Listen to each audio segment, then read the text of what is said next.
Good evening. Or rather, good afternoon. Hey guys. Hi Celestina. Okay, hold on. I'm trying to get my tracking to work real quick. It is not working properly for some reason. Thank you so much for the follow. Much appreciated. Okay. Just get this working real quick. Okay.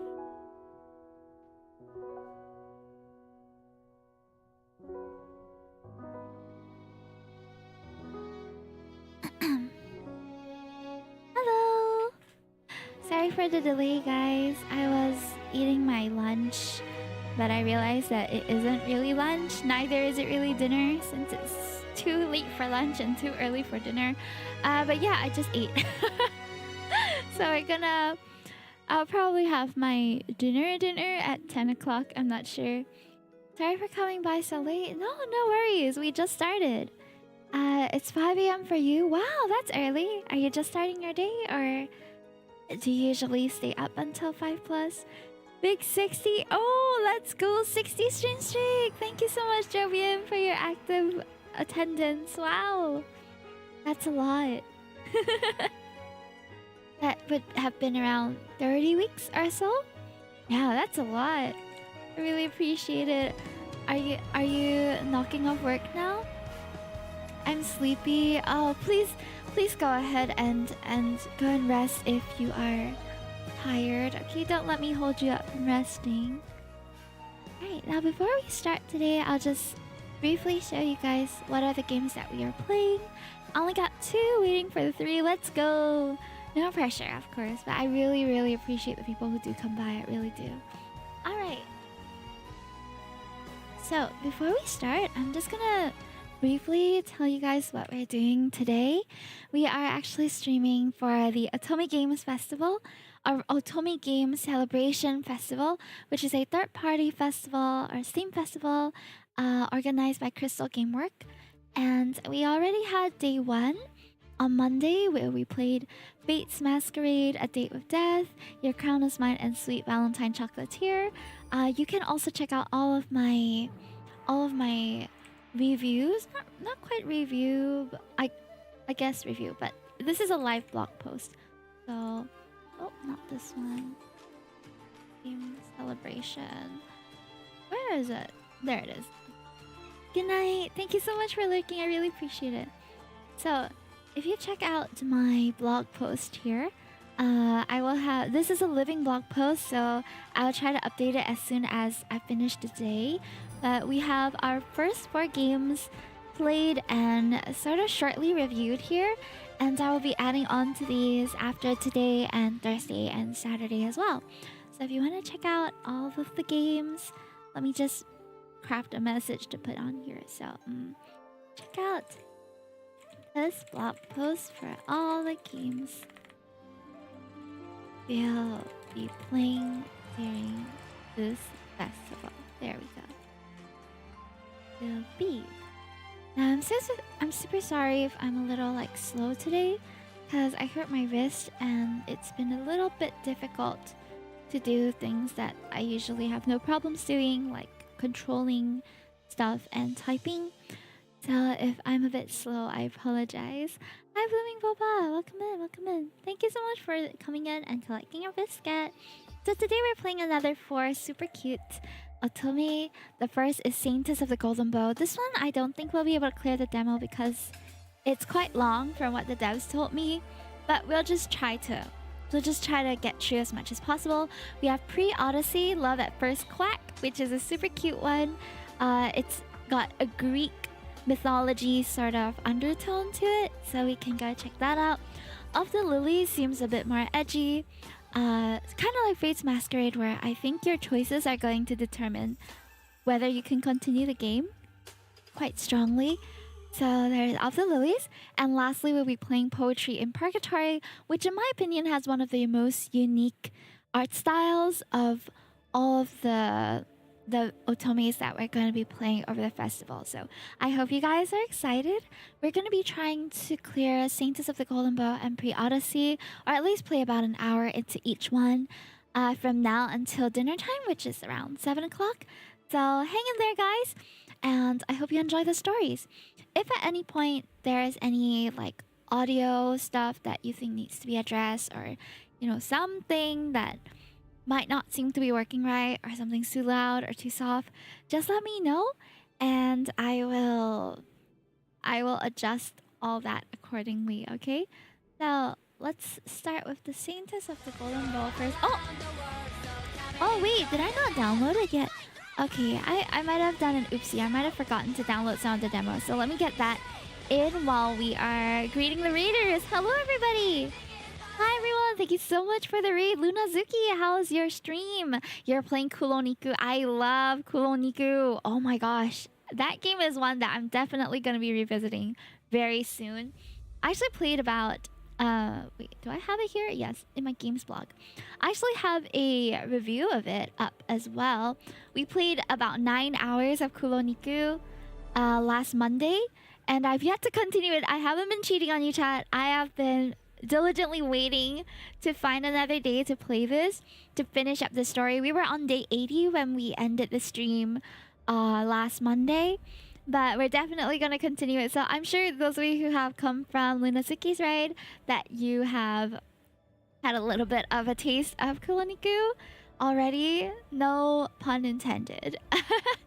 But hello, my name is Himetokki. I'm a bunny princess VTuber. I love indie games. I love fictional men, which is why we are participating in the Otome Games Festival, or Otome Games Celebration Festival, happening from now until the end of this week. And if you want to check out all the games that are available on Steam, there are some that are on sale or have just launched that you might want to check out as well if you're a fan of romantic visual novels. Yeah. Okay, so that said, let me just get the games up real quick, because it seems I've forgotten to download some of them. I should have prepared earlier, but I did not have a lot of time prior to stream today, so my apologies. The Golden Bow is... okay, I think that one has its own demo available on Steam already. Okay. Hold on. You're like a bell. Let me just download all the demos that we're going to be doing today. It's fine. Anyway, we can do a little bit of a yap before we start today. I hope you guys are doing better than I am. I hurt my wrist earlier this week, or rather, I've been feeling like there's a sort of pain when I try to do fine work with my master hand. But recently it's got very bad. I only noticed yesterday when I was trying to hold an umbrella, and it hurt. It hurt a lot to hold it, and I was very concerned. So I went to look it up and see if it was a cause for concern, and apparently, yeah, I think I might have hurt my wrist. So I'm trying to take it easy, but I'm finding it very hard to not use my left wrist, because drawing is my livelihood. I also type on the computer quite a lot. Even today when I was eating my salmon don for the week, I could not hold the chopsticks and I had to use a spoon because it was a little too difficult for me to... I had like a weakness in my grip and I can't seem to hold it properly. It is a little bit... what's that called? Inconvenient. But you know, I'm trying to take care of myself and not strain it. Do you have the titles of the Lilies? Oh, it's based. Okay, hold on. I think.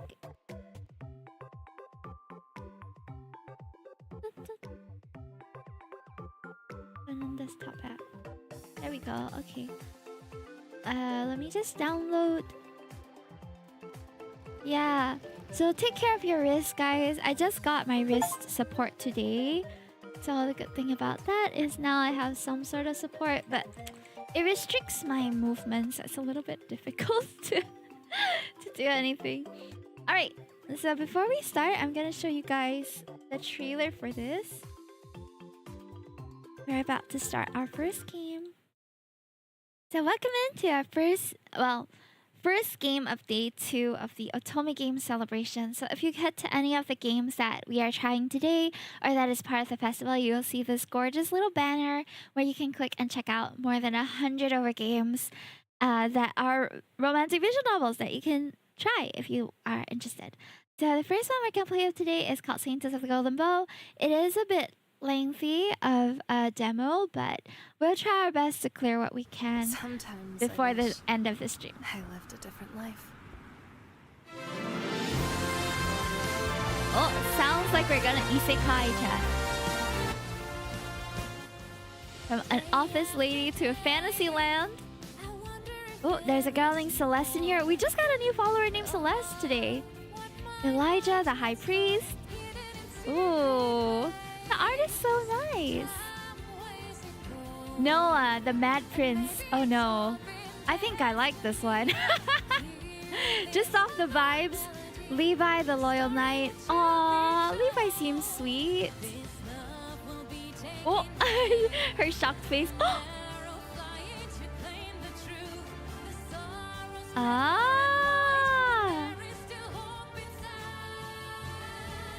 Oh. So many ways that this can end, chat.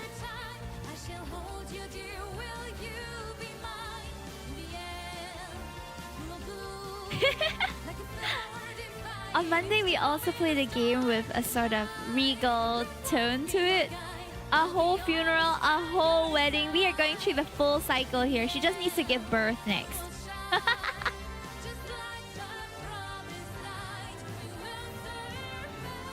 Kind of looks like we're getting a bit of a preview of a lot of the CGs that might be unlockable.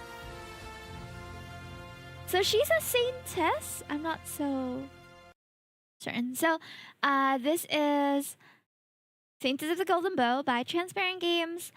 I figured that she was some sort of saint, but we saw her mostly in a more casual dress over the trailer. So who knows? We'll have to see. See we shall. Let me see if I can. Oh, sorry. It's a bit loud, isn't it? Hold on. Hang in there, chat.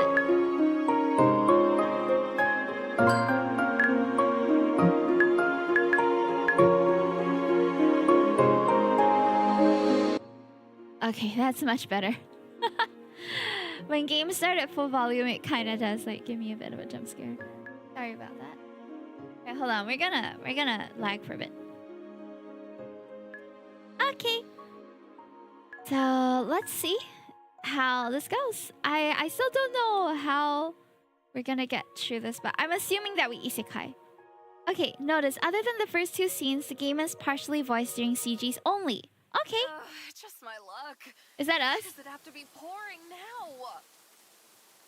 Okay, hold on. Is this better? I'll be soaked by the time I reach the subway. Hi, Sassy Kumquat, welcome in. I ran down the street passing by shops that already closed long ago. Hunger gnaws at me. That's what I get for working late.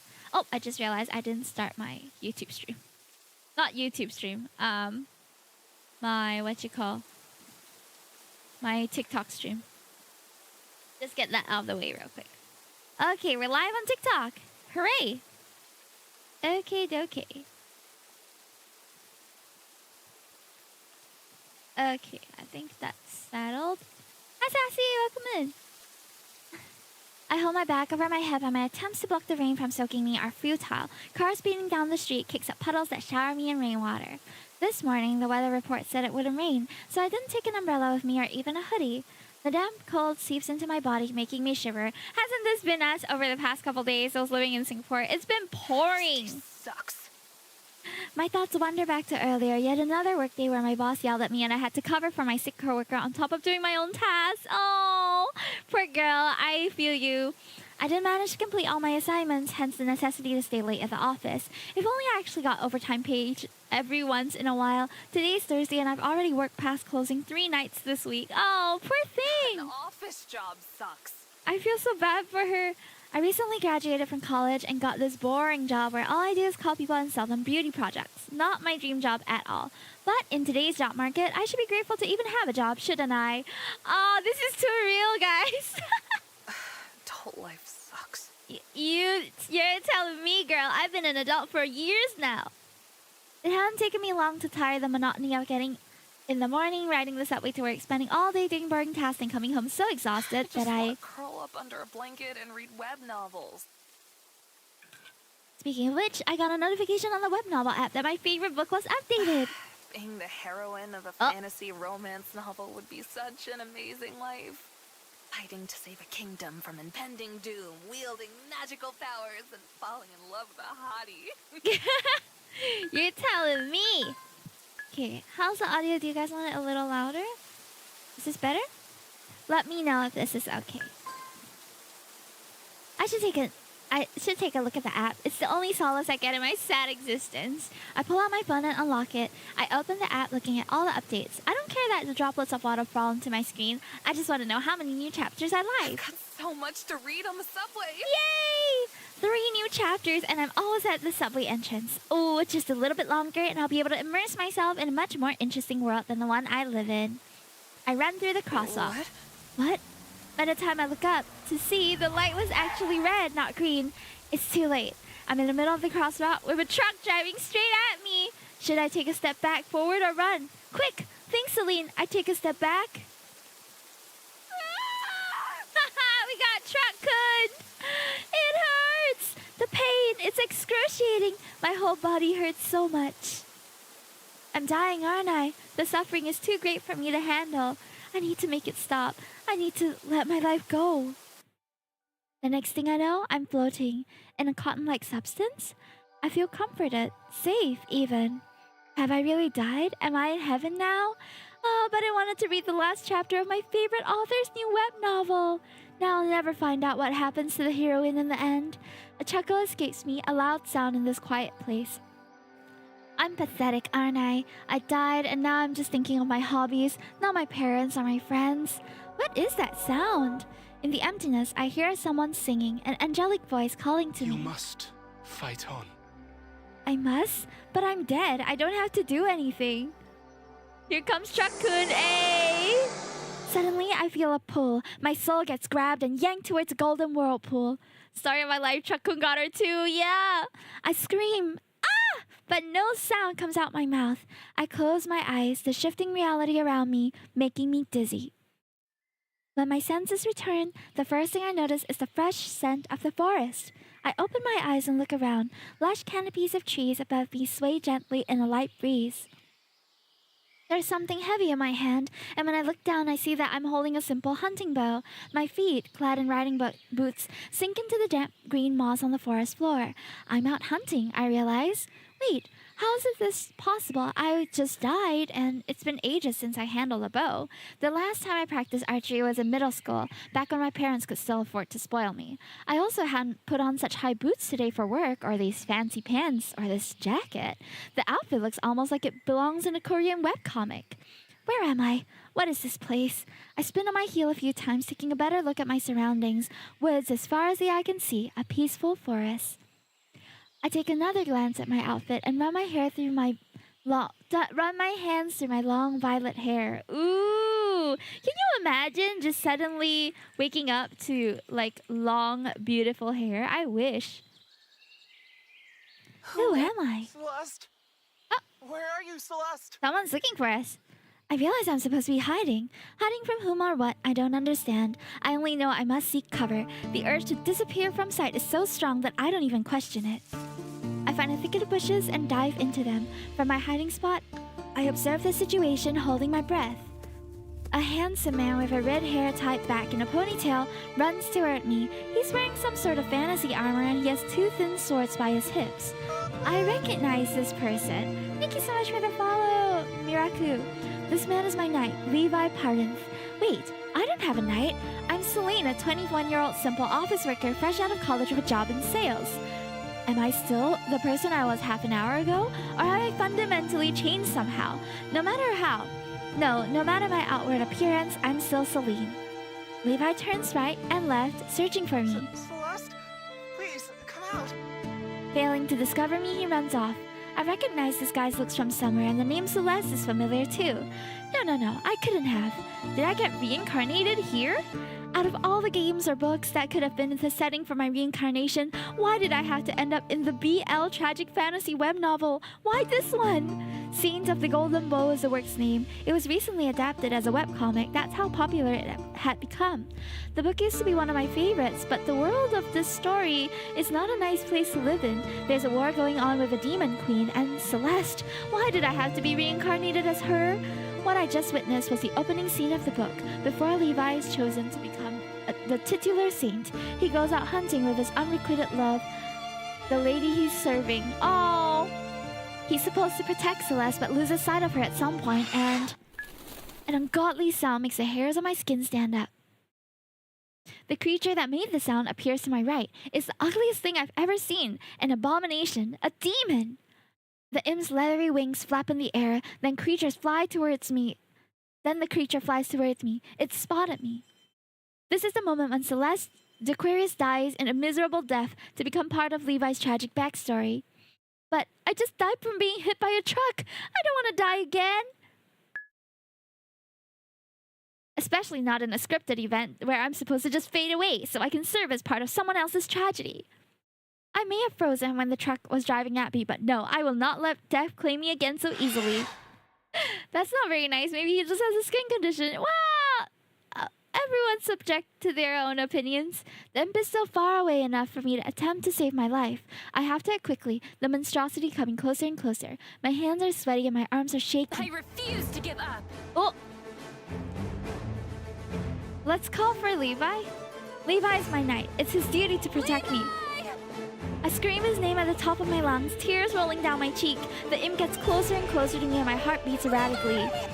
I can almost feel its clawed hand ready to dig into my arm when Levi runs out from behind the trees, his two swords ready for the fight. Without a moment's hesitation, he impales the monstrosity with one of his weapons and cleanly cuts off his head with the other. Levi's movements are so efficient, and he doesn't seem to be bothered by the black demon blood that splashes onto his armor. I'm alive. Levi came in to save me in time after all. I need a save. I slumped to my knees, still holding the bow in my hand. In the heat of the moment, I forgot I could have used it to defend myself. What if I shot and missed, though? Levi kneels before me. Can you walk? I don't think so. I'll carry you. No, there's no need for... Oh, our first CG already! Levi takes me up in his arms bridal style. The bow slips from between my fingers. My bow. Don't worry about the weapon. I will return for your bow later. Right now, it's of utmost importance that I carry you back to the safety of the mansion. Oh. But it's... No buts. Let me do my job, for once. Levi walks towards where we left our horses, or so in my memory, as Celeste recalls. So, am I really Celeste now? I'm part of the world of the Saint of the Golden Bow, even though I was supposed to die? So, what will my survival mean for the story now? Wait, our room is so cute. This is kind of accurate to my actual room. Pink everywhere, minus the cute maid. All washed up, my lady. After an awkward bath where I had to let my maid Linda wash me, I'm finally dressed in a nightgown and allowed to rest. My body feels weak. The shock of dying, reincarnating, then almost dying again, finally taking a toll on me. I'm gonna lie down. Is there anything you need from me? I forgot. I'm supposed to formally dismiss Linda whenever I want to be alone. I'm good for now. I'll call you later if I need anything. All right, my lady. Linda curtsies before me and she exits the room. I sink into the softness of the mattress, taking a good look around the room. This place has an undeniably expensive, polished, fancy look. Somebody had tried very hard to make the atmosphere more feminine, if the army of teddy bears can be called feminine instead of creepy, and I know it wasn't Celeste.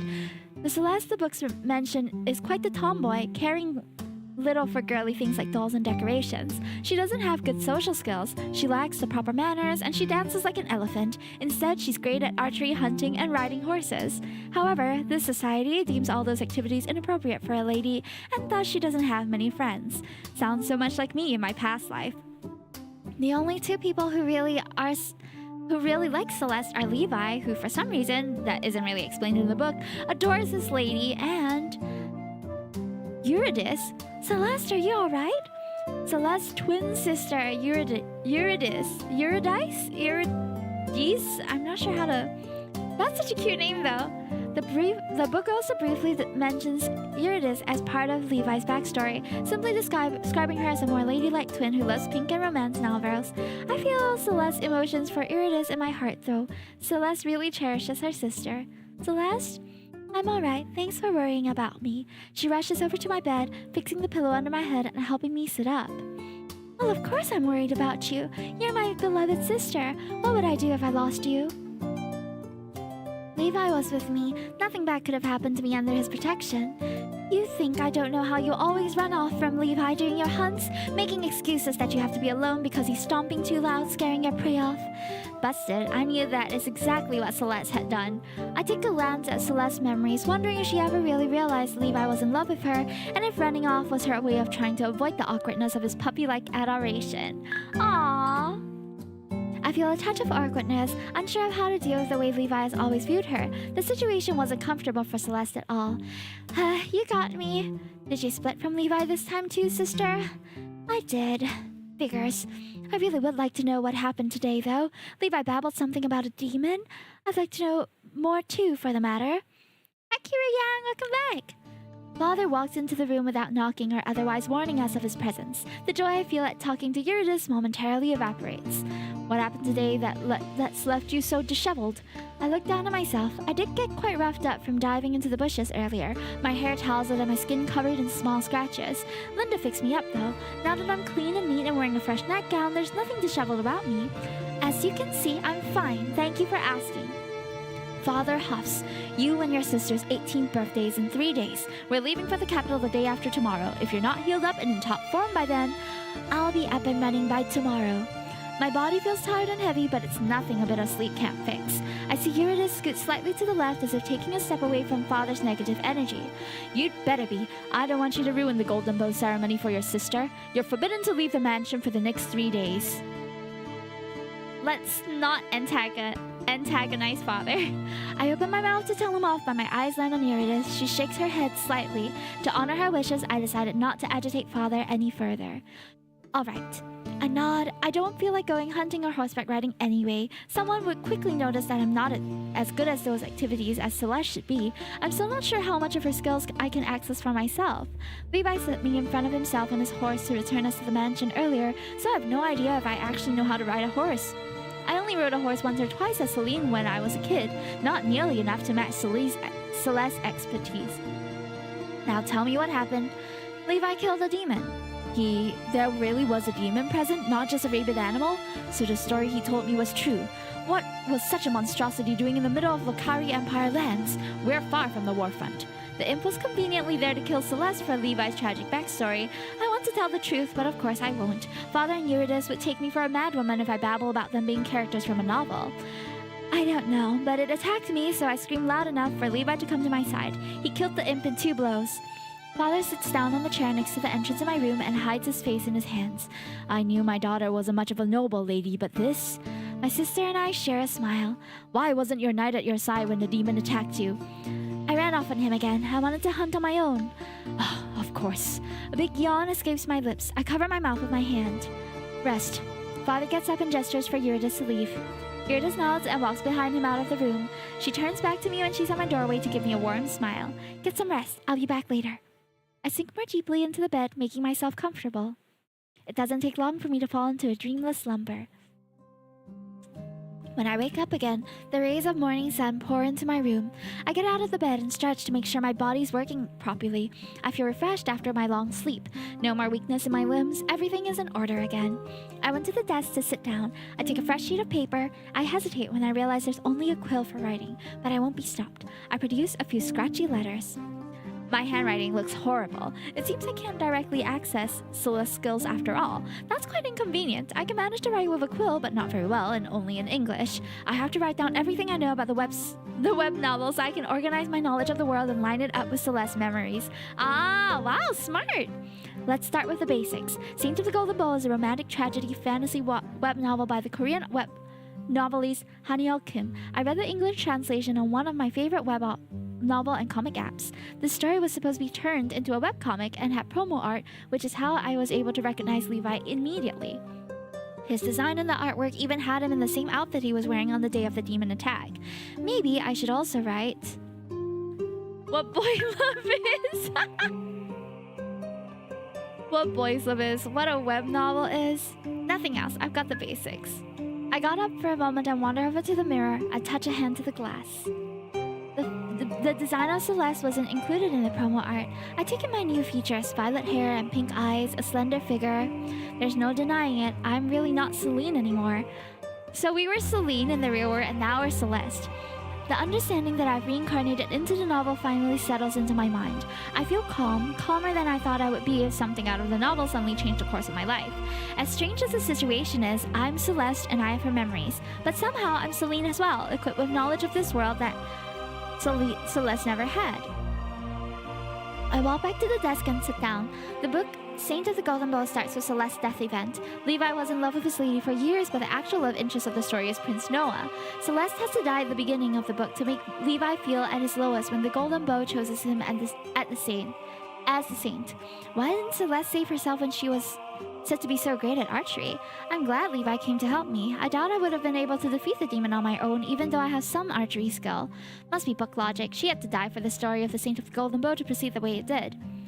Soon after Celeste's death, Levi's quest to save the Lucari kingdom from the Demon Queen begins. He doesn't go alone. Noah, as well as the High Priest Elijah, the second love interest, both accompany him on the journey. Noah and Levi fall in love. Elijah falls in love with Levi too, but Levi chooses Noah. When the final confrontation with the Demon Queen happens, the love Noah and Levi share is an important component to defeating the fiend. Through their love, the magic of the weapons becomes stronger. However, this story is a tragic one. Even though Levi defeats the Demon Queen, he perishes in the process. Noah and Elijah live on and peace returns to the Lucari Empire. I remember crying at the end of the book. I read the novel twice. Saint of the Golden Bow is really one of my favorite stories. I still don't appreciate being reincarnated into this world though, especially not as Celeste, whose only purpose in the story is to add angst to Levi's life. I didn't die when I was supposed to though, and now the story has continued regardless. I wonder how many things will change now because Celeste is alive. Will Levi still be able to fall in love with Noah despite the fact that I'm still here? He seems pretty hung up on Celeste after all. I look into Celeste's memories to examine her feelings about Levi. I sense a mixture of emotions: anger, awkwardness, desperation. Celeste didn't like being on the receiving end of Levi's feelings. She badly wanted him to stop looking at her with romantic intentions. What Celeste really needed was to have a friend in him, not a lover. As a noble lady, she especially found his feelings for her inappropriate. I can't quite hate Celeste for being cold to Levi now that I know how distressed she was about his love. But at the same time, I do pity Levi. Hi, Benings! I see you in all platforms. How are you doing that? It's like magic. Thank you so much for the support. How's your afternoon? If Levi was so in love with Celeste though, how did he move on to Noah so quickly? His change of heart wasn't really explained in the novel, and I remember some people voicing their opinions on the forums about how unrealistic this plot point was. If Levi and Noah don't fall in love in the end of the quest, will Levi still be able to defeat the Demon Queen? I shudder. What if I've broken this story beyond repair by avoiding my demise? On the day of Celeste and Urida's 18th birthday, Father takes us to the capital to attend the Golden Bow ceremony. Levi had his 18th birthday a few days ago as well. Since he's so lower standing than the Count's family, Father got the approval of the Church of Levi to attend our ceremony together with us instead of his own a few days earlier. I'm everywhere! I see that! That's amazing! I'm gonna have to DM you about this. I want to learn how to do it too. But I checked out some of your videos on your TikTok. You are really out here making like actual content, dude. Wow. It's a hard game, isn't it? Being a content creator. I honestly struggle. Though it has its joys. Okay, back to the story. So by the way, for those of you who just came in or have just decided to tune in to the stream, we are playing a visual novel called Saintess of the Golden Bow, where the MC reincarnates into a favorite novel, Saint of the Golden Bow, supposedly a BL novel, where her knight, which just saved us, Levi, was supposed to fall in love with Noah, Prince Noah. But since our MC survived, we're not sure how the story is gonna go anymore. So we're gonna find out. Now, Eurydice, Levi, and I stand in the middle of the chapel in the royal palace in Solus, Lucari Empire's capital. Behind us are the many other people who will be tested. Tested? Before us, the high priest Elijah Soren takes his spot behind the titular golden bow, the fabled artifact that will choose the saint one day. I know that day will be today since Levi is the one who will be chosen. I eye the bow with suspicion. Light reflects off its golden-colored surface. The design is pretty and elaborate. Looks like a pain in the ass to use as a weapon. Too ornamental for my taste. We are all gathered here today to see if the golden bow, the weapon given to us by our Lord to help us one day defeat the vile demon queen, will finally choose its saint. On this beautiful morning, when the sun's rays fall through the windows of our chapel, let us give our gratitude to the Lord. He has given us means to end the war that has been raging for so many decades. I've never been particularly religious, even in my past life. I especially don't believe in a fantasy god, but... Let us give our gratitude. Let us give our gratitude. Let us give our gratitude. 20 years ago, the blessed blacksmith was bestowed with the Lord's inspiration and crafted the golden bow. He worked tirelessly, day and night, until finally... Oh, you he copy-pasted? the Oh my artifact. gosh. So much effort. Thank you, Ben. Ever since then, the people of the Lokari Empire have sought to be tested on the day of their 18th birthday. Hoping there by was the an app golden for it. bow. I'm sure there's a The way to make artifact one. will choose its wielder. That person will become the saint. I wonder if there and is. be tasked with defeating the demon queen, who has terrorized our borders for 23 years. Wow, I 23 will now years. call forth today's attendees to be tested. I can't remember what Each of it's you like just to be needs 18 to touch anymore. the golden bow once, and its judgment will be bestowed on you. Okay. Elijah takes out a sheet of paper and reads the first name from the list. Eurydice de Queries, daughter of Count de Queries. Eurydice approaches the bow. She puts her hand on the artifact. Nothing happens. Of course, what else did I expect? Levi's the saint. The golden bow will only glow for him. A frown appears on the high priest's brow as he reads the next name. Celeste de Queries, daughter of Count de Queries. I take a deep breath and step onto the podium, reminding myself I shouldn't expect anything. I put my hand on the weapon. For a moment, nothing happens, but then... the bow glows, its light getting brighter and brighter with each second. The light feels scorching hot. I close my eyes, worrying I'll go blind if I don't. Oh, we're chosen! 2000, I remember A. I hear the angelic voice again. Was the bow the one speaking to me when I reincarnated, or was that the god of light himself? The thought that I may have been addressed by a deity is frightening. No. Gods aren't real. You're not religious, Celine. The golden bow! The burning light makes my skin feel like it's on fire, so I take my hand away from it. But my hand continues burning, the searing pain climbing up my arm to my chest. Ah! I scream. My head is spinning. The pain is too much for me to handle. I want it to stop. Stop. TikTok's weird and I had to type from scratch. So the idea is you gotta type on TikTok, then paste on everywhere else, huh? Darkness takes me into its comforting embrace. I feel so groggy. I'm in the guest room of the apartment that was assigned to our family when we arrived at the palace for the ceremony. Lady Celeste can't be the Saintess of the Golden Bow. The bow is too dangerous for her. I turn my head to the left. Levi and Eurydice stand by the door. Neither of them notice I'm awake. Just imagining her going on the dangerous quest to defeat the Demon Queen makes me terrified for her life. We have to stop the Church and the Empress from declaring her to be the Saintess. Levi... it's not for us to decide who the Saintess is. Neither is it the choice of the Church or the Empress. It's the God of Light who singled out Celeste to be the savior of our empire. Yeah, the idea is you type on TikTok first. This must be some kind of mistake.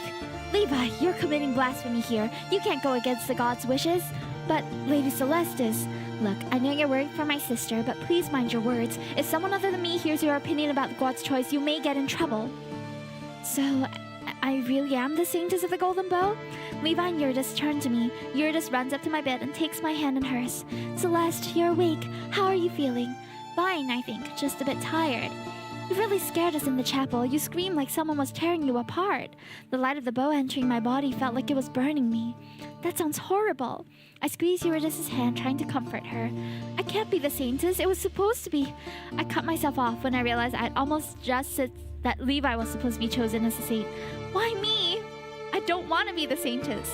I'm sure you'll do fine. You're excellent at archery. I'm not as confident about my fighting skills, but as Eurydice is. Celeste may have been good at wielding the bow, but I can't access her full abilities. Judging by my handwriting, I can only manage the bare minimum of what she could do. I'm not proficient in any of her skills. What's going to happen to me now? The Empress has summoned you for an audience 3 hours from now. What does the Empress want with me? She didn't say, but we think it's that she intends to personally congratulate you on your new role. Alright, I suppose I should start getting ready then. First, High Priest Elijah requested to check on you as soon as you woke up. Check on me? With his light magic, he wants to see if your body and mind are alright after being touched by God's grace. I would really prefer to be alone now, but there's no time for me to mull over what had happened. Okay, you can tell the High Priest I'll see him. I'll bring him here. Levi turns around and walks out of the room in long strides. Eurydice gives me a comforting smile. Everything's gonna be okay, sister. I hope so, too. Silence falls between us, but it's cozy, and a warm kind of quiet. I get the feeling that no matter what happens, Eurydice will support me. I envy Celeste for having such a great sister and friend. If Eurydice ends up dying in Celeste's stead, I'm gonna be so sad. Maybe I should ask her to clarify some matters for me? Eurydice, what exactly does it mean to have the role of the Saintess? You have to defeat the Demon Queen by shooting an arrow from the golden bow and striking her heart. You're also expected to become a people person to look up to. What do you mean? Someone who people believe will save them. Someone strong and reliable. I think you're already plenty strong and reliable. Now you just need to convince the people that you are. I see. There's also the matter of the Saintess needing to be a key player in the politics of the Empire, though without the support of a faction, you won't be able to achieve much. A faction? Yes, the Empress rules the Lucari Empire, supported by the Emperor Consort. She has one son, the Crown Prince Noah. Hi, Kiryuka! Thank you so much! Thank you so much for dropping by. Have a good lurk! We're playing Saintess of the Golden Bow right now, which is kind of inspired by Korean web novels, I'm guessing, because our MC reincarnates into one of them. Remember the waters, please? Will do!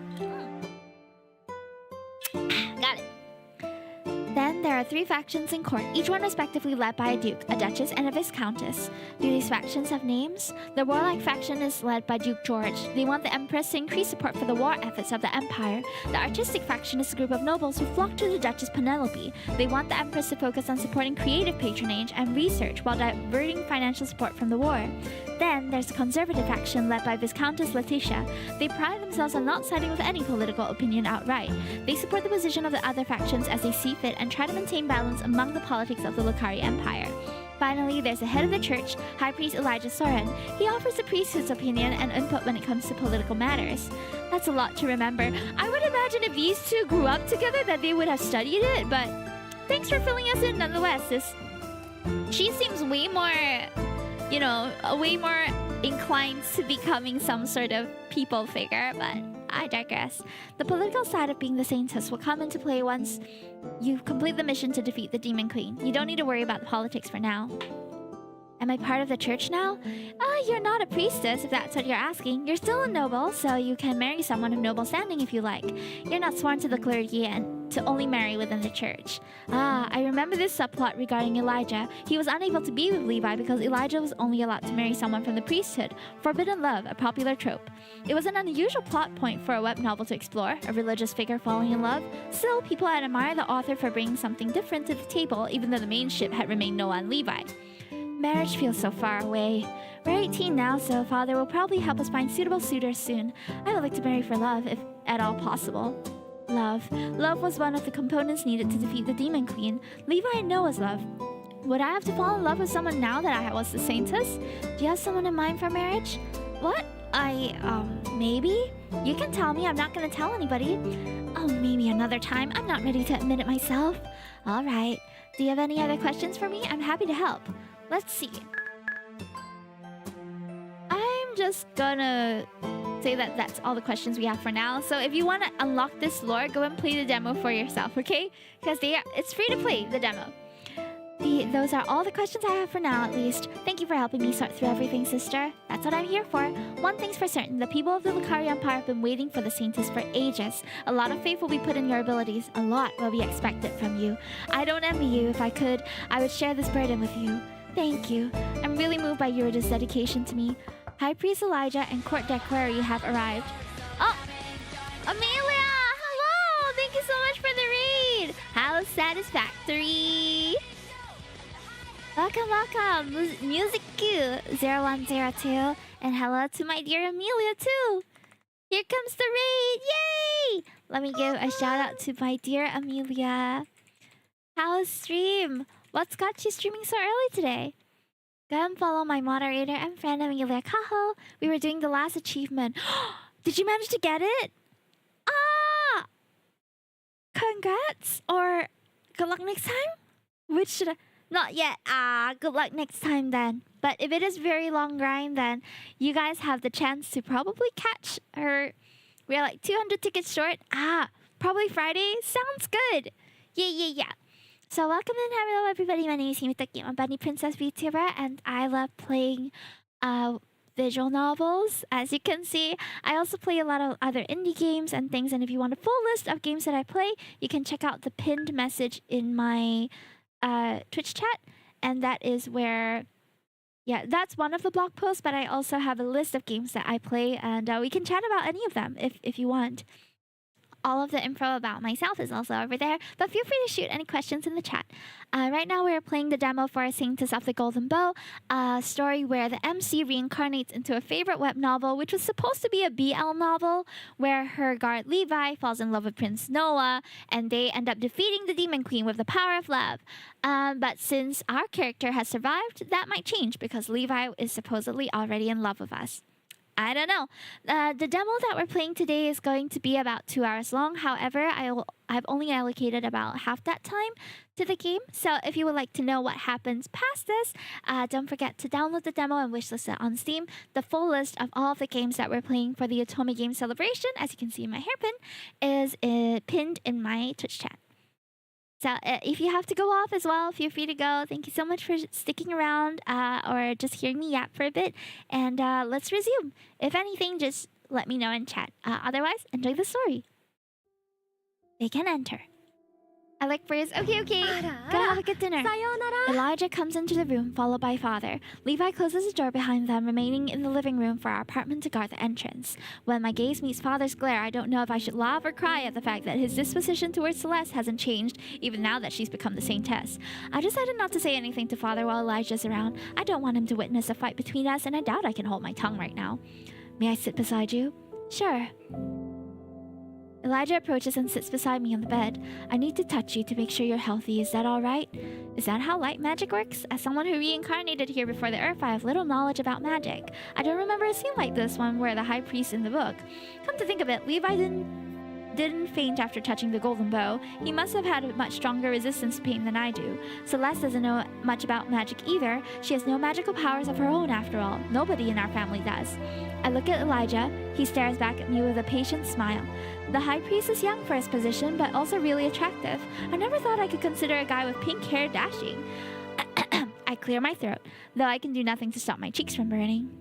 All right, go ahead. Elijah surprises me by leaning his forehead against mine. So cute!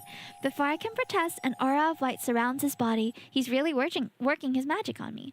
I close my eyes and focus on how his magic makes me feel. His touch is pleasant and warm. I become strangely comforted. Before I realize what I'm doing, I lean in closer toward him.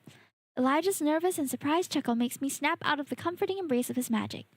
Your response to light magic is rather strange. I'm sorry.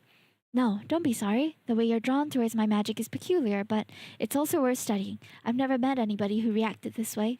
Perhaps you'd be open to meeting again before we leave on the quest, so that I can further study my magic's influence on you? Sure, we can meet again for research purposes. That's a great line. Sure, we can meet again. I'm likewise curious about why I felt such a warmth when the High Priest touched me. I'll also be interested in learning more about magic in general. My office will be open to you. That feels highly intimate to do in front of my father and sister, but yes. Research! Lady Celeste is healthy. I can also confirm that the Golden Bow's magic has entered her body. She's the Saintess. I hope you won't embarrass me. Thank you for the checkup. You're welcome. I'll go now. Let the Saintess prepare for the audience with the Empress. I'll be present there as well. Thank you for your time, High Priest. Till we meet again. When Elijah leaves, Father turns to Eurydice and Levi. I would like to speak to Celeste alone. No, don't leave me alone! Eurydice and Levi give me worried looks, but I can do nothing else but leave me alone with Father. So you've gone and done it.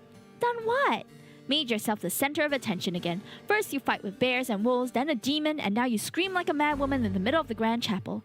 When you wake up, the High Priest confirms you're the Saintess? How could you possibly carry such an important role? An immature person like you could never become the savior of humanity. I didn't want to become the Saintess. And now you're actually admitting that you didn't want to be chosen by God? So you're a Saintess who rejects being a Saintess. Where's your faith gone? As much as you're a bad fit for the role, you should still carry it with dignity. I'm not sure what Father wants from me other than another opportunity to belittle me. I have to wonder why he hates Celeste so much. Celeste's feelings don't supply me with a direct answer, but as I continue to tap into them, a wave of resentment towards Father suddenly washes over me. And now you're mute? I don't know what's the right thing to do. I think I should stand up to him, though. I feel like Celeste would. No, I can't let him belittle me. Maybe Celeste gave up long time ago on interacting with Father, but I can't let him assume he has the right to abuse me.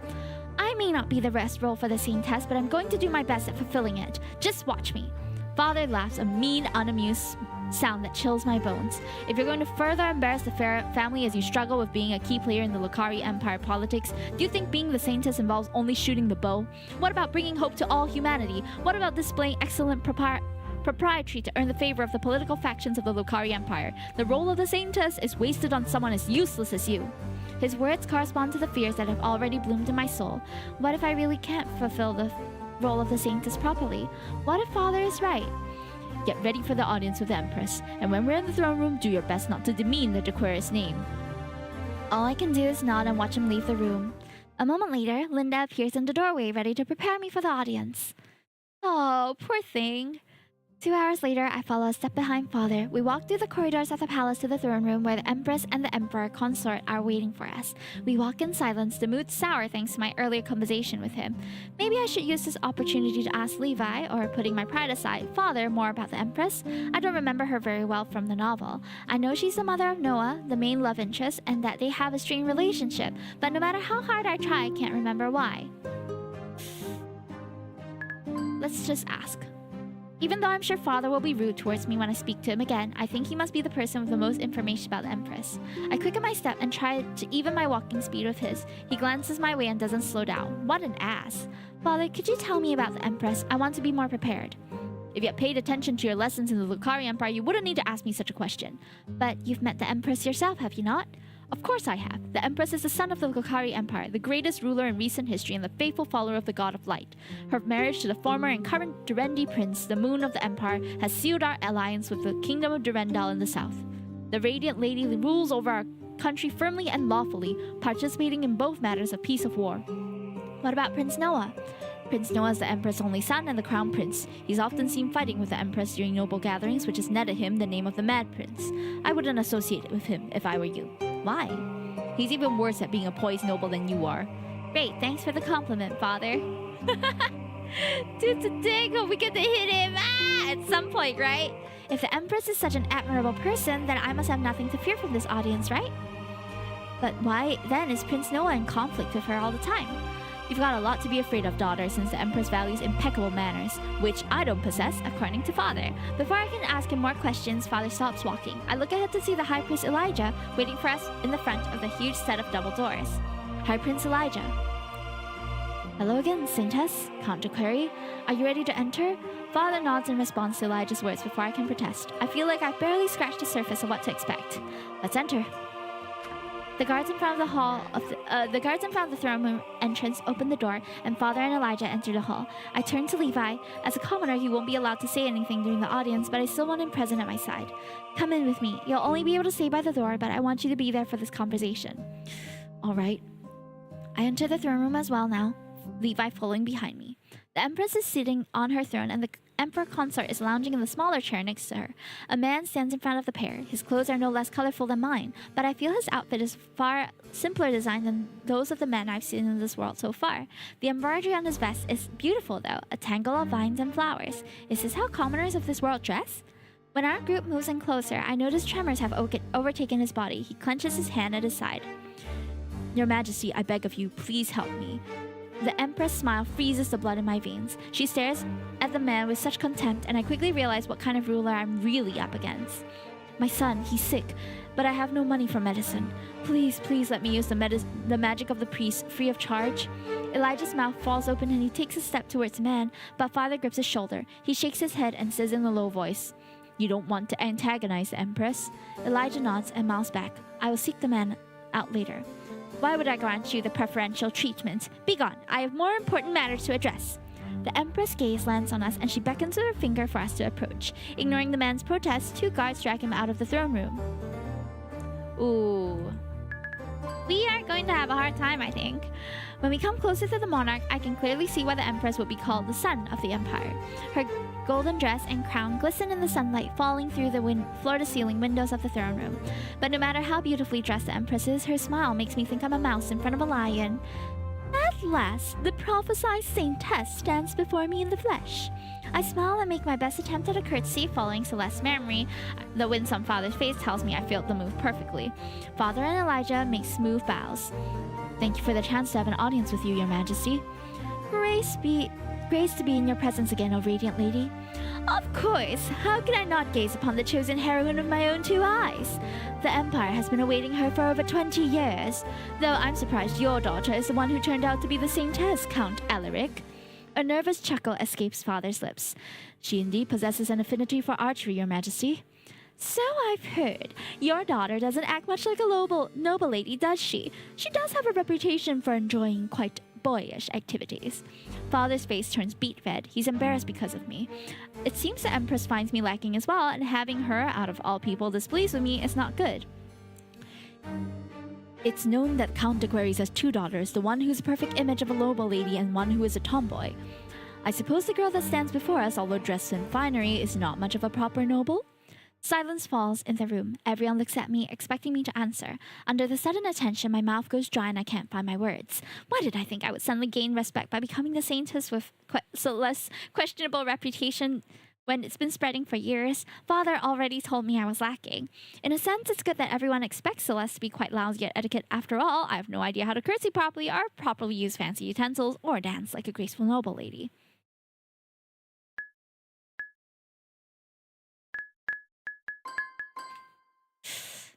I'll do my best. I'm sorry I'm not fit for the role. I'll do my best to be a proper Saintess. I don't want to fail the Empire, be it at archery or proper behavior. So you want us to believe you're suddenly going to improve your etiquette skills and your knowledge of politics? That's what's expected of me now, isn't it? So I will focus on honing my skills with the golden bow, but I will also work hard to fulfill the political side of being the Saintess. Our conversation is interrupted when the door to the throne room bursts open. Oh, Mad Prince time! Time for a coup, yeah! A well-posed, tall blonde man enters the room in a dramatic fashion, his cloak waving behind him in a sudden dash of air. He's Noah, Levi's love interest in the book. A handsome guy. Noah's skin is darker than most Lakari Empire nobles, but only slightly. He's inherited most of his features from the Empress. When he spots me, a smirk appears on his face. His red eyes shine with mischief. Knock, knock. Did I miss anything? Knock, knock! I love it! Fashionably late as always, my son. If I missed nothing, there was nothing to miss. This is the Saintess, right? Count Aquarius' tomboy daughter. Yep, Yes, that's me. that's me. You're good at archery, are you not? Better than you are at etiquette, at the very least. Yes, I'm quite good with the bow. Quite. Then you'll be perfect for the role of the Saintess. Then you'll be perfect. How can you say that? If a lacking individual takes up such a high role in the hierarchy of the Empire... All the Saintess needs to do is shoot the golden bow and hit the Demon Queen straight in the heart. Then the war will finally be over. Is that not what you want, Mother? That's true, though. He has a point. I'm with this guy. Want peace more than anything else. Nice. I feel like there's more to the statement than I can decipher with my incomplete knowledge about the Lucaria Empire politics. I never paid much attention to that aspect of the book. And Celeste never really paid attention during her lessons either, so together we know nothing about the Lucaria Empire's political situation. Fantastic! We're terrible at this! Please don't worry about anything, Your Grace. I'll defeat the Demon Queen and bring peace to the Empire. Empress Muriel gives me a long look. For a moment, the confident smirk that Noah inherited from her is back on her face. Hold on. I need to reply a message real quick.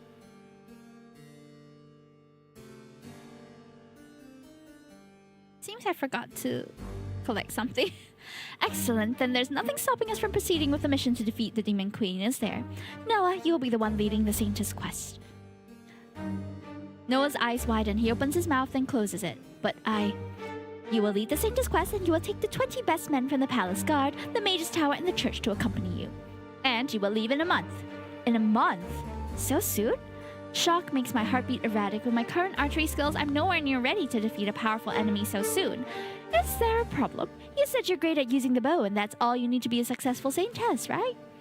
I can't deny her words, and neither can Noah. After all, we're the ones who just made those claims to her. I simply thought we'd have more time to prepare. There is no more time. Not with the Demon Queen's army closing in more and more on the capital in recent years. I think you and the Saintess are ready enough. But I feel like she's just sending them to their death. Seems like they got some good voice actors here. This is great. I know, it's great. Do you question the Emperor's judgment? And you're just a henpecked husband. The Emperor and Noah glare at each other. Noah doesn't respond. He just turns around and walks toward the door. Noah, you will prepare for the quest and depart in a month. As you wish, Your Majesty. You will accompany the Saintess and their son on their quest as well, High Priest Elijah. The Saintess quest will be an important mission in the history of Lucaria Empire. I wouldn't want to miss witnessing the Saintess defeat the Demon Queen. I will organize a ball to celebrate the finding of the Saintess tomorrow evening. Be sure to attend, all of you. So last minute! How can like that? At least give me a week to prepare lah. This lady is so demanding. I don't like her. Man, if we fall in love with Prince Noah, then we would have a hell of a mother-in-law, wouldn't we? We all reply we'll be there, and after some final departing words, we're dismissed. After the audience, I ask everyone to give me some time alone. I too am overwhelmed by the recent events and need some time to think. I take a sheet of paper and a quill and begin to scribble down my thoughts. I survived my death event, the demon attack in the woods near the quarry mansion. That's why Levi is likely to continue to love Celeste and not become interested in anyone. We're just out here like getting our pin boards and our red string and like connecting everything. I'm not really the Celeste Levi loves though. I have her memories and portion of her skills, but I'm basically Celine in Celeste's body. I'm not just Celeste recollecting a past life. Instead, I, Celine, have taken over Celeste's body at a pivotal moment of her life. Does that mean Celeste is really dead? I don't sense her presence living in my body, which is a relief, truth be told. I prefer being alone with my thoughts. Still, the idea of her passing is sad, even if I'm conflicted about her treatment of Levi. What were the two components needed to defeat the Demon Queen again? The first is firing an arrow imbued with the golden bow's light magic at the Demon Queen's heart and actually hitting the target, so I'll need to practice both archery and accessing the bow's magic. I suppose training with the bow will just take some time, though I have little to spare. As for wielding its magic, there's something Elijah will know more about, given he's a light magic user. I scribbled down that I need to talk to Elijah about the golden bow and its magic. There's also a second component to defeating the Demon Queen, one that follows a story trope more than practical logic. Noah and Levi's love makes the magic of the golden bow stronger. I'm scared. This situation isn't just a story in a book anymore. It's my reality. Levi, Elijah, Noah, Eurydice, Father, the Empress, they're all real people. They aren't acting according to script either. The plot of the book has changed. It's a real world now with unpredictable consequences, and I'm at the center of this new story.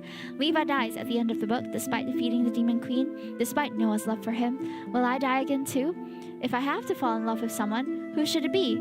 Levi, who blindly adores this lady? Noah, who's burdened with leading the mission to defeat the Demon Queen? Elijah, who's a priest and can't marry someone unless they're part of the church? Or should I pick someone else entirely?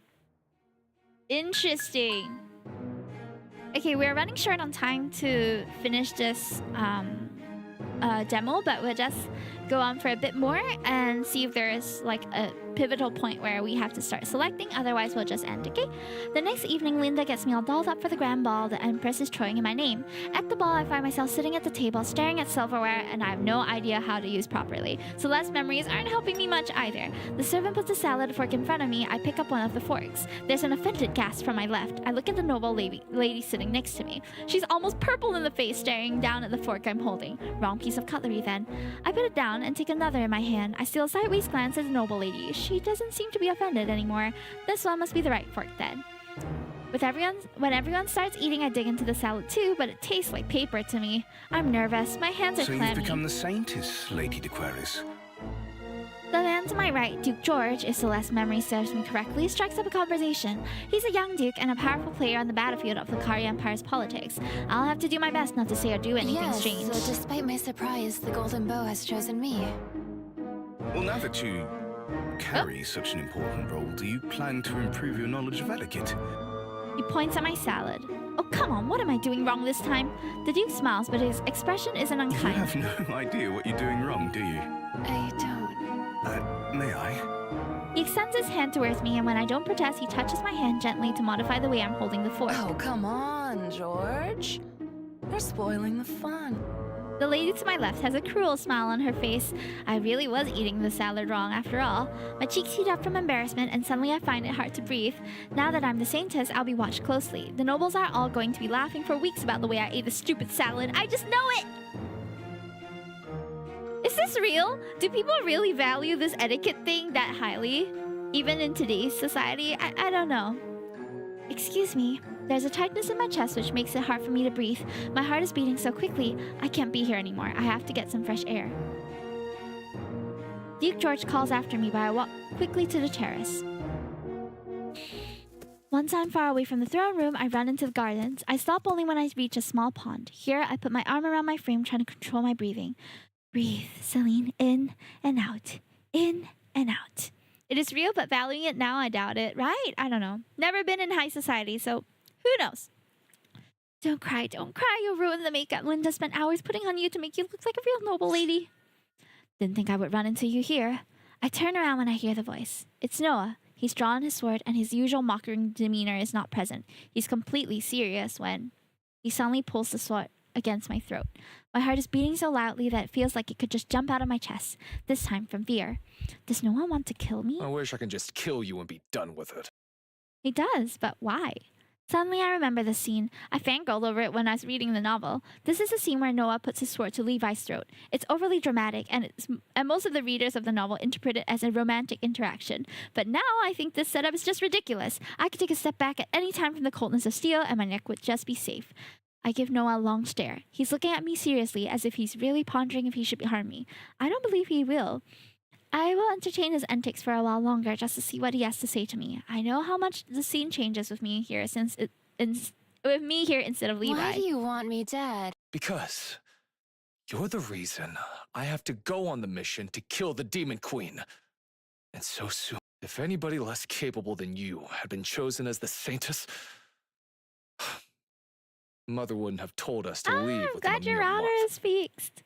Welcome back, Troy. I'm glad he thinks so highly of me and my archery skills, especially considering how little the nobles think of my etiquette, but he's wrong. I may not be as great at archery as you think. That fact would change nothing at this point. Mother is now convinced you can defeat the Fiend. This is a suicide mission. None of us will come back from the quest. Even though I remember this line from the book, my eyes widen. How do you know we won't return? Another royalty romance game? Yeah! His words almost feel oddly like foreshadowing for what happens in the book. Noah seems to seriously believe what he's saying. 20 people going deep into demon-ravaged lands to enter the Demon Queen's castle and kill her. What could possibly go wrong? He's really convinced we're going to die on this quest. I can see the desperation in his eyes. Can't you convince your mother to postpone the day we leave or to increase the amount of people we can bring with us? I've already tried. She doesn't want to listen. I think she wants us dead, not gonna lie. It's almost if she wants to set us up for failure. Exactly. We should kill her instead. What? I feel like there's a lot about the relationship between the Empress and Noah that I don't understand. It's painful to watch him suffer under the heavy weight of so much doubt. Look, I'm afraid of the mission too. But I don't want to give up. I won't just roll over and die. I'll keep fighting until the very end.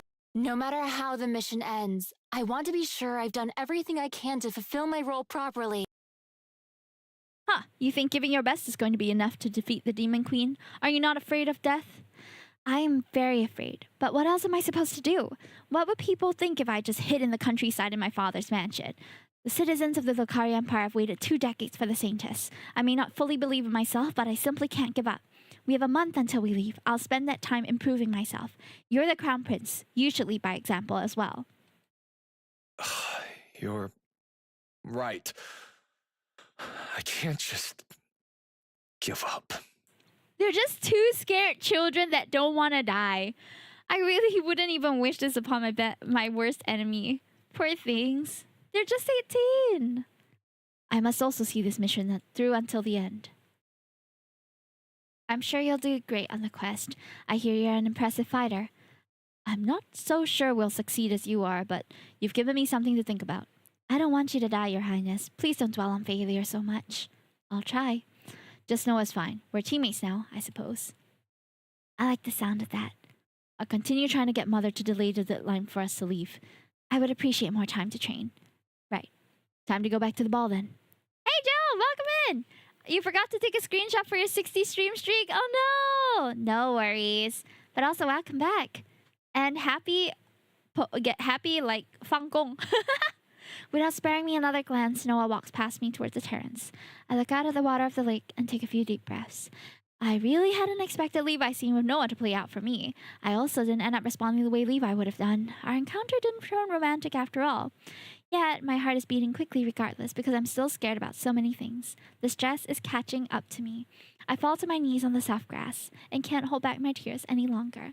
I'm tired, terrified, and I want it all to stop. Tears are overflowing. Looking into the lake, I allow myself a moment of weakness.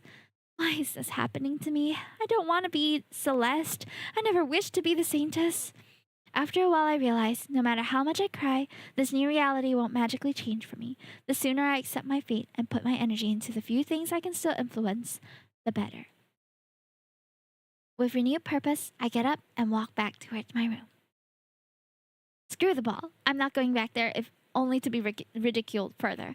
I don't want the whole Imperial cult to continue watching how terrible I am at being a noble lady.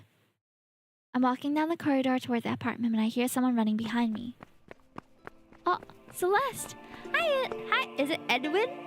Welcome in, thank you so much for the first time chat. Levi calls me by my first name, like he always does when it's just him and Celeste. It's something the two of them agreed to do when they were younger, before Celeste grew to avoid him. Levi stops before me and looks me up and down, checking for injuries. Where have you been? I didn't notice when you left the throne room. You're not supposed to go anywhere without me. Father's orders, I know, I just forgot. I realize I haven't been thinking about how Levi would feel if I suddenly disappeared again. I'm not concerned about failing to follow his orders. I'm genuinely worried about you. He blushes and looks away. After a moment, he looks back at me. I would like to see that chart you're talking about, by the way, Edwin. With a worried expression, then looks up at me up and down. You alright, are you not? He focuses on my face and frowns. You've been crying? He must have noticed my smudged makeup. I was, but I feel better now. What made you cry? When I see the sincere worry on Levi's face, I want to tell him the truth. I'm just overwhelmed by suddenly becoming the Saintess, by having to carry the burden of saving the whole empire. I look down, tears welling up in my eyes again. I would say Resident Evil 9 is an Otome game. Say more? I look back up to see Levi staring at me with love and adoration. It hurts being on the receiving end of such feelings, knowing that they aren't really for me. No matter what happens, know that I'll always stay by your side. I'm so sorry to drag you into this quest with me. You would have been caught up in this mess anyway if you were the Saint, but now that he's coming along, he's still gonna be Celeste's knight. Don't say that. I swore to always protect you, wouldn't I? Back when I became your knight, remember?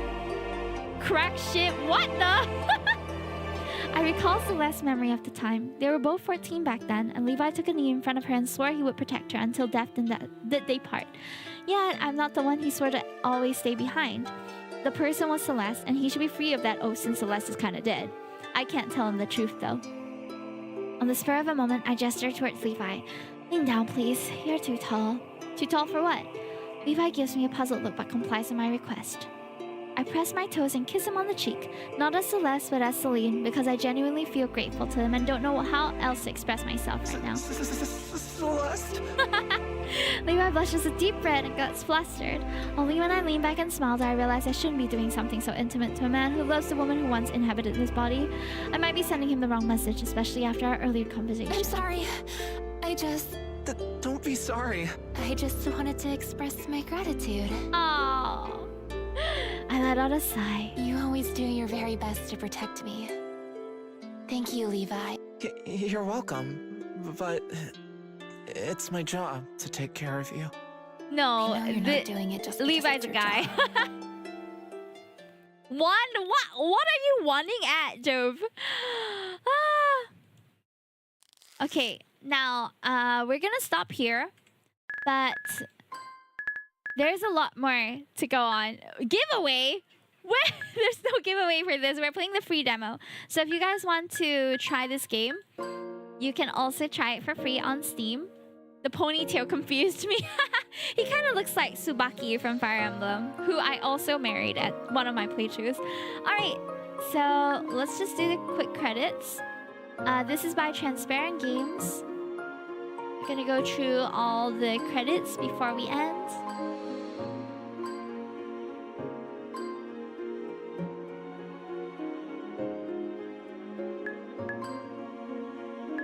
Okay. Thank you so much for joining us for this short playthrough of the demo. We didn't get to go through it all, but we'll see. If we have more time on Saturday, we might continue this one. Okay, so what's the next game we got? That's a great question. Let me just stop the recording on OBS. Alright. Now, the next game that we got is quite interesting. It's very cute, is what I will say. This one. Pre-Odyssey, Love at First Quack. And we got the demo to try for free as well.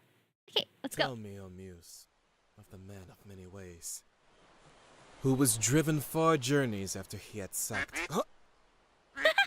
What do you mean wrong script? I'm gonna go refill my water first because I've already watched this. I'll be right back. She being swarmed by ducks? Yeah, and I bet they tell you that they love you all the time. Are you kidding? I love ducks. But I love you even more.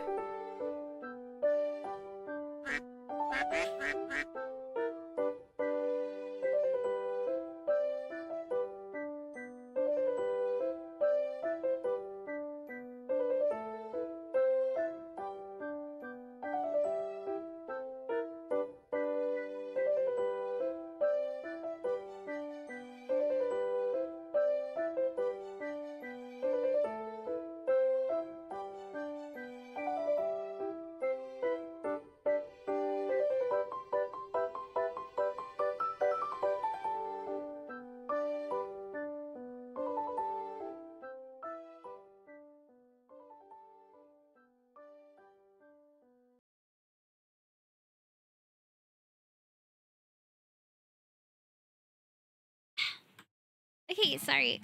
I just returned. Look at the CGs are so cute. So Pre-Odyssey is published by Neoclassic Games and it is developed by Anta. They have also developed Trapped with Jester, which we'll be playing on Saturday. Welcome back. Yeah, thank you. Looks cute. I know, right? Let's play. Or at least we have, I think we just have the demo, do we? Hold on, let me see. Oh no, we have the full game. So we'll see how far we can get with this. Tell me, O Muse, of the man of many ways, who was driven far journeys after he had sacked... Huh? What do you mean wrong script? So cute! Is she being swarmed by ducks? Hey! So this is Pre-Odyssey. Okay, the quacking is a little bit loud, so I'm just gonna get the sound down a little. And let's start! A romance with ducks. Lore unlocked. Eh? Alright. Why did I even say yes to Uncle Cinderus? Quack! Alright, fine. It's my fault I couldn't say no. Maybe it's not too bad. At least I don't have to see Father. It's just that I'm not comfortable with unfamiliar places. Everyone looks at us all weird here. At home, they ignore us. Oh, you too, huh? Didn't I tell you already why we're here? You know Helen, my cousin? She's extremely pretty, so kings and princes keep coming over to ask for her. I heard she's been upset, so Uncle called me and my sisters over. But we're not really familiar with each other. Besides, she doesn't like you guys being around. Hey, no swearing. She's still my cousin. As I've thought. I shouldn't have bothered coming here. That poor lady was swarmed by those men. Quite pitiable, if you ask me. The young man turned around only to see a sight to behold. What am I looking at? Between Helen and me, I'd say she's like a beautiful, majestic swan, while I'm just a mangy little duck next to her. Oh, sorry, that's not what I meant. You guys are great. Ducks are great. Is she being swarmed by ducks? Is she? I wonder if there's a duck prince or a duck king, and if they turn into a handsome man out of a kiss. Is there any one of you like that? By the gods. Are they conversing? Can we get a quack in chat, please? And the ducks in turn reply, seemingly to listen to the girl. Almost as though they actually understand each other. How surreal. The girl turned her head and caught sight of the man who'd been watching her. She pulled her veil over her face. What a handsome man! Penelope then whispered to her ducks. He must be one of Helen's suitors. The duck nudged her with their heads. Approach him? But should I? Say hi! Duck out of this. Let's say hi. No, they're right. I should toughen up more. Being here and all, it's a nice opportunity to meet new people.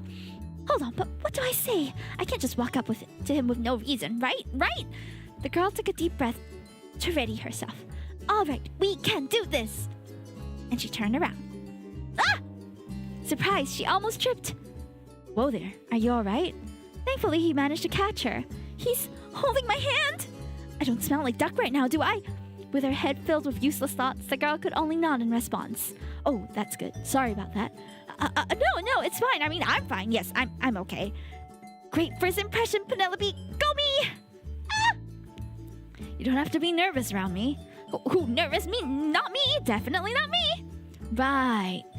I'm not convincing, am I? Not in the slightest. I want to go home. I'm Odysseus. Odysseus? Am I pronouncing that right? I'm Odysseus. Might I have the pleasure to hear your name? The man, or rather Odysseus, said as he held his hand out for a handshake. Huh? Oh, you may call me Penelope. She smiled, returning his gesture. Penelope, such a pretty name.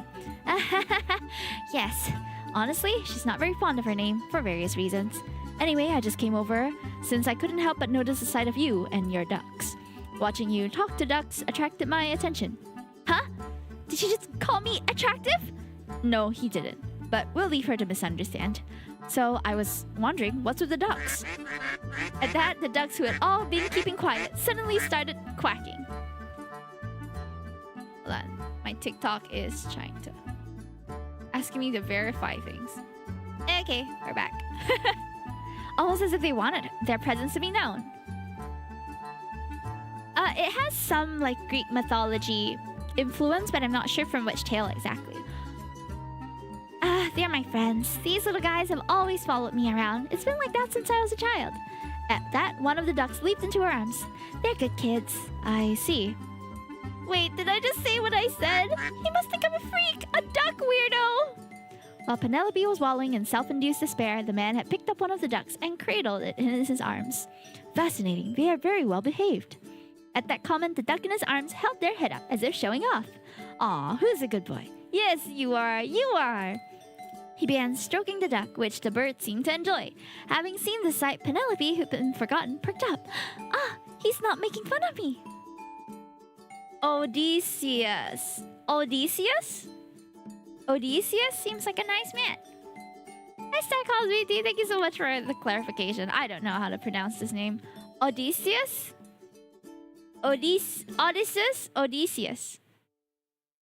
That little one says he likes you. I should probably look it up. Oh, his name is gonna come up so much. Odysseus? Odysseus. Odysseus? Just call him Odie. Odie is cute. Huh, so you really can't understand what they're saying. Eh? Am I digging my own grave again? No. Odysseus. Odysseus is nice, I think. I mean, I literally had only known him for a few minutes, but I feel like I could trust him. Yes, I've always understood their quacks, she finally replied. Maybe we'll start calling him Nanrun. It's not weird, is it? Well, yeah, it's very weird. What happened to my trust in you, Odysseus? You're very fascinating. I like you. Just call him the guy with no directional awareness. Hey! Like me. Huh? Penelope EXE not working. She's so cute, guys. At that, the duck he was cradling suddenly started biting him. Ow! Ow! And the ducks below started attacking him with tackles and pecks. Fine, sorry. I won't bully Penelope anymore, alright? At that quack, all of them stopped. Oh, the guy who doxed himself on purpose. What? I swear I could feel you all glaring at me, he whimpered while stroking the angry duck he was holding. Sorry about that. Looks like they went wild after I blanked out. It's fine. I didn't think they'd be protective of you. Well, they're my best friends. My only friends, but he doesn't need to know that. I see. You must not have many friends then. That's mean! I mean, he's right, but that was still mean. Cue in another duck attack. What did I do this time? Don't tell me I was right. You don't have Ow! Ow! Ouch! He had it coming for him. Guys, it's fine. You don't have to keep attacking him. Thank you for the backup. With that, he sets the duck down. You don't have to thank me for that. Well, as much as I'd like to continue chatting, I have some business to attend to. I may have gotten some duck bites, but this was fun.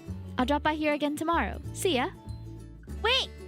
My hungry ass cannot argue with a duck, bro. Calm down, Remy. I know it's almost dinner time, but calm down. Before she could get any word out, the man had left her sight. He's fast. Tomorrow, huh? At that quack, she turned to the duck on her arm. Oh, it's nothing. Come on, it's almost time for lunch. Business. Right, he's probably went off to see Helen. Aw. The next day, the lone girl gracefully walking down the hall. Din Tai Fung duck rolls, bro! Ah! They can hear you! With a trail of ducks quacking behind her. The first one named Din, the next one named Tai, the last one named Fong. She almost seemed like a mother duck, followed by her ducklings. People whispered in the background. Isn't that the child of Prince Icarus? Icarus? I hear that she's mad. Such beauty is wasted on her. Why is she being followed by those birds? Is she a witch? But the girl simply continued walking. She had long learned to ignore gossip. She had her ducks, after all. Penelope had always told herself that they're all the friends she needed. Or perhaps she was simply too distracted to bother with any of that today. I wonder if I'll see Odysseus. He said he would drop by again. Ah, yes, the gossip definitely flew by her. Oh, but would he really? Should I be seeing him like this? Won't it hurt his chances with Helen? Penelope, great timing. Speak of the devil. Am I dragging him down? But Penelope didn't seem to have noticed the one occupying her head. Penelope? He might end up being called Duck Boy. Oh no, we can't have that. Grease to Penelope. Maybe I should stop seeing him for his own good. Penelope, quick, help me hide. Ah! Whoa, it's just me. What? Okay, no more questions. Just hide me. Make him quack up the situation first. Let's just help him first. As requested, Penelope pulled Odysseus to a bush outside. Guys, surround the bush. She told the ducks, who immediately crowded the hiding spot. What's going on? Why are we doing this? We heard someone scream. Then two unfamiliar figures sprinted right over to Penelope's direction. Oh, that was me. I almost tripped. I hope you're fine? The taller man asked with concern. He had chestnut brown hair and an amethyst-colored eyes. His body seemed well built. The other one had short black hair and brown eyes. He had the same stature as Odysseus, or at least seemed to. Both of them were wearing simple white tunics. Yes, I am. Thank you for asking. Good. The black-haired one nodded and then looked around. It didn't really take long for the man to lock onto the peculiar duck bush. They were menacing. The man let out a nervous laugh before turning his attention back to the girl. Yeah, no, those ducks are bad news. I like the one with the little roll on his head. So cute. Anyway, have you seen someone pass by here?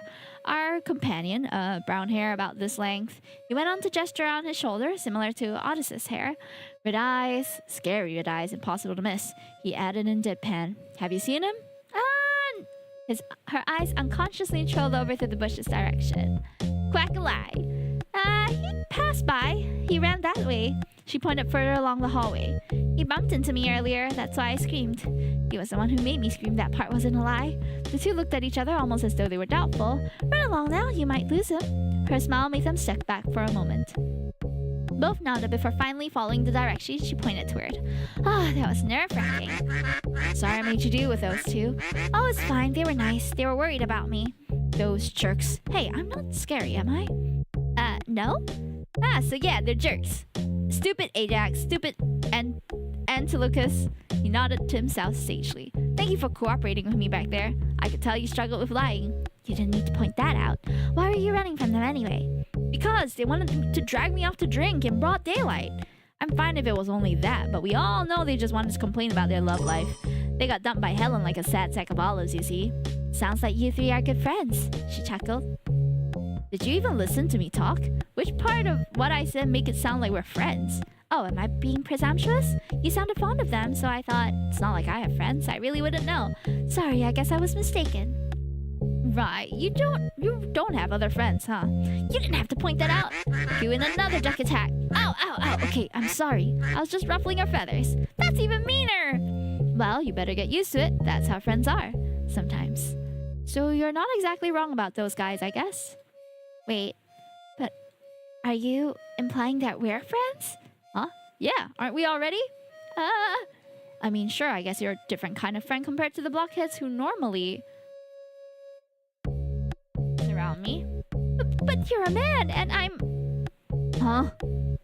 You're friends with ducks. Odysseus spoke in a very monotone voice. Well, yes. So what's wrong with being friends with me? Well... She's not really sure why she kept searching for an excuse. Her social skills were simply non-existent. I mean, you only came here for Helen anyway. As a result, she ended up quacking the first thing from the top of her head. Oh no, did I just... It's over! Never in her life did she want to disappear so badly. Unfortunately, her legs seemed to have frozen up, so she couldn't even run away. Ha! You were worried about that? Don't laugh. I only came here because I was curious about the most beautiful woman in the world, but I knew that I stood no chance anyway. I just joined the bandwagon as an excuse to take a vacation. I'm not interested in Helen. I didn't even bring a gift. You should have seen the look on your uncle's face when he learned that I came empty-handed. Not that he accepted any of the other gifts. Really, I'm just a curious onlooker. Oh. Somehow his words had lifted the burden on her chest. Odysseus gave no ducks about how Penelope has no friends. He definitely poked her about it. Penelope had never felt this relieved. Wait, why am I relieved? So, are you satisfied now? Well, she wanted to say it's not like something like this would satisfy me or anything, but she had no guts to pull off a tsundere act. Wouldn't you be troubled if you were associated with me? She didn't have the best reputation after all, and that was putting it lightly. You're worried about that? Let people say what they want, think what they want. If they have any complaints, direct them to the king of Ithaca and see if they'll still talk. Who? Odysseus pointed to himself. Me! I'm the king of Ithaca. Don't tell me you didn't know who you were talking to. Oh, right. Helen's suitors are kings and princes. Of course Odysseus would be one of them. Helen herself was a daughter of a Spartan king, Tyndarus. Or, well, stepdaughter. It's a long story. Even if I knew that you're a daughter of Prince Icarius, or at least... Then... She finally continued, biting her lip. Then, if you're fine with being hounded by ducks... Are you kidding? I'm more than okay with this, guys. He reached out to one of them and stroked the bird's head. Seeing the gesture, the other ducks began surrounding him, hoping for a pet as well. Aw, so cute! Besides, if it weren't for them, we probably wouldn't be talking like this. Oh, it's gotten noisy, huh? The young man said quietly. Penelope could only nod, and Odysseus smiled. And that was how we became friends. Ever since then, while the other suitors continued to try and woo Helen, Odysseus would spend time with Penelope instead. The two would just talk, tell each other stories, but mostly play with ducks. Have you heard about Atalanta? Of course I have. She was raised by bears, wasn't she? Correct! Abandoned by her father at birth, raised by bears, and joined by a group of hunters. Abandoned by her father, how sad. She was most well known for being part of the Caledonian boar hunt, as well as a member of the Argonauts. Argonauts? Didn't she mention that your father was part of that too? Ha! You remember! He was also part of the boar hunt. So, you know, he told me the story about that one time at Atalanta. Odysseus was especially good at telling stories, and he had lots to tell. Penelope would always listen with him with keen interest. Whenever they spent their time together, it was almost as if they were in their own world. However, all good things must come to an end. No! And then, too, sir, and the number of suitors have significantly dwindled. So he and Ajax. Does that mean once Helen has chosen a husband, Odysseus will have to go home? This does, and we found the... No, wait, I have to go home. Can you believe they did that? It's not like I can bring him home with me. Hold on, why would I talk about bringing him home? Odysseus' voice was drowned by the sea of her thoughts. Hey, are you listening? Ah! When did you get so close? Oh, so you really weren't listening. Guys, she's so mean, right? He turned to the ducks, asking for their validation. See, even Duckomedes agrees. Actually, the little one said, don't ask me. And when did he give them names? Recently, Odysseus has been trying to converse with her ducks. Emphasis on trying. He got them wrong 99% of the time. Penelope never corrected him, so he probably thought he was getting it right. So tell me, what's bothering you? Huh? Did the duckies mess your bed this morning? The ducks flapped their wings in protest. Hey, it's a joke. The ducks seem offended, but they let his insolence be this time. They are benevolent creatures, after all. Should I tell him? I feel like she should tell him. It's about Helen. Oh, go on. Do you think she's any closer to picking a suitor?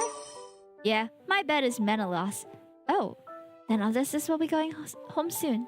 You don't have to worry about your cousin or uncle actually making a choice anytime soon, though. Penelope blinked. Huh? Why? Let's put it this way. What will happen to the other suitors who have put in so much effort and resources in courting her and her father? Give the winner a pat of... Won't they just accept her decision and move on? Ha! If only it's that simple. Listen, these are men who are willing to kill each other for the woman they covet. Lie, cheat, steal, kill, manipulate. Everything is fair game. I mean, your cousin has already been abducted once, no? The only reason no underhanded tricks have gone on yet is because they don't want to make an enemy of your uncle. But the same thing is true for your uncle. He'd rather not make enemies with anyone. Nor would he want everyone to make enemies of each other. Ah, I see. So it's more complicated than I thought. Which means this will keep going until Uncle figures out a way to make everyone happy? You got it, smart girl. No, you just explained it well. But then... Is there any chance Helen would pick you? Me? No way! I pretty much don't even exist as far as she's concerned. Didn't I tell you? I came here not expecting anything. But you're... You're fun to be around, handsome, and also charming. I'm sure many others would want to get close to you. Oh, I didn't know you thought that well of me. Although I'd say the opposite is true for others. Most would rather not associate with the king of Ithaca. Huh? Why? Well, anyway, he laughed nervously. I didn't expect to hear you flirt with me like this. Ah! I wasn't... Even your ducks agree. The one time he had to get them right. Oh, look, it's getting dark. She spoke in quick succession. We have to get going. See you. Hey, wait! Oh! He followed her and grabbed Penelope as soon as he caught up. Let me walk you back to your place.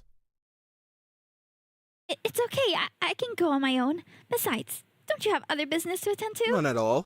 That's why I'm offering to walk you back. Aren't you a king? Don't you have work to do? I'm on vacation. I already hear enough nagging back home. As you should. Aw, I thought we were friends. Didn't you say friends can be mean to each other sometimes? You're learning that from me, huh? You're supposed to be the nice friend. I can play mean if I want to. Then I guess I'll play nice next time. You've always been nice, even when you're being mean. Oh, really? And then silence. The area where they stood was getting rather secluded, and since it was getting late, there wasn't really anyone around. Even the ducks in the background remained quiet as they watched.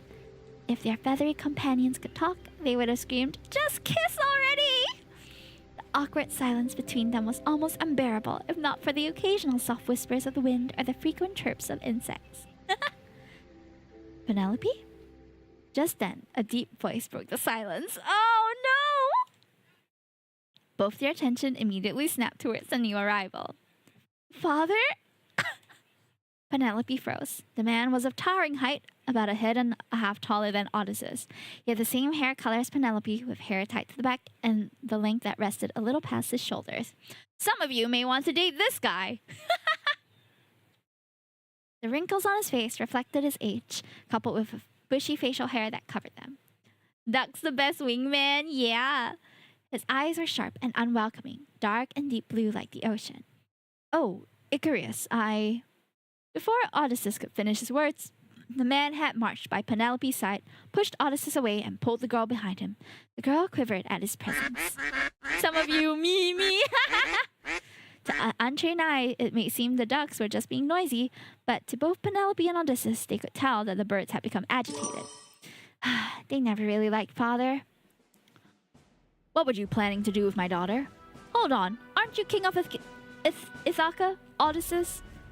Looks like my reputation precedes me. Penelope, we're going. Huh? But... And you, he pointed at Odysseus, don't come near my daughter again. Prince Icarus immediately pulled his daughter with him without letting her make a single peep. Yikes, I'm hated, huh? Below, a duck was pecking on his foot. What's up, little guy? Follow you? The duck waddled. All right, let's see what's up. Penelope hung her head low throughout their trip back to her room. The father and daughter didn't talk at all until they reached the place. Penelope, stay away from that man, you hear? Finally, she lifted her head. Why? Odysseus is... Even though the girl had always obeyed her father, she found herself answering back. Honestly, it took all of her just to speak a word in front of him. Just listen to me, all right? You know that I want nothing more but your safety. She flinched. He continued speaking without regard to her words. Anyway, it's getting late. I'll send you dinner in a bit, and you better tuck in for the night. We're gonna nod and then, sneak out later. The girl pursed her lips and nodded. He's not gonna listen, is he? It's better if I comply. Now that's a good girl. I'll get you whatever you want once we get home, so just behave. The man spoke sweetly, but the girl didn't feel comfort from his words. In fact, she felt fear. Good night, dear. And with that, he shut the door. She may not have noticed it herself, but Penelope had held her breath until the man's footsteps had completely disappeared. I wonder how Odysseus is doing. How am I gonna face him after that? Penelope chuckled at the duck's response.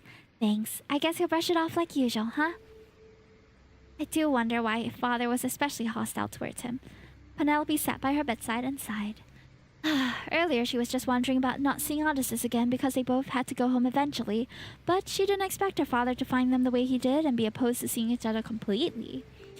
He did always try to fend off men from coming near me.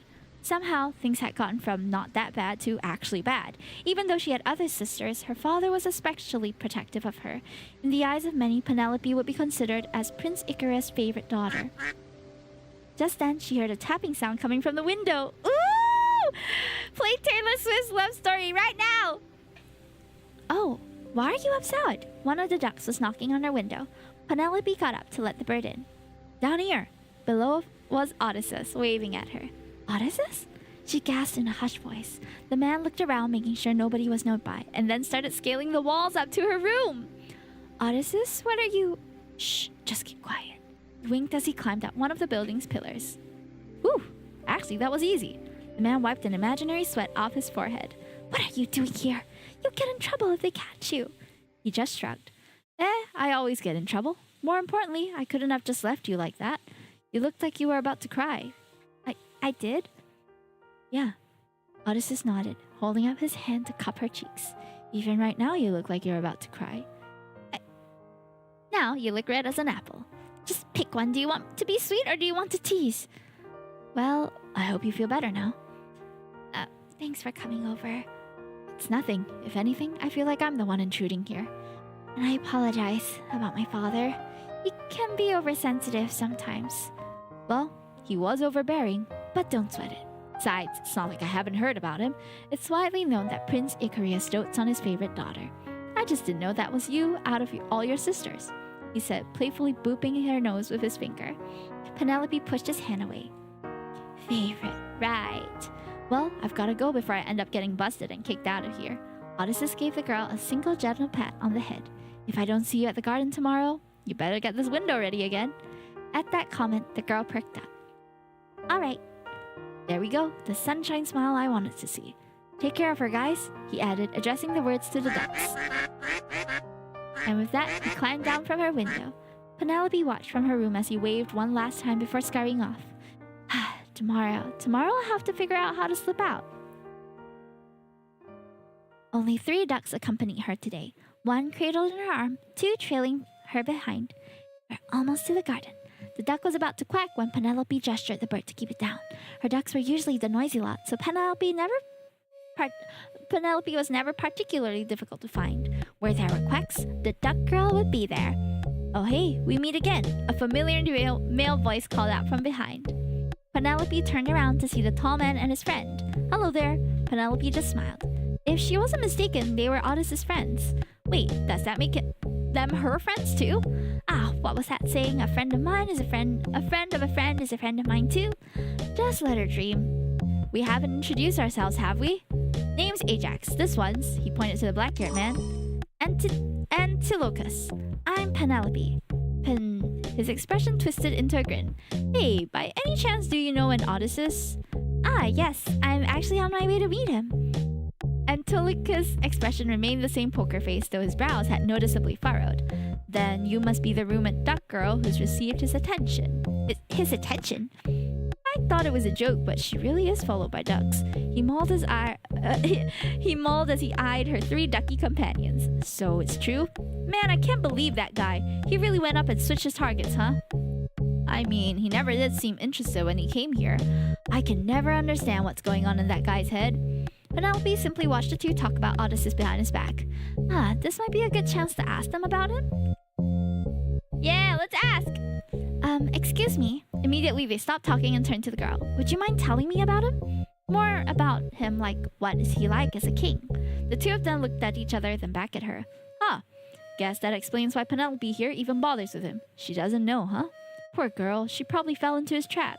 He's a bigger scum than I thought. Why are they suddenly being ominous? The 2 of them looked at her with pity. Could you 2 elaborate? Oh, right. Do you know why the title King of Ithaca sends shivers down people's spines? It does? Odysseus doesn't seem like the type to send shivers. It's not because Ithaca is a big, strong region. In fact, Ithaca is just a small island over the sea from here, so they don't have many trade routes. It's far, the island is small, there isn't much worth conducting business over there. Sounds like they have it hard there. Oh yes, they do. Ithaca isn't notorious for its strength or riches. Ithaca became notorious for its trickster king.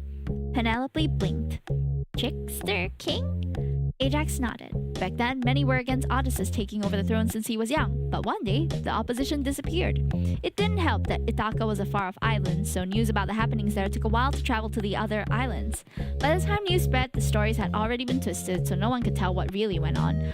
Those who displeased Odysseus were said to just disappear. Nobody knows what he pulled, but he also managed to convince big merchants to conduct business with them.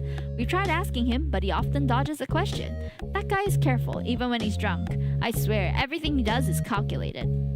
The Odysseus I know doesn't sound like that at all. He's honest, kind, and fun. He can be mean sometimes, but he means well. Who? Him? Honest?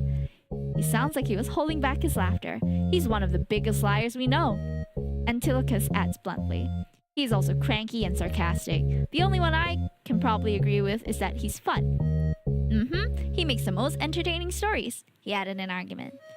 Looks like y'all are having fun without me. Don't scare me like that, man.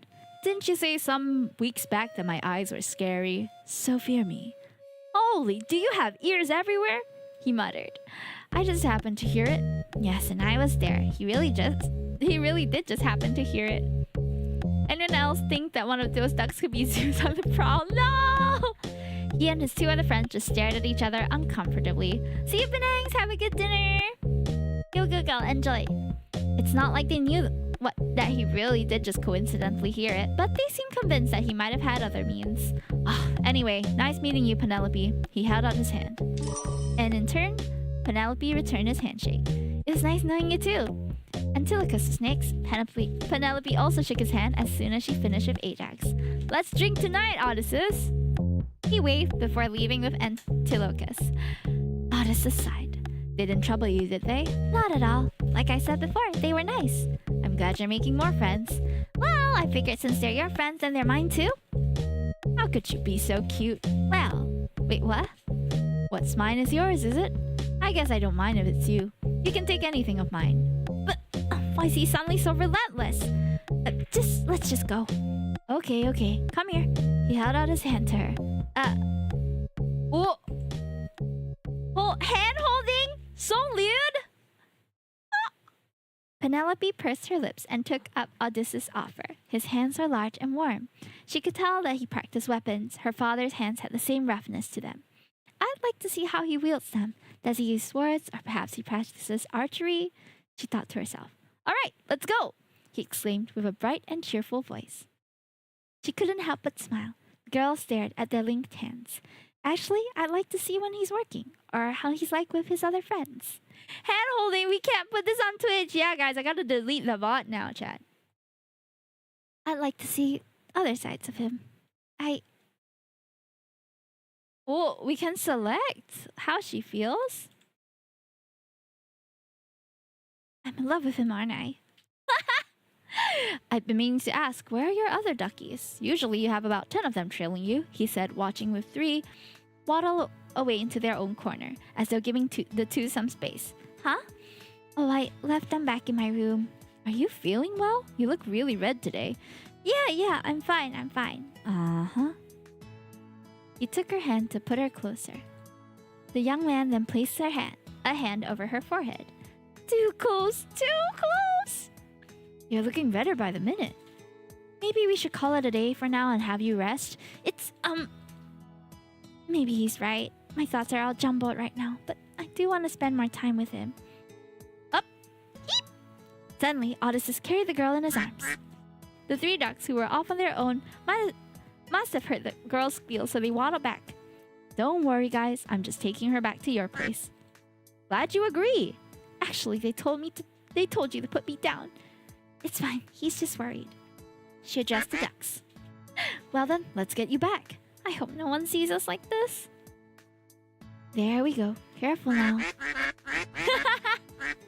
As soon as she set foot on the floor, the ducks surrounded her like children greeting their mother. Yes, I'm back. I hope you all behaved yourselves. She bent down and stroked each one of the ducks that approached her. Penelope then turned her attention back to Odysseus. Thank you for helping me up.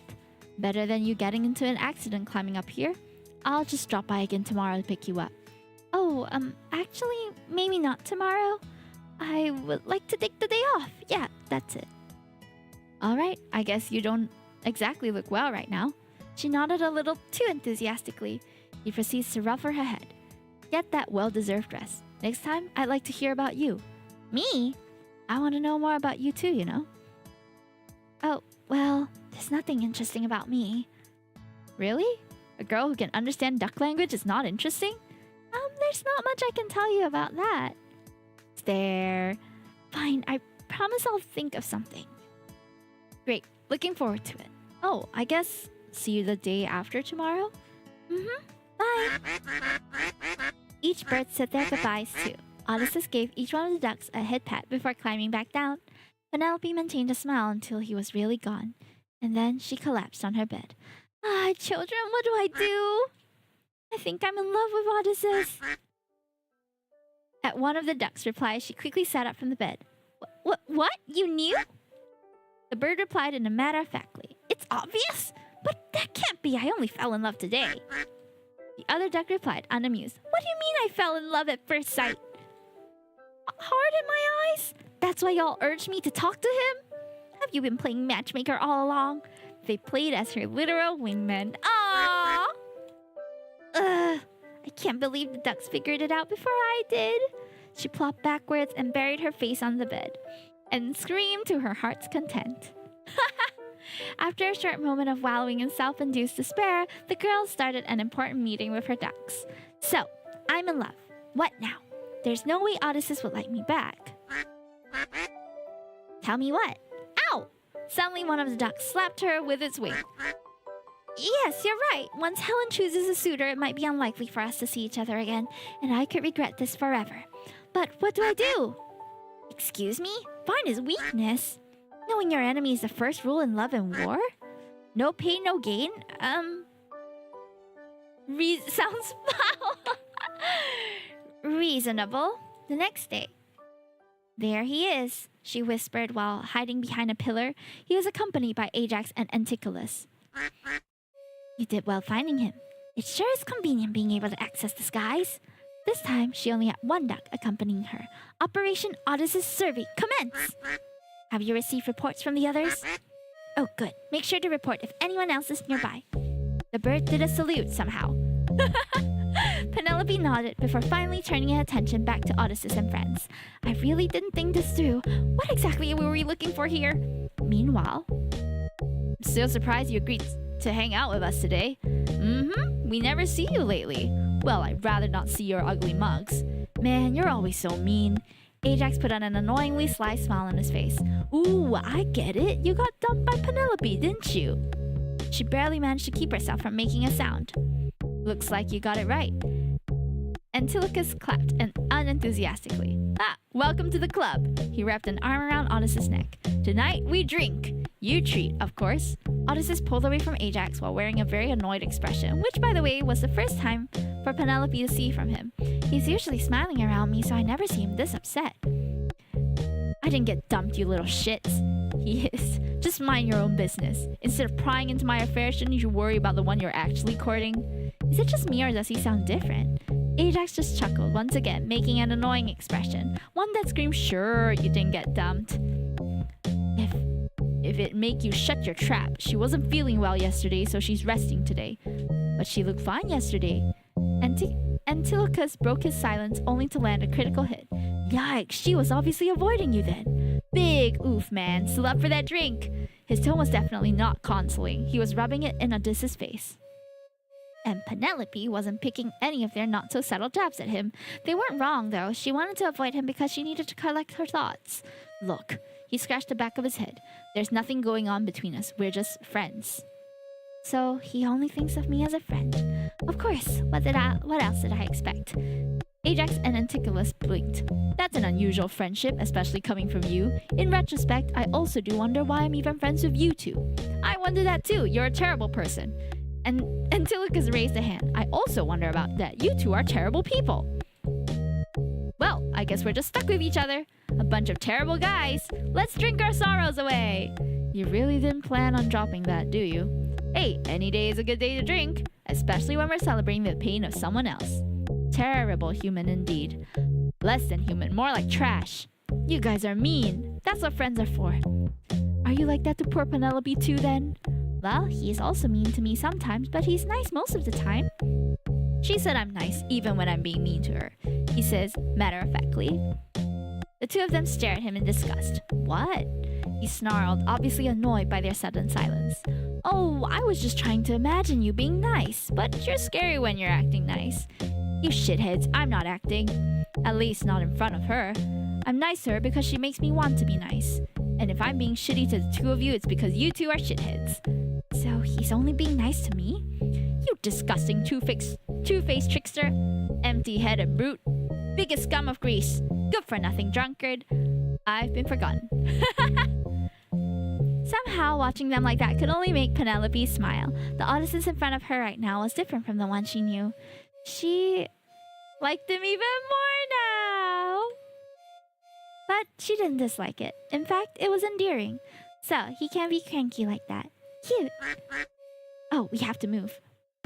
Hey, we have a stray over here. The forgotten Anticulus seems to have slipped away at some point and grabbed her by the wrist from behind. Of course she'd been busted. Everyone had seen this coming, right? Penelope? Hi?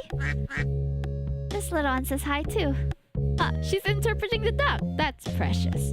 He definitely was thinking that. She's just making a guess. Penelope had forgotten that only Odysseus had known her for her ability to communicate with the ducks, and that no one ever really believes her when she says she can understand them. She retreated behind her veil, embarrassed.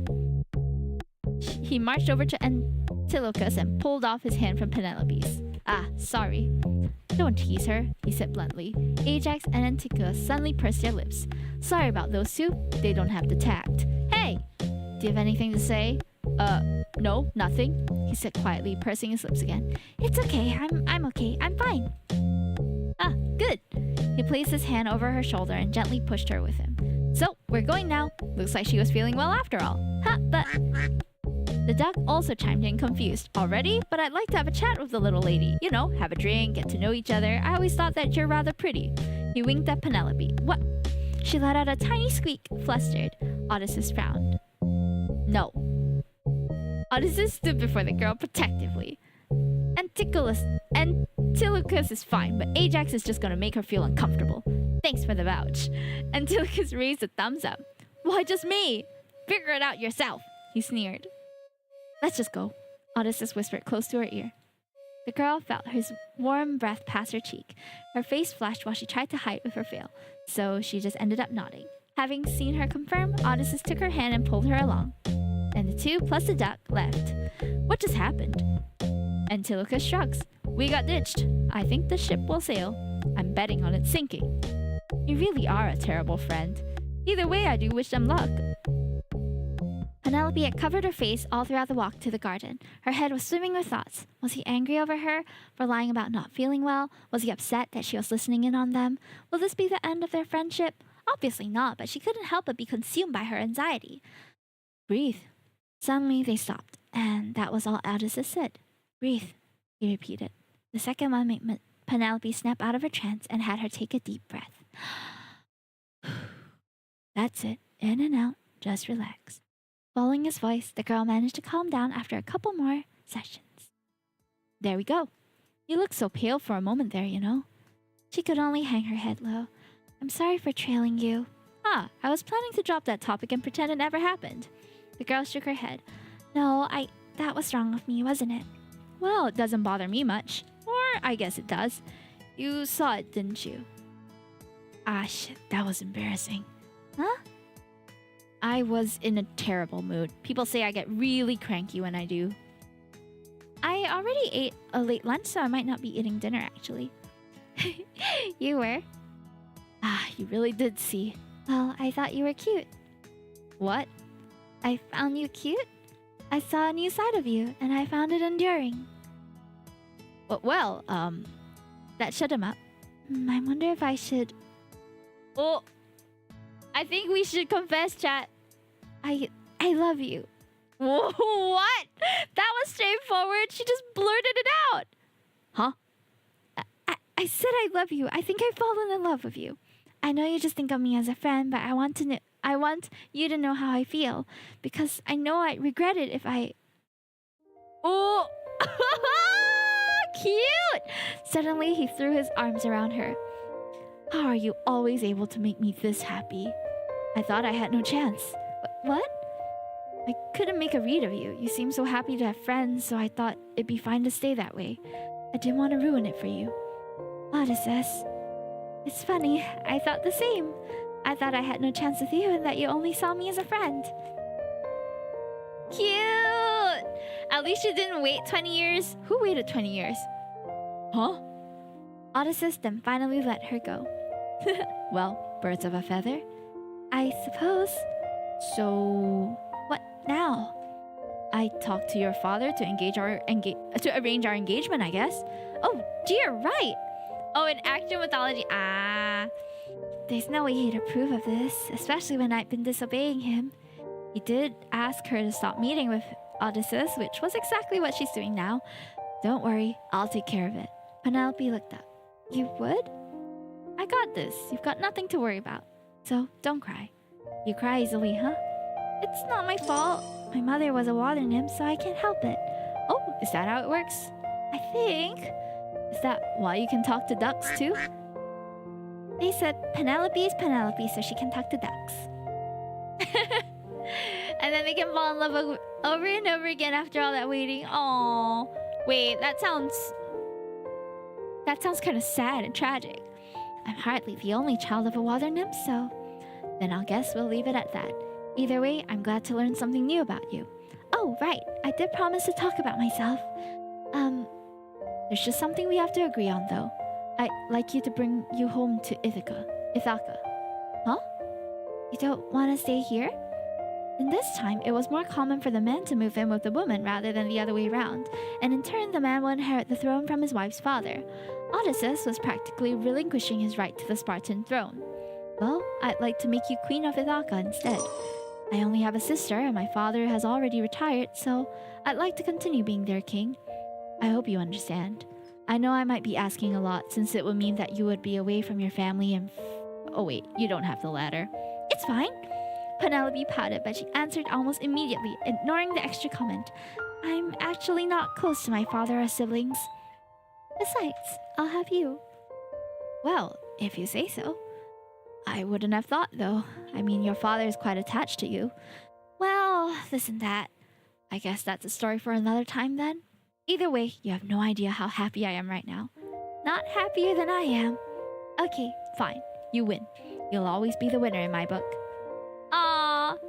And thus, Odysseus was granted Prince Icarus' approval to marry Penelope. Together, they lived happily ever after. The end. As if it were that easy! Oh no! Absolutely not! The towering man roared. You're not even giving me the chance? You alone are enough trouble, but you wish to bring her Ithaka as well? That is out of the question. As he had promised Penelope, Odysseus tried to negotiate with her father for her hand, and it obviously wasn't going well. That's not fair, he huffed. Didn't you at least challenge her other suitors? I'm willing to take that bet as well. No means no. Give it up, Odysseus. I'm not giving you my daughter. But she wants this. We love each other. He spoke in all seriousness. Stars Call says, stumbling into this feels like a sign I need to listen to Epic again. I haven't listened through it, but I really should. Bah! He waved his hand dismissively. That poor child is naive. She knows nothing of the world. I'm only doing what's best for her. Then why didn't you tell her that? Tell her why we're a terrible match. Tell her all the lies I've poured on her. Make her reevaluate her decision if you can. I'm willing to wait no matter how long. And if she doesn't change her mind after that, no means no. Just give her up. That ends our negotiation. Without letting Odysseus have another word in, the man turned around and left. I didn't expect much, but man! What a shitty old man. How is someone like that Penelope's father? He's just pushing what he wants. I mean, sure, Ithaka is a backwater province, we have goat and sheep walking around our palace, but Penelope wouldn't mind, right? Right? You agree, don't you? The bird flapped its wings. I have no idea what you're saying. Now then, I don't want to disappoint her. And I'm sure that shitty old man's not gonna say a word. That, or he'll tell her I'm dumping her or some shit like that. The duck patted him on the leg. I'm guessing you're consoling me. Thanks, buddy. Now then, I have a job for you. He bent down to the duck's level. It had been 2 days since Penelope had seen Odysseus. The girl hadn't left her room since then. If anything, she was just hoping for any form of news from him, which was why she had left one of her ducks with him. I'm nervous. I wonder if he'll manage to convince father? You're right. I should trust in him, she said to herself. But knowing father, he will likely do that, won't he? It's not the first time I've had a suitor. Not that I've ever actually met any of them, but I've heard that a number of men had come for my hand in marriage before, and father refused all of them. A weird duck girl she may be, Penelope was still a daughter of a king, so it was no wonder that there were still those who would flock to her. By challenging them to a foot race. What? You believe that Odysseus can win? I hope he can pull through. Just then, a duck came through a window. Really? He did it? That's what he told you to say? What does that mean? The duck shrugged. You said to just trust in him? Sure, man. Then I will. Why did you call me out here? King of Ithaka, you're planning to use my niece, you better think twice. I tell you now, it would not bode well. You will only generate the ire of my brother. Oh, Thyndarius, what kind of greeting is that? Cat got your tongue, you suddenly gone quiet there. I really do despise talking with you. As do I. Though your concern is wholly unnecessary, because your brother does seem to hate me already. But I must admit, I dislike him even more. There was one thing you got absolutely wrong, though. I'm not using Penelope, but whether you believe me or not is up to you. Thyndarius lifted his brow as if expressing doubt in Odysseus' words. I know what you're thinking. If I'm trying to get close to Penelope to get to Helen, right? Or perhaps that Penelope is the perfect consolation prize next to the unattainable Helen. Is that not what you are truly after? You, not bringing any gift, not showing any interest, not making a move. They're all uncharacteristic for the cunning trickster of Ithaka. Believe what you will, but I'm not interested in Helen. She simply isn't my type. And I assure you, I have no interest in the Spartan throne either. You have guts talking about my daughter like that. The more reason for you to believe this supposed liar, yes? If I just wanted to get on your good side, I'd be flattering you to no end. Well, I wouldn't want you near Helen anyway. Ah, the feeling's mutual. Your past few words would have been enough to launch 100 ships. But you wouldn't, right? See, of course I'm right. I'm always right. I must admit, your hubris is unbelievable. Why, thank you. That wasn't a compliment. I'll take it as one anyway. The other king clicked his tongue. It wasn't difficult to notice that he was annoyed. Or rather, he wasn't even trying to hide he was annoyed. He wanted Odysseus to know that he was. Enough idle chatter. I called you out here to make a deal. I'm not making any deals with a trickster like you, even if it's beneficial for both of us. The fact that you bothered coming here means that you are interested. Look, I can provide you the solution to your daughter's suitors and strengthen your position as king while we're at it. I assure you, this is worth your while. So, fancy to listen to me first before you make any rash decisions? Tyndareus took a sharp breath. For a moment, he stood in silence as if considering the other's offer. It had been a while since the first suitors arrived, and the tension had been at its peak. Sooner or later, he wouldn't be able to stall them for longer. At worst, blood might stain his halls. The trickster's offer might just be his final hope. Very well, listen. I will only listen. Good enough for me. I know your plight. You're afraid to choose a suitor for Helen, right? Because picking one could easily offend the others? The man let out a grunt. It was an unconscious confirmation. Odysseus simply continued, ignoring the reaction. I could offer you a solution. In exchange, I only ask that you take my side and give me aid to help me win over Penelope. The older man blinked. Hold on, you're actually serious about my niece? That dull girl who smells of ducks? Who are you calling dull? Tyndareus flinched. Even if you are her uncle, I wouldn't be so keen on letting that go by. I apologize. A drop of sweat trickled down his forehead.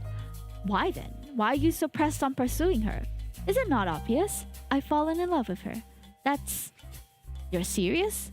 Why? I'm not allowed to fall in love? Well, no, I mean, why her? That's none of your business, old man. Oh. For a moment there, Odysseus noticeably faltered. However, your brother doesn't seem like he'd let his favorite daughter go. I wish to take her with me to Ithaca. If I do, that means one less contender for the throne, yes? After all, whoever marries the Spartan princess will have the right to the throne. As of now, Tyndareus and Icarius shared the throne as brothers, but Odysseus was essentially forfeiting his claim by choosing to take Penelope away to Ithaca. That meant that he's reducing Icarius' potential heirs, consolidating more power for Tyndareus. So I can take your niece, while you get to solve your problems, your daughter's suitor woes, and as a bonus, your family's position on the throne is strengthened. All intentions are clear. Everyone wins, no? Except for your brother, but I don't like him anyway. Tyndareus bit his lip. Indeed, the man offered him nothing but benefits. Unless he had an ulterior motive to taking Penelope's plan, or hand, there really wasn't any downside to this. The worst that could come from this was earning Icarius' ire for taking the side of this insolent man, but that was a small price to pay compared to everything Odysseus was offering. Then, let us hear it. How do you intend to pick a suitor for my daughter without causing infighting? I'll take it as a deal then. I'd like to hear a yes. Tyndareus fell silent, as if weighing his options. After a short moment of silence, he finally spoke. Yes, very well. You have yourself a deal, an oath. I'll help you get married to my niece Penelope if you can ensure my daughter's safe betrothal. Good choice. The solution is simple. Another oath. Announce that Helen will be the one to make the decision. Before she does, make them carry out an oath that they must respect her decision and that all the other suitors must protect the one she chooses. If one is to bring harm to her or her chosen partner, then they will face the wrath of all who have made the oath. I doubt anyone is stupid enough to risk it. And even if anyone is actually that foolish, then you will have everyone who made the oath as your ally. I'll run you through the finer details, but this should solve everything, no? Tyndareus nodded along. In short, they will have to pledge an oath if they wish to be one of the candidates for Helen. And when one is chosen among the candidates, everyone who made the pledge will become allies with the princess and her spouse. It was a method that forces her suitors to become allies with each other. On the surface, the oath has good intent. There is no reason not to take it. Yet breaking their pledge would not only paint them in a bad light, but also earn them the ire of all. Yes, yes! The older king mauled. Goodness, what a simple plan. Why hadn't I thought of that? He spoke to himself in awe. Well then, let me gather some materials to take down your instructions. I'll be right back. The man suddenly sounded much more energetic than he was a moment ago. We weighed like 6'7", no! As if a huge burden had been lifted off his shoulders. Of course, I'll be waiting here. And he watched the man walk off. So just to let you guys know, I think I'm skipping dinner tonight, so I'll try my best to play through this one if we can. He's so easy. Whatever happened to not wanting to make a deal with a trickster? I hope Quachilis has delivered my message. Everything is going according to plan. For the next few days, Penelope didn't see Odysseus. They kept exchanging messages through her ducks. Apparently, King Tendarius had made a move, so the whole palace became abuzz with activity. It was something about conducting a ritual for an oath which involved all her suitors. Unfortunately, that also involved Odysseus' mandatory attendance. Even though he had thrown the towel with Helen, he was still masquerading as her suitor so that he could continue staying at their place as a quest. Not long after that, Helen had finally chosen a husband, and just as Odysseus had guessed, it was some guy named Menelaus. With Helen now finally engaged, it should have been time for everyone to return home, right? But that was not the case. King Tyndareus invited everyone to stay for a little while longer, for an event he had a certain collaborator had planned. So yeah, that's pretty much the case.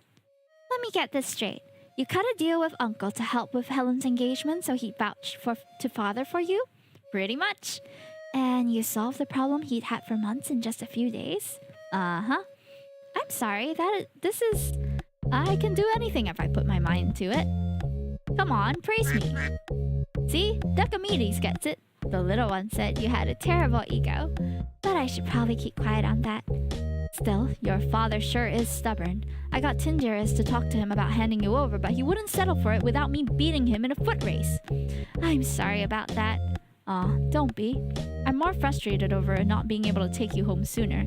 I just can't wait to have you see Ithaca already. Then we can stroll along the seaside, tour around the markets, and I'll treat you to some of our special delicacies.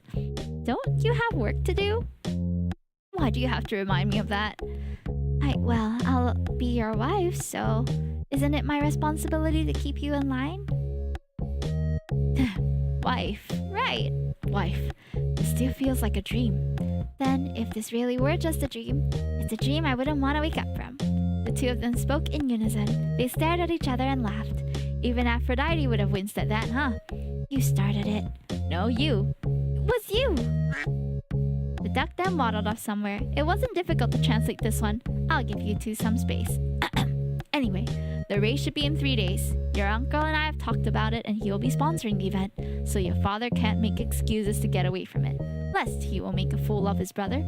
I guess uncle is one of the only people father couldn't easily oppose. Tyndareus said he'll save you and the ducks the best seat in the stadium, so I'd better hear you cheer me on. I can watch? Why do you sound surprised? Father never lets me watch his races. Oh, it's your first time then. It'll be a feast for your eyes. You'll enjoy it. I'll be looking forward to the event then. Odysseus and Penelope continued to meet for the next 3 days, though their meetings had been brief since the young man was training for the race.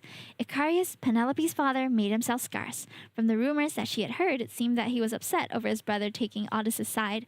3 days passed in the blink of an eye. So this is the venue of the race? The guard said Odysseus should be on the way. Come on, let's go say hi. Odysseus, Why are you... Cover your eyes, censor. Stare respectfully. Don't you dare censor.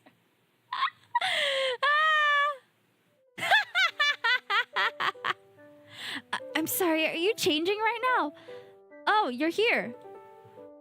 Wait, you didn't know? Didn't know what?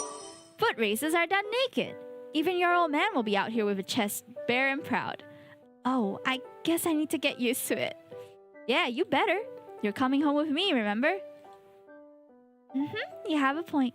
That said, she didn't really think Odysseus would be well toned underneath his clothes. The zooming in, chat! I can't!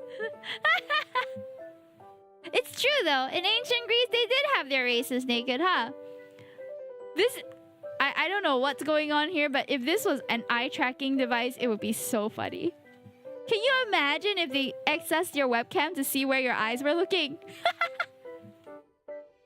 It made sense though, since kings were typically trained for battle. They go through rigorous routines.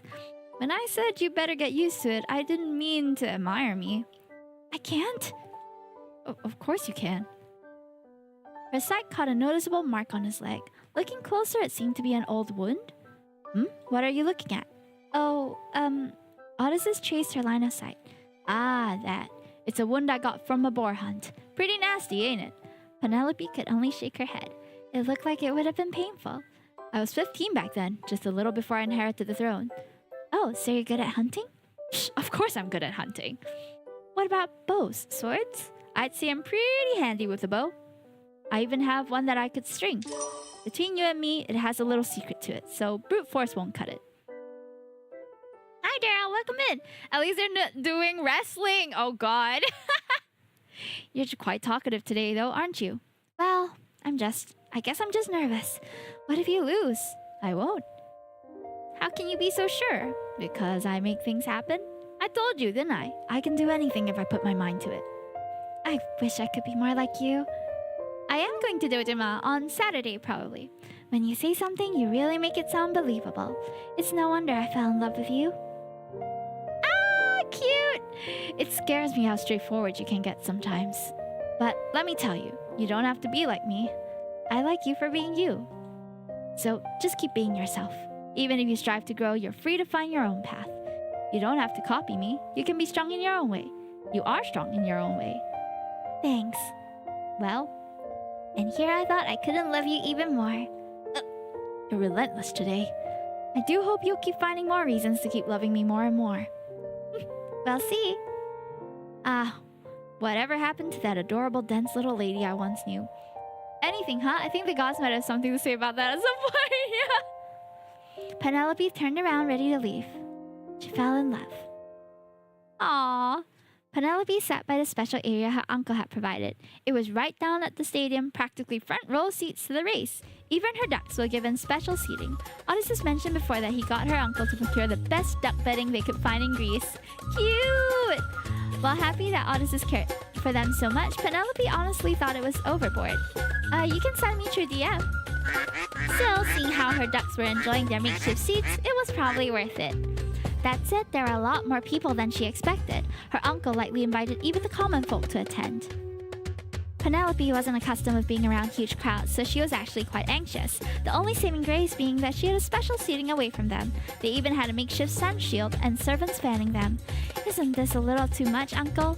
Her seat was right next to King Tangerus. Nonsense, my niece only deserves the best. He nodded proudly to himself. I don't get many opportunities to speak with Uncle. It's good to know he's actually nice.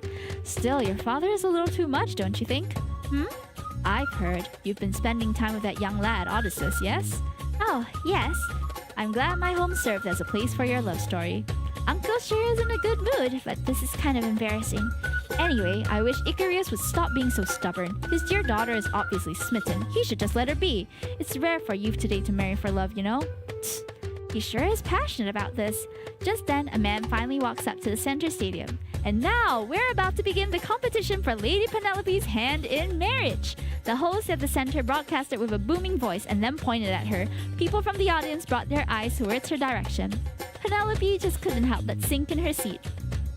She didn't like being the center of attention. It made her somewhat nauseous.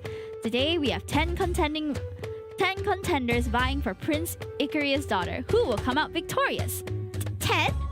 Oh, did Odysseus not mention? When I announced the event, a few others volunteered to take part. Haha, you're one popular lass.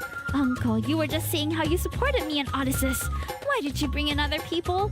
Suddenly, she felt even more nervous. How did it come to this?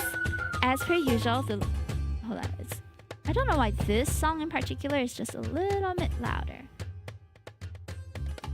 As per usual, the losers of the match shan't be allowed to step foot in Sparta forever. Huh? Oh, yes, he clicked his tongue. That's your father's handiwork there. Why didn't Odysseus tell me this? Knowing him, slightly because he believes he'll win anyway, without a doubt. And now, without further ado, here come our runners for today. And of course, they were almost all naked. Her father wasn't among them, though. He'll probably have a special entrance later. Ugh, she felt her blood rushing to her head. For a girl who had been sheltered all her life, seeing this many men almost buck naked was overstimulating, especially with them this close. Stay strong, Penelope. She looked around and saw a number of women above the audience seat screeching and cheering for the runners. Unlike her, they seemed to be enjoying this. Should I copy them? Penelope took in a sharp breath. But all that came out was a wheeze. Just as she was feeling down about not being able to cheer on Odysseus, his words from just a while earlier came back to her. You are strong in your own way. No, I can do this. Okay, one more time. Once more, she breathed in. You can do it! The girl shouted at the top of her lungs. Her scream surprised her uncle as well as the runners. Odysseus looked in her direction and smiled. I did it! So cute! Not long after, the runners positioned themselves at the starting line. Of course, Icarus was there as well. For a man his age, he was ridiculously buff. They're about to begin. 3, 2, 1, and they're off! Penelope was at the edge of her seat. Immediately, her eyes searched for Odysseus. He was doing pretty average, smack dab in the middle of the running. At this rate, Odysseus would lose. What happened to all his confidence? Oh no, this is just the beginning. I believe he can turn this around. It's like Uma Musume chat, but it's men! She pouted as she watched him complete another lap. The noise of the stadium didn't die down one bit. In fact, for every lap, the people would cheer louder and stronger. Interestingly enough, some of the runners who were ahead now lagged behind. But Odysseus maintained a steady pace.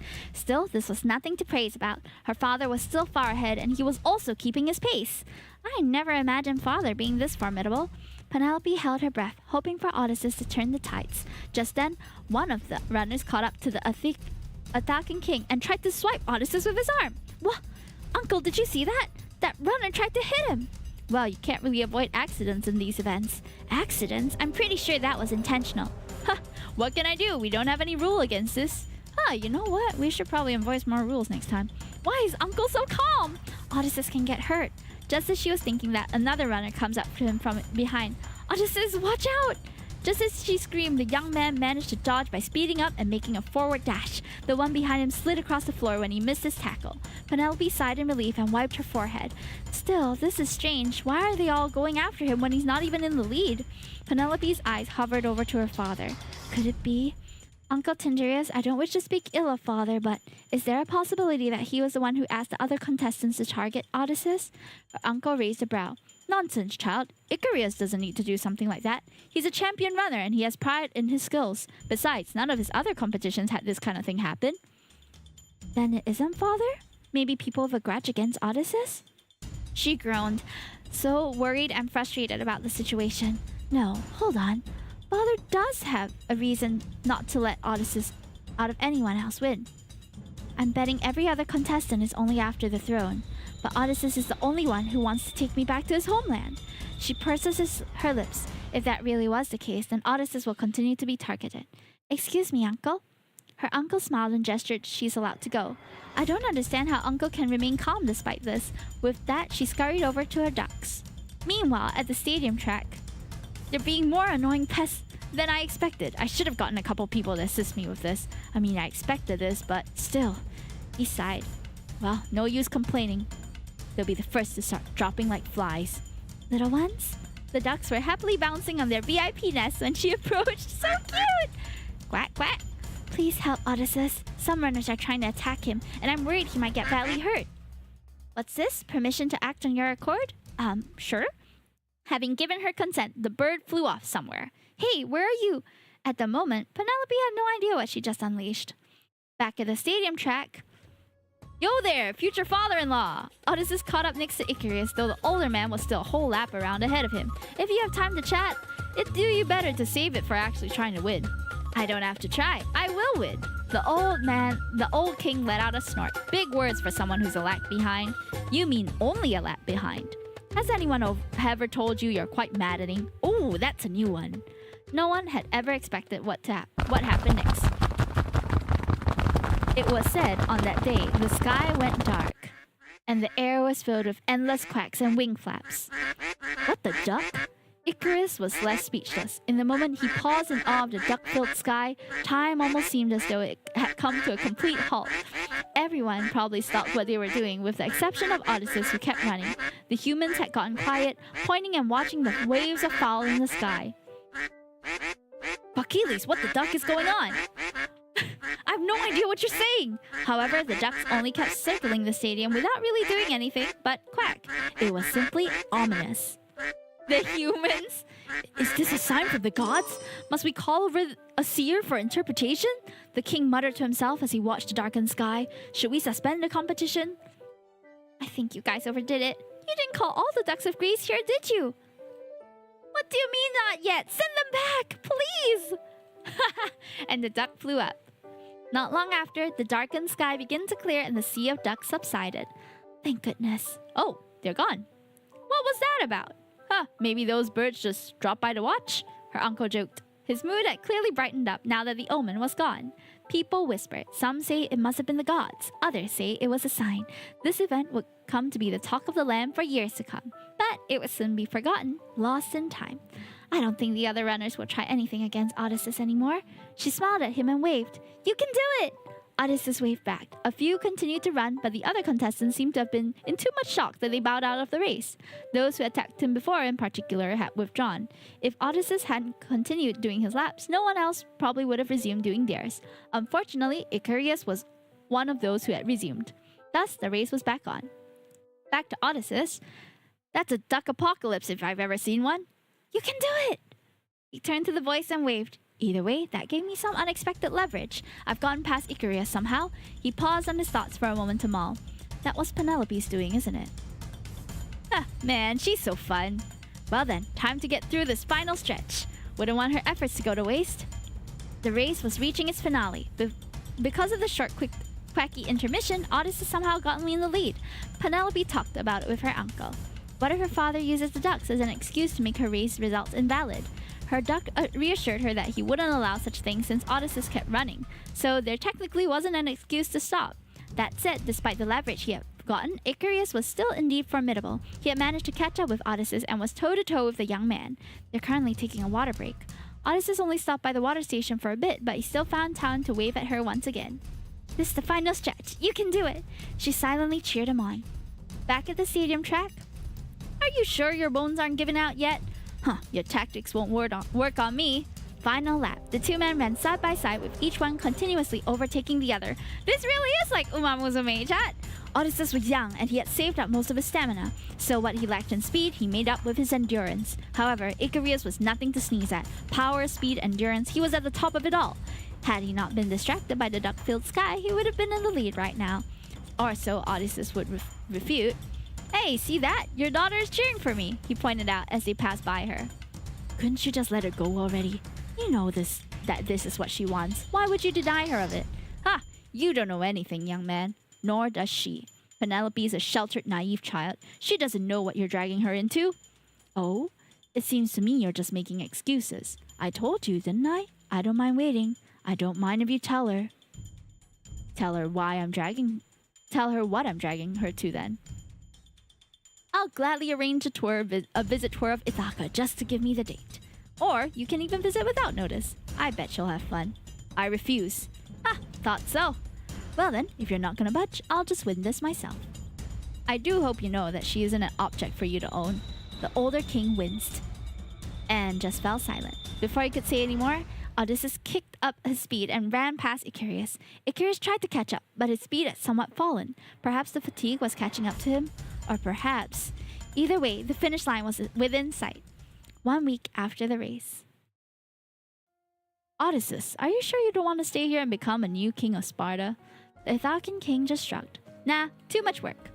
Penelope dear, are you sure this is the man you want? Penelope just hid behind Odysseus and nodded. Penelope, you don't know what it's like to live there in Ithaca. Oi, isn't that why I kept offering you to give Ithaca a chance first? Now, I won the race fair and square. You lost your chance. He made a shooing gesture to the older king. Icarus just grumbled under his breath. Penelope, do you really want to leave with him? I'm not even opposing you to take him as your husband anymore. Just stay here, please. The girl just pulled her veil over her face and held onto Odysseus' clothing, and then she retreated behind Odysseus once more. Penelope. Okay, that's enough. I think she made her choice. Don't worry, it's not like I'm imprisoning her in Ithaca or something. She can visit whenever, you know. With that, Icarus sighed. He gave Penelope one last glance before finally turning away. Man, your dad's really attached, huh? I mean, it's kind of his fault. If he hadn't been challenging other suitors to a race, then you'd likely be betrothed to someone who actually wants the throne. But it wouldn't have been you. Yeah. He unintentionally saved the seat for me, huh? But what about you? Are you sure? Penelope didn't think twice about nodding. I'm actually looking forward to seeing Ithaka. Oh, and I'm looking forward to showing you around. Your ducks will love it there. We have a ton of farms and plenty of places for them to roam. While they're at it, they can take care of the pests. Oh, but please don't bring out the duck apocalypse in Ithaka. Well, as long as you behave. Not you too. Getting in trouble is my natural instinct. Okay, fine. I'll try, but no promises. Hey, if something is bothering you, just tell me. I'll be your husband soon, but I will still your friend first. Penelope looked up at him and smiled. It's nothing. Maybe I'm just feeling a little sad about finally leaving. But honestly, I wouldn't say that I have any attachments here other than my ducks. And they're coming along, so... She trailed off. Well, I can't read minds, but if you'd like to talk, know that I'm here. Aww, they're so cute. I'm so glad that things has gone well for them. She took his hand into hers and placed it over her cheek. I'm happy I met you. You're not allowed to use an underhanded attempt like that. Well, you're free to retaliate. You won't regret it. What if I'm asking for it? Gods, why do you have to be so adorable? Aw, congratulations, you two!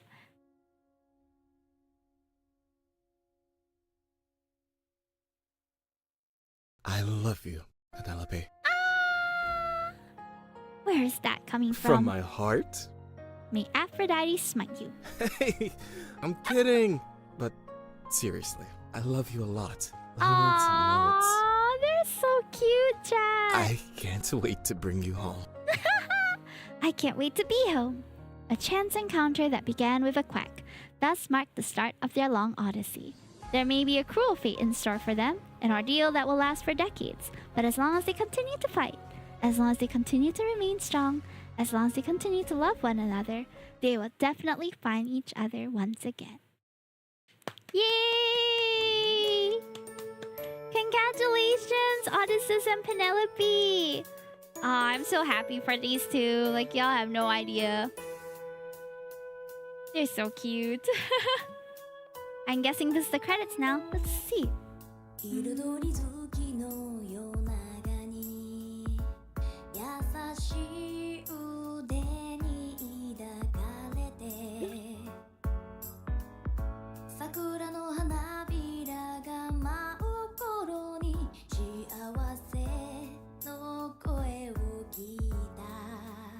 Remember to eat. I will get a snack before we continue our stream. Yeah.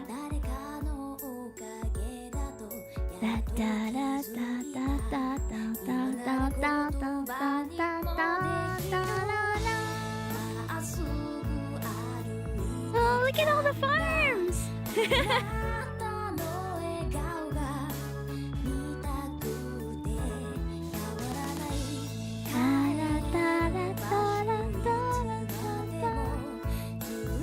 Piglets, yeah! Oh, look at that! There seems to be a lot of sketches that weren't used in the story. Maybe there are upcoming ones? Wait, so that was a... No. So this is... I had the full game for this one. But there is a demo available if you want to just play the first part of it. I'm not sure where the demo ends though. This one's the full game. Yeah. Sorry for the mix-up there. Yeah, so thank you again for Neoclassic Games as well as Anta for providing a key for us to play the story today. Please go support the devs and support the game on Steam. I don't know if they have DLCs or anything like that. Let me just look quickly. No, it's just a standalone game, it seems. There is, however, a Myth and Legends visual novel collection. I gotta admit, it was funny. It is cute, right?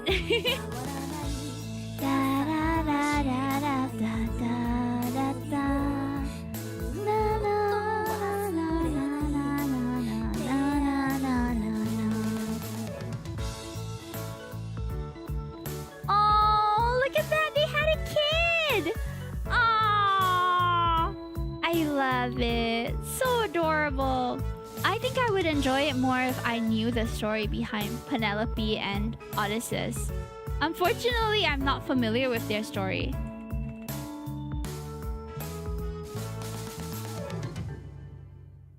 Okay, I don't think you would, Hime.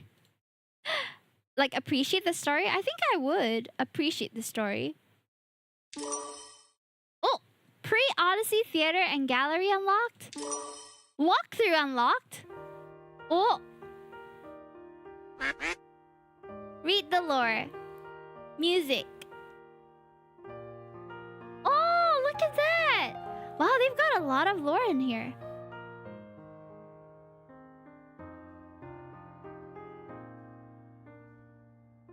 Ah, that's interesting. You have stuff that you guys can read as well about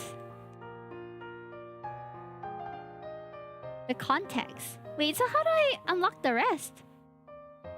Play through the game to unlock. For now, have a quacker.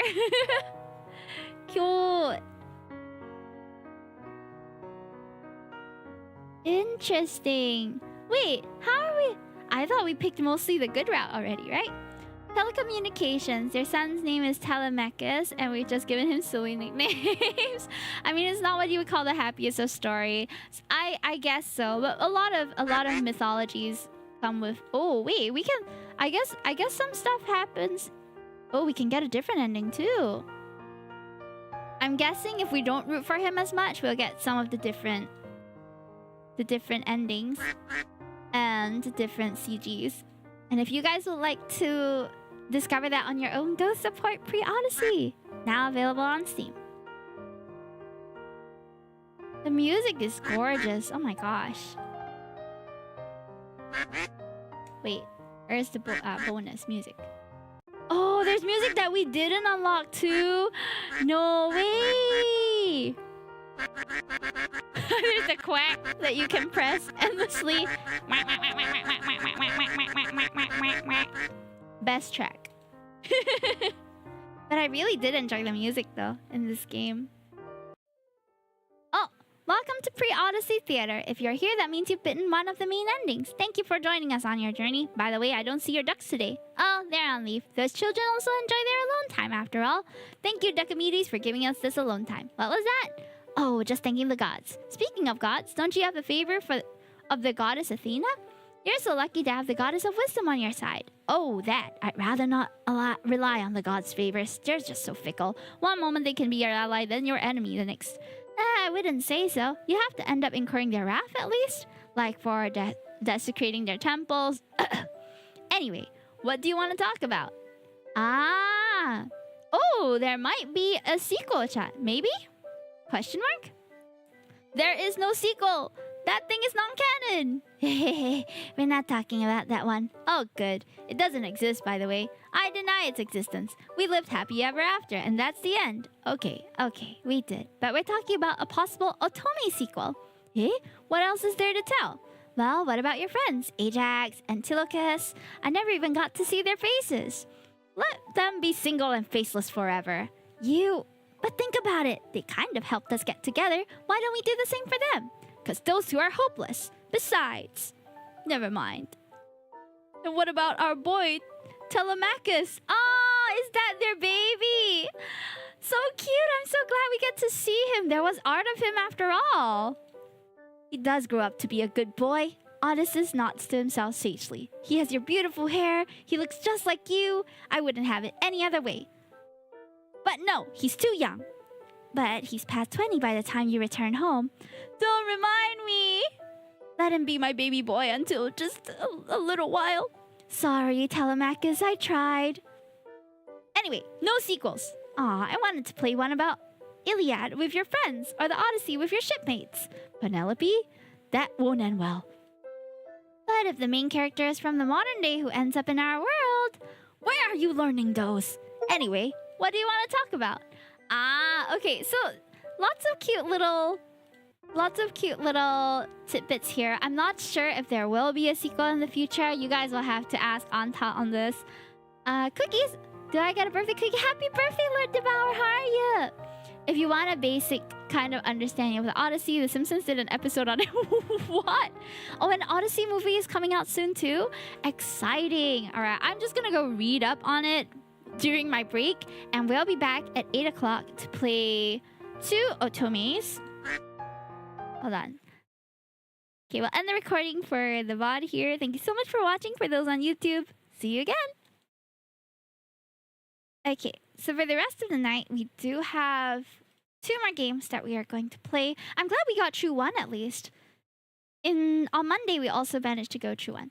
So the next one we're playing is called Of the Lilies, and I'm not so sure what to expect of it, but it does look a bit edgier. So get ready for that. And tonight at around 9 or so, we're going to have Poetry in Purgatory, which is an interestingly artistic looking game. I feel like the mechanics for this game is going to be quite unique, so I'm quite excited to see it. Do come back in about 15 minutes. I'm going to have a quick break first, and we'll be playing this. Or we'll be playing these. Meanwhile, let me just... I was looking up their story, but I haven't read it. Meanwhile, I'll just look at some things. Tell Chewy I said hi. Joe says hi, Chewy. He's awake for once. Okie dokie. Let's play a simple one. Okay, so we'll just revisit some of the visual novels that I have played before as our break time one. I don't know if there's a quick one. Let me try to find, okay? I believe... Where's my visual novels playlist? There was one. Hold. Let me find it.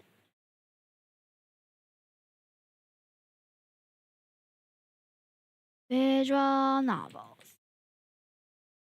There it is. Oh, you saw it? I didn't see it.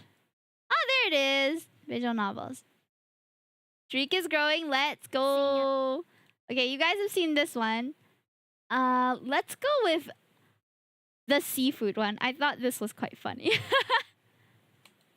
Real, I was doing a tough moment. Oh, my bad. This is an interesting game that I chanced upon. Okay. Wow. Oh, did I not open my room? What games are available? And it was tagged as an Otome game, but I'm not sure how it's gonna be one. So, okay, let me just load up my room real quick. Watch the trailer first. Oh, crab. Amy's room dark. Looks handsome. Lobby. Like lobster lobby. Okay, it's kind of giving Hatu for boyfriend a little bit. Oh, just so you do get to... I miss this model. She is cute, isn't she? Oh, look at the setting. So cute. Okay, I'll be back in a bit. See you soon. What? The mini games too. Oh gosh.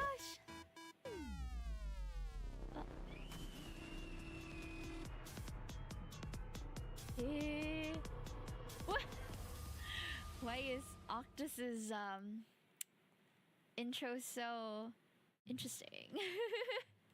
Well, let's give it a try, shall we? Taste of the Sea. This is gonna be an interesting one.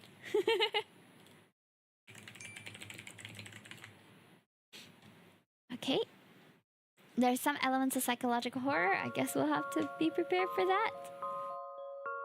So a new game.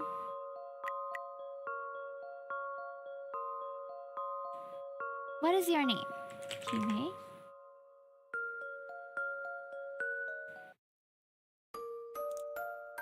Mommy? Oh, my child. What's wrong? I can't sleep. Oh, sweetheart. It's okay. Sometimes it's hard to fall asleep. Should I read you a bedtime story? Yes, please. All right. Once upon a time, there's a beautiful princess in a castle. Hey, it's us! A princess lost her necklace in the pond. A frog offered to retrieve it in exchange for her kiss, and she agreed. The next day, the frog arrived at the castle, reminding her of her promise. The king doesn't believe Frog's word, so the king locked the princess away to stay in her room. At night, the princess sneaks outside looking for the frog.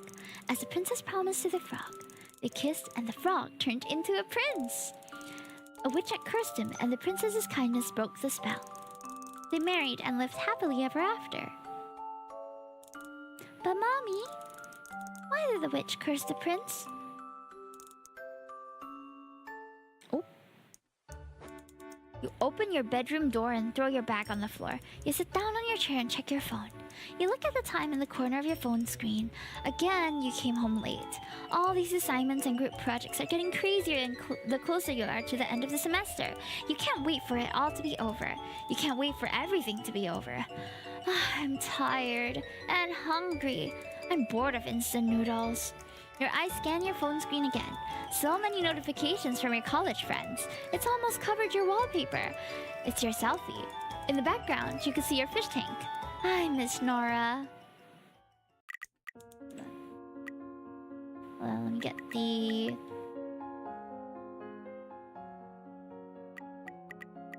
Let's save as well. Nora is your pet fish. It recently died after you've had him for 6 months. At first you only brought him home to brighten the mood. He had such a pretty color, but after spending time with him for months you grew fond of him. He always looked so happy to welcome you home. He always looked so satisfied with the fish food you gave him.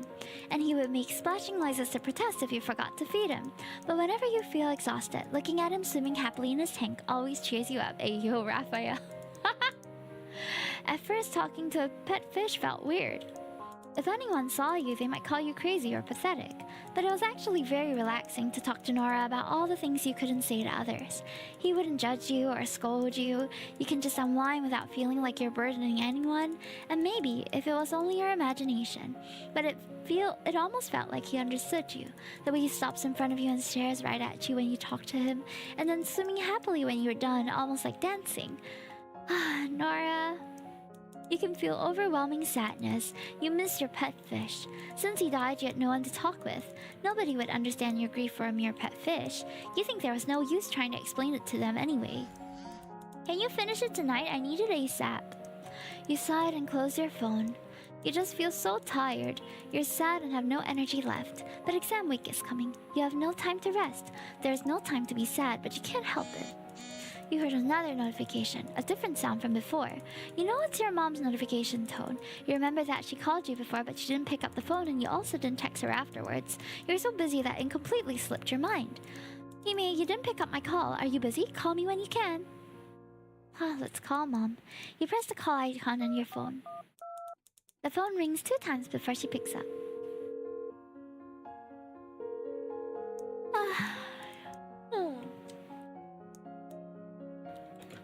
Hello, sweetie. How are you? I'm fine. Are you sure? You sound like you're not okay. Are you sick? No, I'm not. Did you eat well?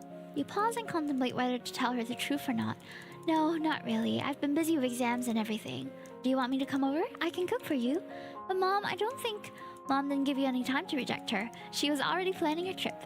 But I think I can only come next week. The week's plane ticket is still way too expensive. How about that? Warm home-cooked meals sound great. It means you no longer have to rely on instant noodles. At least it's something good. Sure. Is there anything you want to cook? I kind of miss the seafood you cook. Seafood, eh? Well, it's been quite a while since I cooked this kind of dish. Anything particular you want to eat? I'm still thinking about it. Alright, I will send you some money. Go buy the seafood that you like. Don't forget to choose the fresh one, okay? Okay, Mom. See you soon, sweetie. The call ended, and then a notification came. She already sent you the money. Then this means you need to go and buy the seafood. You look up to your phone and find a place where you buy seafood. Several places came up. You decided to try and go to the nearest market. You think about going to the market tomorrow. What kind of meal will Mom cook for me? Black pepper, tomato sauce, maybe garlic butter? I should tell her what I want. Thinking about what meal to eat is making you hungry. Oh, please eat, girl! So you decided to go sleep. You set your alarm so you could wake up earlier. Oh, she's a pro-overworked student. When morning comes, you wake up on time. After washing your face, you change your clothes. You choose whatever simple clothes are still available in your wardrobe. You remember you haven't washed your clothes for a few days now. I hope this is okay. I'm just going to the fish market after all. You take your small bag and wallet and start making your way to the market. The market is also crowded today, just like usual. You're a bit overwhelmed by the crowd and got confused. I need to find some seafood, but I don't know where. Is she just check the entire market? You decide to follow your instinct. Where will you start? Let's go to the right. You went to the right. You keep walking until you find 2 stalls that look like they are selling seafood. You never shopped here before, so you don't really know which one is better. You decided to just choose randomly. You take a closer look. A store has a nice-looking madam who smiles and calls you to take a look. B store has a stern-looking man who doesn't say anything. He looks really experienced. You think to yourself, maybe it's not right to judge someone based on their appearance. After all, you've been backstabbed by one of your nicest-looking friends. While another friend who always looked arrogant and grumpy was actually very caring. You shrugged while thinking about them. Right now, the main priority is thinking about what seafood to buy. Let's see. Let's go to the A store with the nice madam. Welcome, what are you looking for? I'm looking for fresh seafood for my mom. She's going to come and cook for me. That's great. Have you decided what to get? Not yet. I will look around. Feel free to call me if you need some help. You look around the store, there are many kinds of fishes, and you don't really know any of them. You don't want to eat fish. You still remember your pet fish after all. You looked away from the fish section, and you see there are squids, prawns, clams, and even some creatures you don't know. But 2 tanks pick your interest. One is a red tank, the other is blue. Let's go with the red tank. Hello, Hanabira! Thank you so much for the raid! How's your art stream? Hi, Maidenera. Welcome up. Maidenaria, welcome in. Thank you for the first time chat. The piggies have infiltrated the chat. Please accept our oinks and support. You're welcome. Welcome into the Bunny Princess Kingdom. My name is Himetokki. I'm Bunny Princess Vtuber, and the people that are in my community are called the Hench Bunny. So welcome in. If you have followed, then that makes you a Hench Bunny too. I'm so sorry if I'm stuttering over my words because I'm playing a visual novel right now that has. If you played Hatofu Boyfriend and dated some doves and birds, right? This is where you date like crabs and lobsters and octopus, and I think there are some hidden characters too. But we're still at the prologue, so I'm not too sure. This is the last game for the part 1 segment of our Southeast Asia Onward Game Festival showcase. So this is the 8th game that we are experiencing today, and we will be experiencing more at 8 p.m. because I'm going for a quick dinner break after this. This is called Taste of the Sea, and you can see the title in the top left if you want to go and check it out. Yeah, thank you so much again, Hanabira, for the moment I clicked out, it like blanked out for a while. Here we go. Let me give you a shout out because my mods are not here today. There we go. Thank you so much. Feel free to share with us your artwork as well. I would love to see. Right. So we chose the red tank, and I have no idea what fish is in there, but we're gonna just figure it out.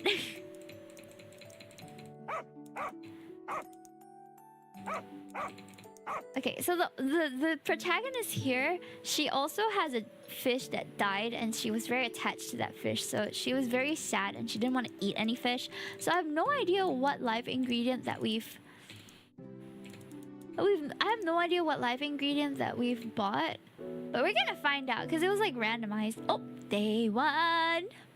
No problem. So I think there are many different endings to this, but let's figure out. Okay, look, I see it here now.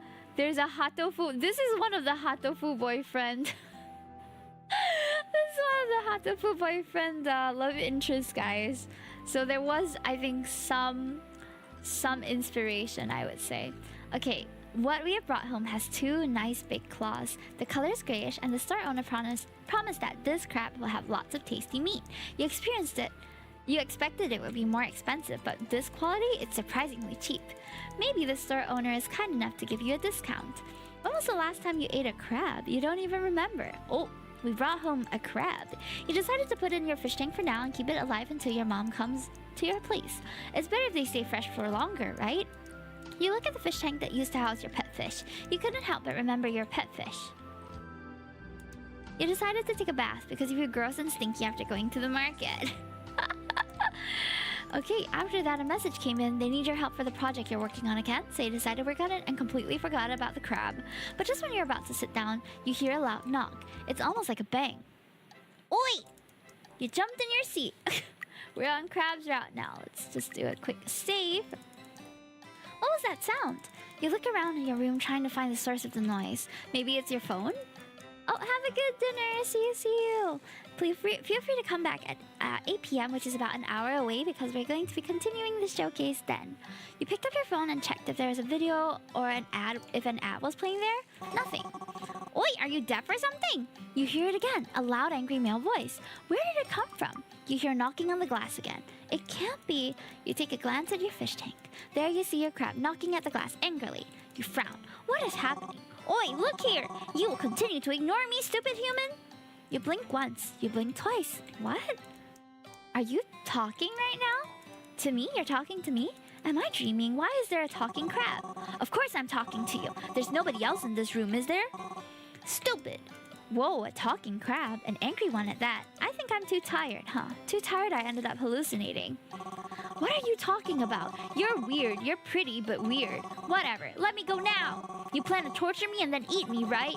I don't want it, so let me go. Wait. I bought you. I own you now, so why should I listen to you? You will be my meal soon. You pause a bit. Eh? But did you just say I'm pretty? Yay! Well, what? Of course not. There's no such thing as a beautiful human. Huh? The crab turns it. We picked the Sundari crab, guys.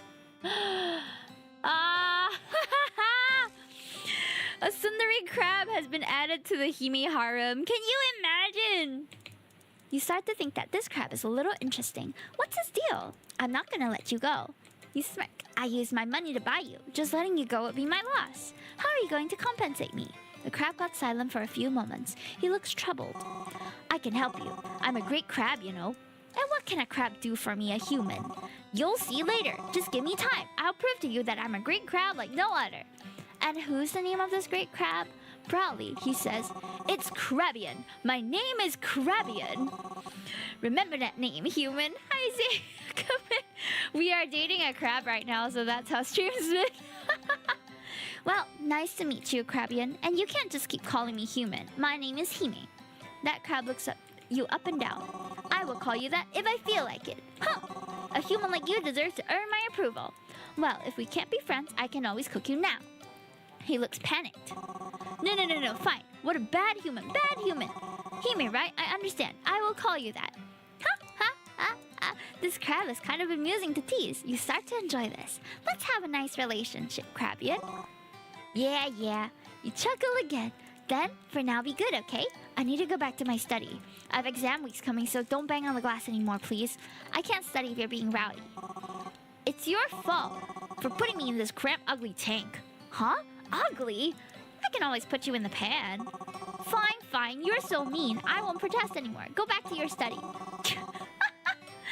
Oh no! I want some chili crab. Oh man, crab has more riz than me. I'm telling you, my harem is expanding to include so many. It's just a variety. We got power and diversity here in my harem. Okay. You laugh for the last time before you leave him and go back to your study. True to swear, he doesn't make any more noise after that. Very good, but you can feel him keep staring at you. At your every movement. Of course, when you try to look at him, he'll look away while pretending. You never think a crab can be this cute.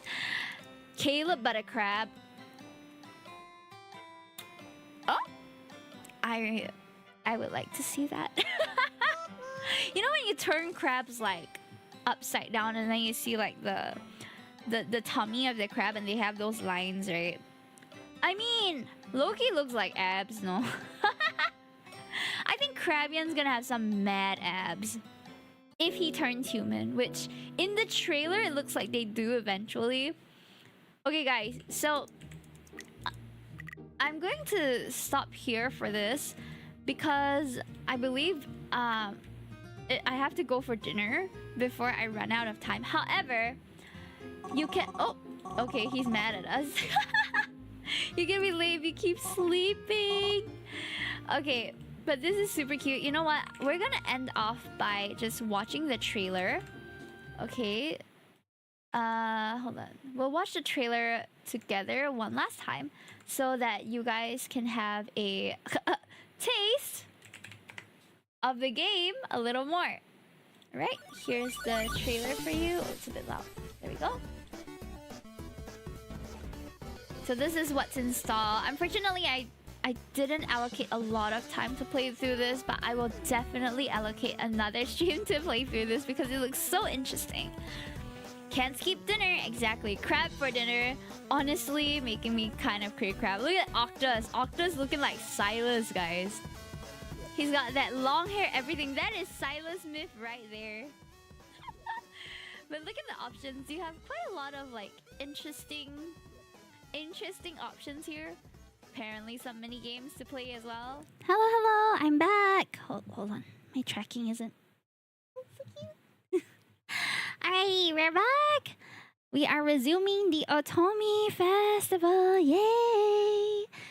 Yeah, so we didn't manage to play through the Taste of the Sea, but we did romance, I think, one of the characters, or at least got through the prologue with them. So maybe one day I'll revisit this one. There's just so many great games for me to play. All right, now before we start, I'm going to just slip on my wrist support because I went to wash my hands and everything. So let me just put this back on because I hurt my wrist earlier this week, I think, or earlier last week.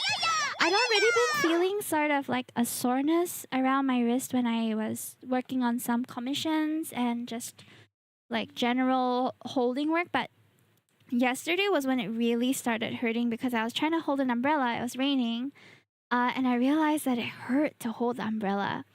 So that was when I realized, oh no, I think something's wrong with my wrist and I shouldn't overwork it.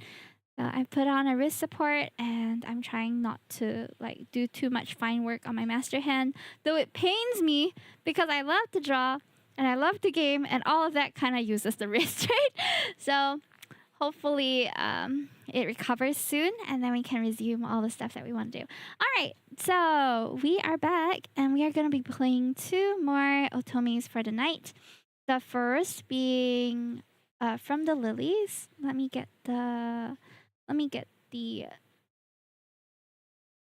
the Lilies. To the Lilies? For the Lilies. For the Lilies, my bad. For the Lilies.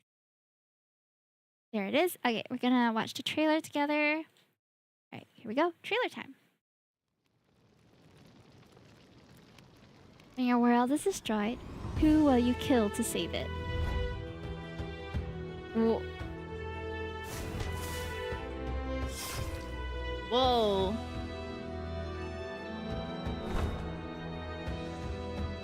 Oh, it's got some pixel art to it too. Very interesting. That's a lot of love interest, eh?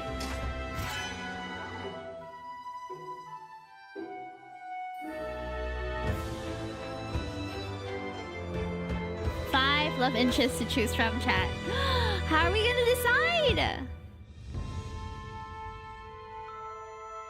Okay, so I think as you can tell from the trailer, there is going to be some sort of like violence or civil unrest that is featured in this game. So if that makes you uncomfortable, just a heads up.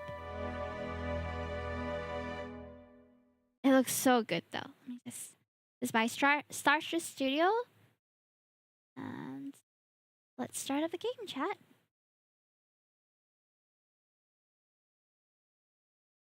Did I not? For the Lilies. Pretty sure I already... Did I not download the demo? Okay, hold on. Give me a moment, please. I'm trying to find... Off the Lilies. Off the Lilies. I was looking for the wrong thing. There we go. Alright. Let's go. I have a feeling we might need to see the full screen for this one, which is why I've decided we're gonna keep this layout for this game. Okay, this is only part 1 of the demo featuring 2 of the 5 love interests. Part 2 will be released later this year. Alright. Okay, here are the content warnings. There are some things that you might want to take note of if you're considering playing this game. I saw the welcome back. Okay, of the Lilies. Now, I don't know if I can use my controller. I'm hoping that I can. Oh, I can. Okay, fantastic. Enter your name. Okay. Mate. Close this. Where's my other window? There it is. I saw your stream. There's a game called Your Mom. Every time... Playing Your Mom. That's so funny. What kind of game is that? Long time ago, the gods blessed us with a gift. The power to wield magic. A gift once known only to forests and its creatures. Magic flows from the roots that anchor the trees, from the rivers that wind through Tayabak, and the animals that call it home. And because of the gods' blessing, magic flows through us too. Our family was chosen to protect this magic, Hime, to guard Tayabak, our land, its spirits, its life. They are sacred because when we fail to protect them, the blessings fade. Oh, that's a companion. And curses take their place. My father told me about curses that made the trees burn, the waters turn bitter, people starved, and some began to see things no one else could. And he told me about how he lost his father because of it. That's why he tasked me to keep our land and our people safe, as did all the chieftains before him. Oh, we're a chieftain. And now that is going to be your duty, Hime. Mine. That's right, I've been training you for this for the past 14 years. And now that you've come of age, I can finally entrust our tribe to you. We'll be doing a ritual today, just like your brother did when he was your age. A ritual that shields our land and our magic, and it keeps the curses away. So nothing like that will happen to our people again. My great-grandfather wrote all of it here, Hime. This holds the record of our bloodline. The one passed on to me when I became chieftain, that I'm now passing on to you. 110. Your mom is cheap. Keep it safe, and you'll always remember our history and our home. Dad, how long is this story gonna take? Me and Hime wanna play. Oi, not so fast, Alane. Oh, I love the pixel art. Oh, this is reminding me of Until Then. We had a pixel visual novel game that had sort of this like linear scrolling type style. Interesting. There's a lot to prepare for the festival. Did you forget how it was with Dalawi? You mean when we had a feast and danced around the bonfire? Then you do remember. After the ritual, we have a celebration. There's a lot to prepare. But Dad, she promised. I have to work first. Oh, I can't seem to select it. Why? I guess I'll have to use my mouse. I'm sorry, Elena. I have some things to do, but we can play after. You promise? For real this time? I'll play with you before the day ends, I promise.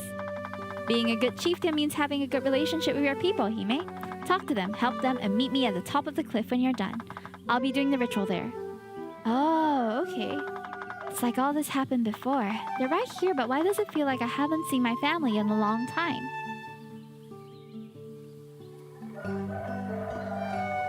Mom always told Laya and Alane to keep their toys in here when they were done playing. Our room was so small we wouldn't have too many things to keep.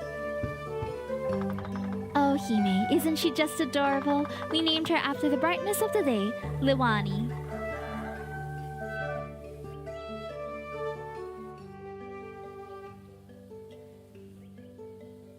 The morning she was born, she laughed so brightly, it was like the sun was shining on her little face, don't you remember? I remember, Mom. It seemed like only yesterday I was cradling you in my arms just like this. Oh, you've really come of age, my sweet baby. You've all grown up now, and you've got the entire village to take care of. But don't you forget to take care of yourself, and when you need any help, I'll be here for you. Let's enjoy the festival later, okay? I know I've always been hard on you, Hime. I only want what's best for you and our people, but you're ready for this. I know Tallabak can rest easy on your shoulders. Oh, it's Alane. I miss her the most. I wish I could have played with her more. Laya, stop breaking Sir Dayami. But he's the bad guy, big sis. No, he's not. He's the prince. Hime, are you finally joining us to play? Hime's got stuff to do. I know that. Don't forget your promise, Hime. You have to play with us later.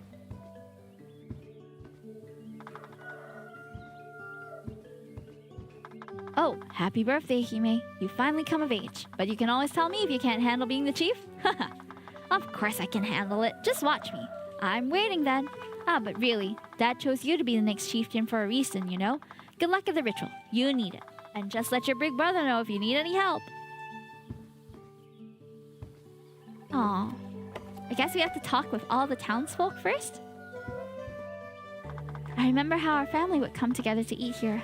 What I'd give to eat with them again. What's going on? Are we not with our family right now? Pounding rice. Mom usually cooked for the family. Huh, today is the day, isn't it? Don't get me wrong, your dad is a great chief, but I'm excited to see what you have in store for us. Oh, thank you, Uncle Daniel. You must be working hard since dawn. Please let me help you with the preparations. Ah, not even your first day as chief and you're already here to help us? The preparations are going smoothly. You have nothing to worry about. We'll provide you with only the best. Hi, Super JJ! But about that, I do need your help with something. What can I do for you? You'll see. I still have a fifth fish to catch for later, but my rod broke and its parts been scattered where I can't see it myself. Oh, if you want to help me fix it, those fishes won't catch themselves, you know. Of course, Uncle. Leave it to me. Where did you last see it? Over there by the river. Some kids must have been toying with it. You ought to check it out. See what parts are missing. Hi, hope you're doing well. I had the most embarrassing acting class today. I had to imitate a monkey for like 30 minutes. Hi, Maya Star 999. That sounds interesting. What was that supposed to teach you? Also, welcome in and thank you so much for the first time chat. We are right now playing Of the Lilies. What should I ask? How are preparations, Auntie Aniwa? Okay, seems like they're fine. We gotta find his rod though. Uncle, I hope they don't run into Aya. Ah, there it is. I need to find some thread and some wood to fix this. I should ask around.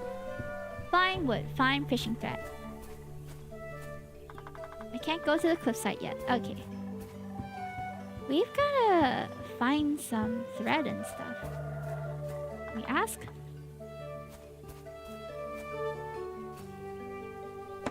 Oh!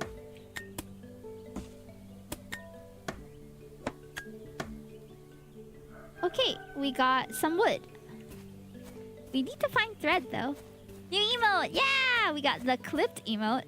Since when? I just added it since I made it. Fishing thread. If it's thread you need, Sai's always got some extra. Sai? Auntie Sai? What should I ask? That's Auntie Sumi. Ah. Our preparations. This is Auntie Sumi. Uncle. Okay. Okay, go up here.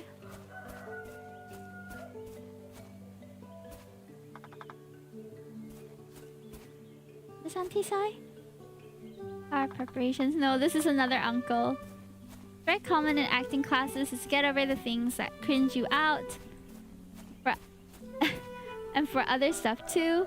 Don't bother him, Hime. He's practicing.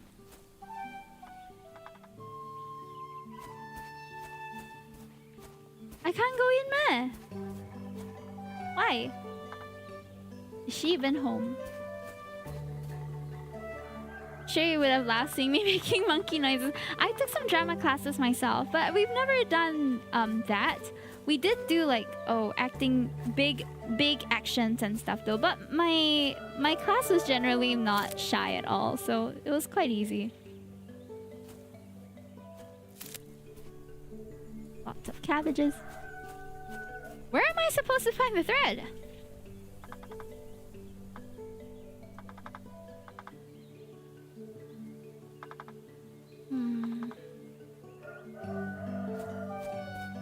Maybe she's outside of the house. Hi, Yapper!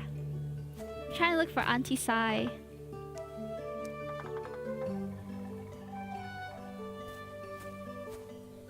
Where's fishing thread?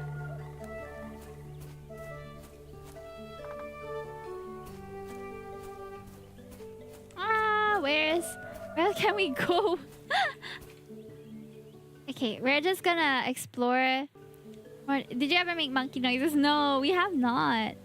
I mean, I've done it for charades probably at some point, but nothing comes to mind that we are like...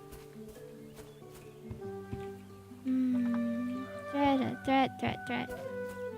More Otome Games. It's been good. This is an interesting one though. There's a bit of like point and click sort of exploration type things going on with this one. It's not purely just a visual novel. I'm still trying to figure out where to find Auntie Sai. How are preparations? Maybe up here? Harvest Auntie Sumi's crops. Maybe someone else will know where that is. Yeah, it does feel like Until Then, doesn't it? How good would you say are your monkey noises? I think they're okay. If I want to, I cringe you. No, I think it's okay. I think listening and mimicking them would be good if you're looking to get some references. I loved Until Then. It's really good, isn't it? Where the heck is Auntie Cyro? What? Gotta check it out by the river. Dude, fix your own thing.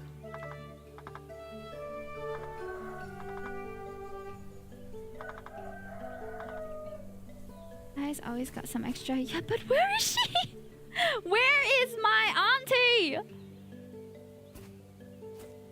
Oh, there's a sequel coming out, you know. Do you know where to find fishing thread? I heard she was sick. But that doesn't tell me where to find her thread. Ah! What would I do? What shall we do? I can't believe I'm stuck at like the first fetch quest chat. Oh my gosh. Am I just bad at point and clicks? Yeah. Or rather, I don't know if it's a DLC or whether it's a sequel. It seems like a sequel. Take some of these herbs, bring them to Sai's house. Oh, okay. Now we can go and we gotta talk to this auntie first. This is Sai's house, right? Or was it the next one? Auntie Sai? Oh, you really didn't have to visit. Yay, we got it! Anything you need from me? I do. I have fishing thread. Did it break again? Yes. I have some thread. Here you go. I'm full on fangirl mode if I found out it's an actual direct sequel. I know that there are some other, like, maybe it fills up some in-between stuff, you know? Yeah, but I'm glad you really enjoyed Until Then. It was great. I enjoyed Until Then as well. All playthroughs of it. Time to fix this rod. Let's fix it. All fixed. Okay, we have helped with the preparations. I think this is an appropriately paced fetch quest, no? You fixed it. Yes, I did. About that, I heard Auntie Sai is sick, Uncle. I think it'd be best if you were by her side right now. Oh, but what about the fish? I can handle the fish, Uncle. Oh, it's fishing time. Let's go. Until Then was probably my favorite games that I played back then. It was it last year? And then Undertale. Oh, Undertale is great too. Did you also try Omori? I think I recall you trying Omori, but I might have recalled wrong. Omori is also fantastically like immersive. Do you guys have any favorite visual novels? I know a couple of my friends love, or a couple of my community love Rakuen. Rakuen is a tearjerker. Omori was my favorite game. Alright, we got the fish. Spar a little. I guess we go fight that guy now. Yeah, Rakuen is fantastic. It's sparring time. Hime, you came. Great. We gotta make sure you're ready to fight. I won't go easy on you. Attack and defense. Hiya! Good reflexes, kiddo. Oh, my audition C days are gonna come in handy. Let's go! Anybody else play audition C? Chat, this is my jam. Yeah! I got this in the bag. Oh man, but my wrist though. Hiya! Easy. Alright, ready to practice your magic? Oh, is that gonna be a different mechanic? My magic? Isn't it a bit too early? Well, it's magic time.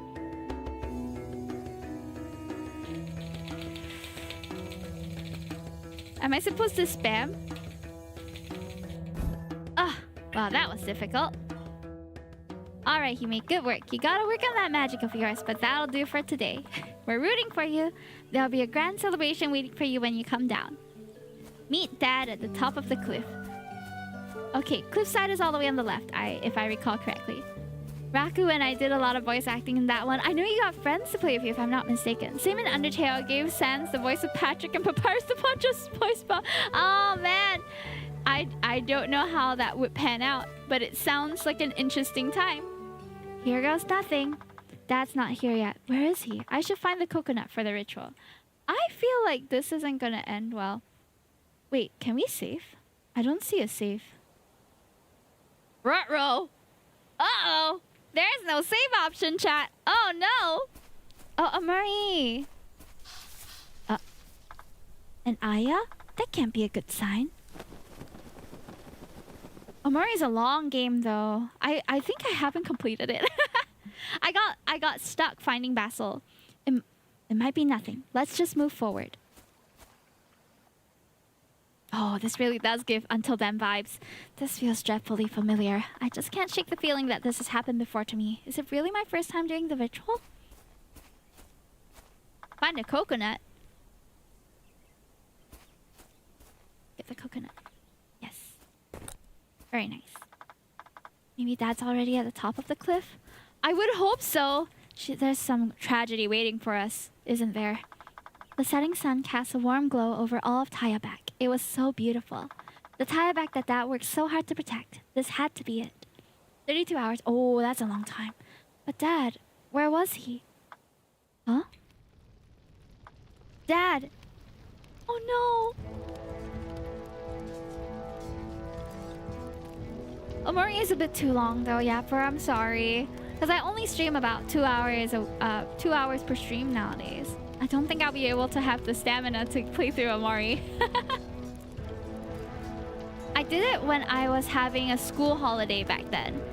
So it was a bit easier for me to stream more consistently. Not the whole game. Ah. Invaders, we're being attacked. Danyu, can you hear me?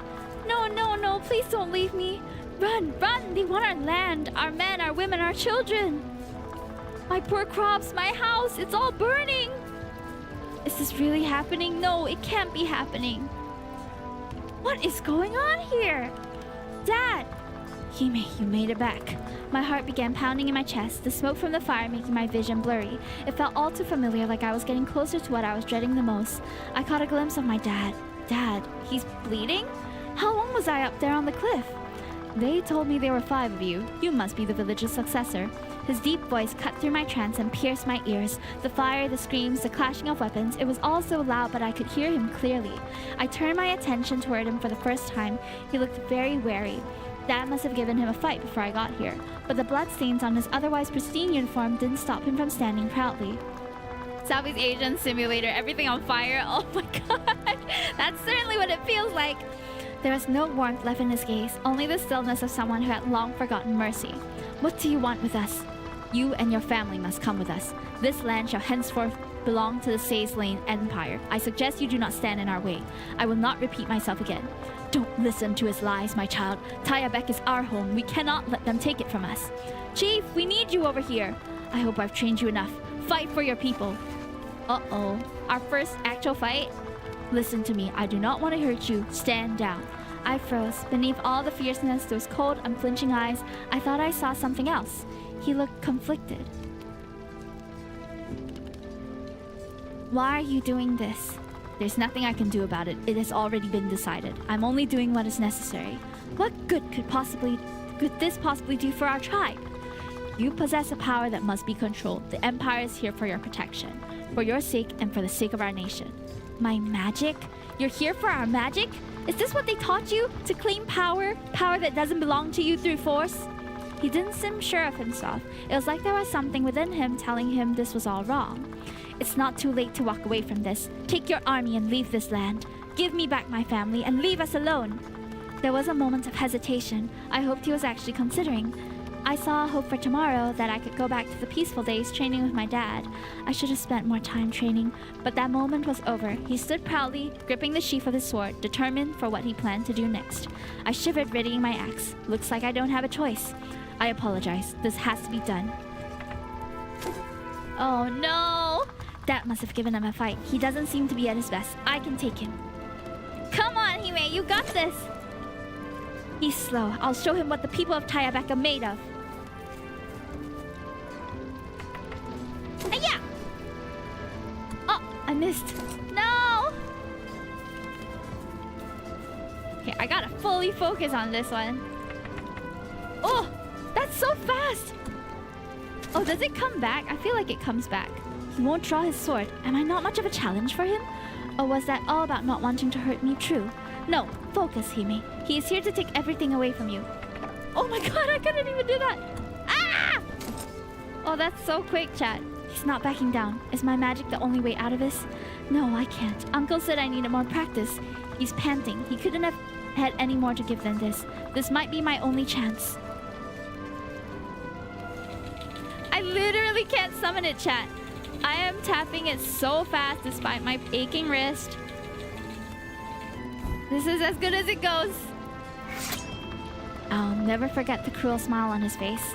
Where did Alone go? I'll never got to play with her after all. This land had been claimed in the name of the Saisland Empire. Ah! General, it's Sir Leon. Sir Leon, are you okay? One encounter with the chieftain to be and he's already bled dry? This won't do. Get him to our doctors. He won't learn anything laying in the dirt. Leon. I won't forget that name. Oh.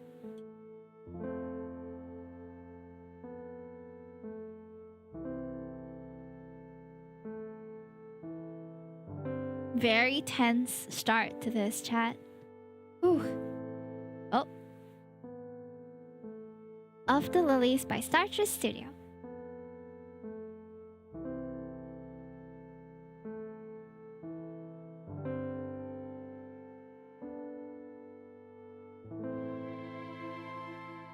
Right. This is a nice walking animation, but I can't help but feel for her and wonder, like, what else is gonna happen. There are 5 love interests that you can pursue in this game, so there is a lot that could happen. And I'm guessing there's gonna be a lot of different branching narratives that we can explore with this one too. Very exciting. I wonder, okay, the full game isn't out, so we won't have an estimate of how long that this game is gonna be, but I'm assuming the demo itself is already 2 to 3 hours long, given the context that we managed to divulge over half an hour is only this much. So it might be one of those slow burn type stories. Definitely not a quick play. But if you like Until Then, and if you like other sort of like point and click adventure with more exploration, and it seems like there's quite a lot of lore to unlock with this one too, then this is probably going to be a game that you enjoy once it's released. This is called Of the Lilies.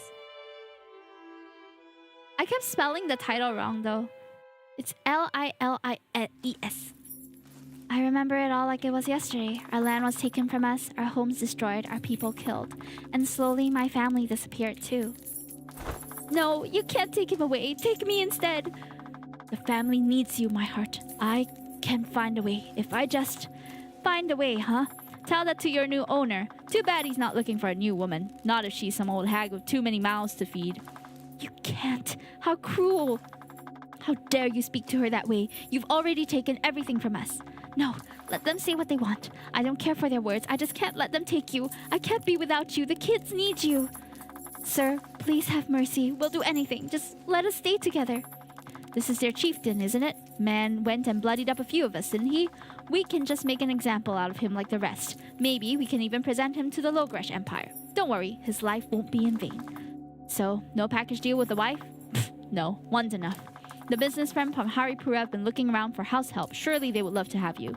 It could be worse, don't you think? Oh, no. All the families here. What a haul. All right, this one. Looks old enough. That's our older brother. Young, sturdy, healthy looking. Think he could handle being on a ship?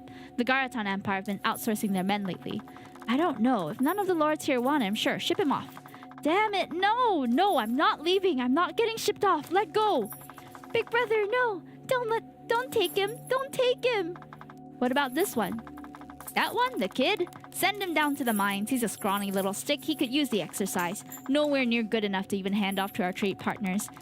Don't hurt him. It hurts. Please don't.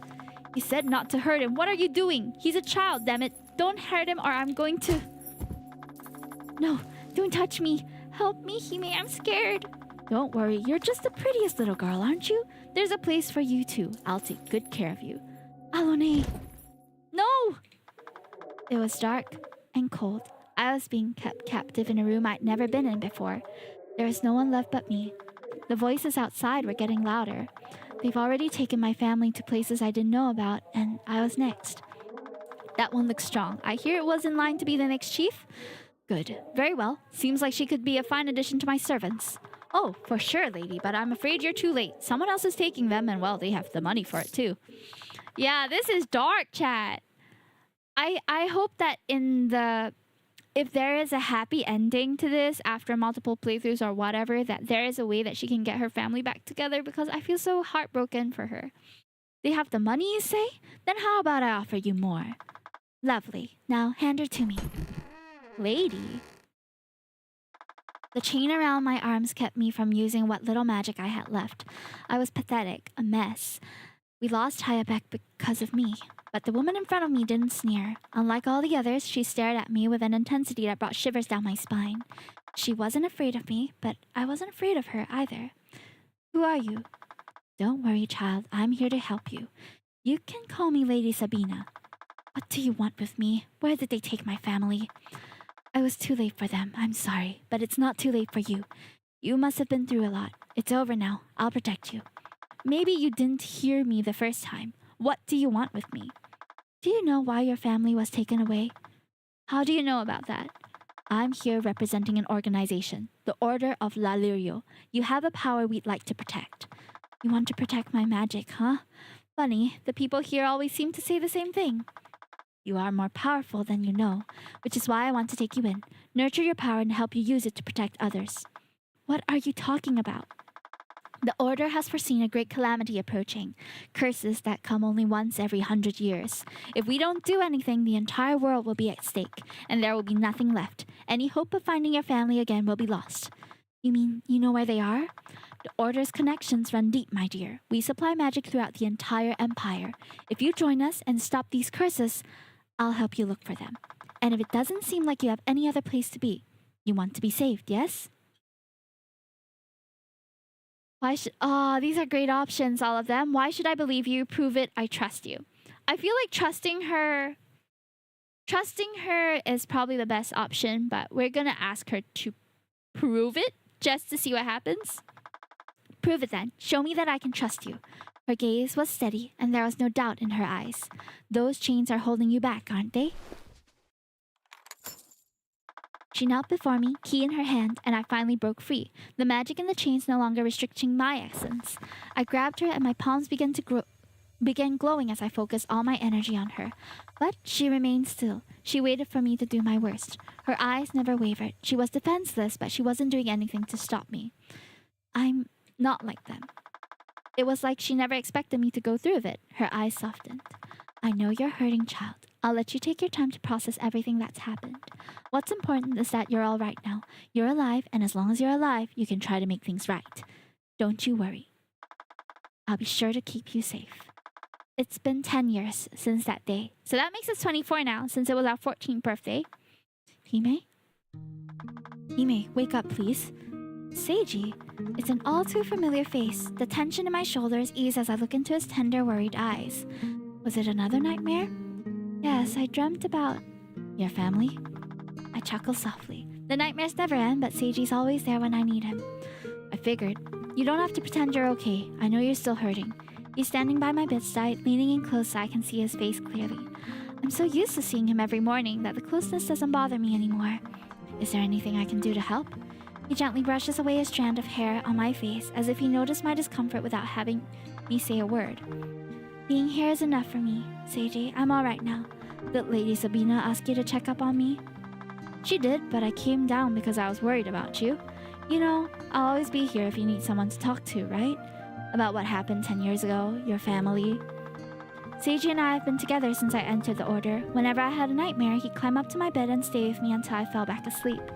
He makes me feel like I've known him forever. Seiji, thank you. I promise I'll protect you, Hime. You don't have to worry about the past anymore. I'm by your side now. Ah, interesting. Ah, that was the demo. So, the 5 love interests are as such, including the guy who... Is it including the guy who tried to colonize us? I can't recall. And then there's Seiji. The rest of them are to be revealed in part 2 of the demo. Yay! Thank you for playing. Don't forget to wishlist on Steam. You can join their Discord as well. My preferences on Steam unfortunately prevents me from looking up the game directly. But you just have to tweak some of the... Because of some of the tags to the game, such as... Hold on, let me go to the store page. Such as dark fantasy. I think there might be some others. Or maybe I've just had difficulty finding it because I kept searching it wrongly.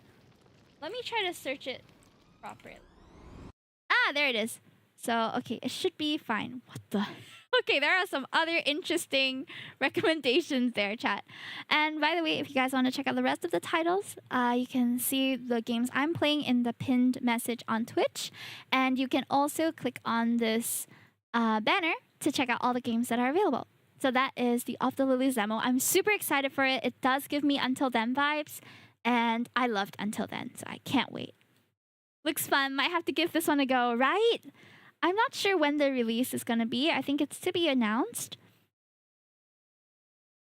Okay, so here are all the characters that you have a possibility of romancing. Seiji Sagiso, our childhood friend. Mio Asiano, the rebel leader that I'm assuming we'll meet down the line. Taji Inoguchi, the rival. Interesting. Eli Sain, a pirate outlaw. Oh, I'm guessing our brother got into some sort of ship matters with them. And Leon, the Conqueror, the one that we already met. So interesting. I really like this style of play. Although, I will say, it was challenging trying to keep up. But I think they did it on purpose. It's probably not that difficult all the time. The developers described the content like this, fantasy violence in a colonial setting.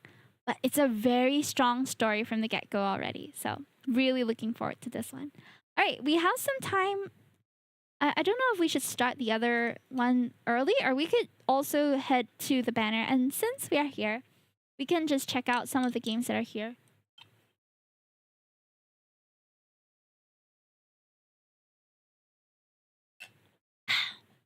Alright, they have a showcase video of some of the games here. Oh, Love in Translation is one that I definitely wanted to try, but I didn't manage to give it a go.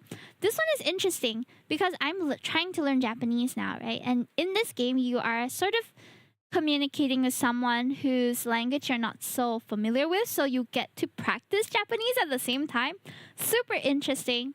But I didn't manage to get a demo version of it, so I just wishlisted it, and I'm really excited for this. Lost in Love in Translation, a Japanese learning chat sim otome. Never encountered like this combination before, but super interesting. Definitely want to see how far I can practice my Japanese with that. This one seems interesting too. Murayaki Villain. Oh, be a demon king who conquers the world. What? Interesting. This looks like it's in Japanese though. I might not be able to play it. Oh, not yet. Oh, I've seen this one. I've seen Yukar from the Abyss. Is it released already? Ah, yes it is. A fantasy otome game based on myths and legends of Hokkaido, Japan. Oh, so handsome, guys. This is a strong otome from the get-go. You can tell from the art and the voice acting. I'm guessing it's fully voiced. Ooh, it's got the classic otome look to it, you know? Interesting. Yukar from the Abyss. Ah, by Loka Games. Very cool, very cool. This one really looks like a classic otome. I don't know if it's fully voiced though. I think it might not be. We'll have to play it to find out. So many titles, chat. Lots of them on discount as well for the festival. So if you are interested, please check out the banner. The festival, sorry, and or click on the banner, and you can. Oh wait, there's Him the Smile and the Bloom DLC. Oh, I loved Him the Smile and the Bloom. It's such a cute, wholesome one. We do have the next game coming up. I'm just taking a quick breather to look at some of the titles that are offered during this festival, and you can also get a lot of them on discount. It seems this festival runs until the end of this week. So if you are contemplating some of them, you still have the time to go and add them to your wish list. Take a little time to read some reviews or curate what you actually want to buy. I heard really good things about Our Love as well, but I haven't tried it. I have it in my library and I haven't tried it. Busted Fellows is really good too. This one's quite cinematic and fully voiced and everything. It's the Otome that I go back to almost like I'm watching an anime. I put it on automatic and I'm just like watching it, basically. I'm not so sure how much your choices impact that one though. Busted Fellow 2 is out as well. I think we played the demo for this. This looks spicy, dang. Light the Ducks. I guess it's a ballet one. Date with Death is great. Oh, Deluxe Edition is here. I'm guessing the Deluxe Edition has the fully voiced, the full voice acting and everything. But this game is also free to play. We played it on Monday. We played through the 2 days, but there are, I think, 7 days that you play through the Grim Reaper. Oh, Hakoki. Hakoki is such a classic. I think my first few were my first Otomes were the Shall We Date series, Ninja Love, and then we had Voltage. I also played Mystic Messenger, of course, and I also played Amnesia. I tried to play Hakoki, but I never got through with it for some reason.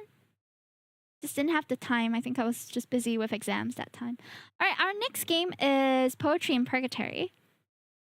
So let's just watch the trailer for this. This one has a very interesting tone to it.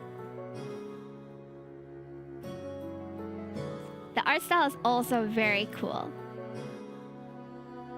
I'm guessing we're dead, it sounds like.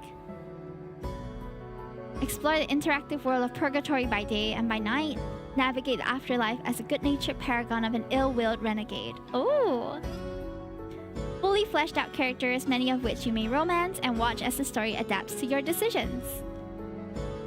Engage in side stories that expand the world. So cool! This looks like one of those with a lot to explore. Unlock hidden elements including lore, galleries, and secret achievements. Okay, I don't think we don't have a key to this, so we'll just play the demo. But I think this is already out, so you can wait. Oh no, you can't. I thought that you could get there was Poetry in Purgatory 2 coming up as well. Oh wait, it is out. It's just that I'm on the demo page.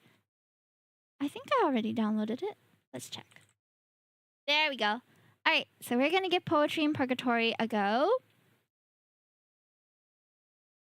Very interesting premise. Game contains mentions and interpretations of death, religion, psychological torture, and sex. And there are a few instances of upper body nakedness. So just keep that in mind. Okay, we got a pre-game movie thing. Thank you so much for giving our game a try. Okay. The music is great. Let me just get the sound down just a little bit.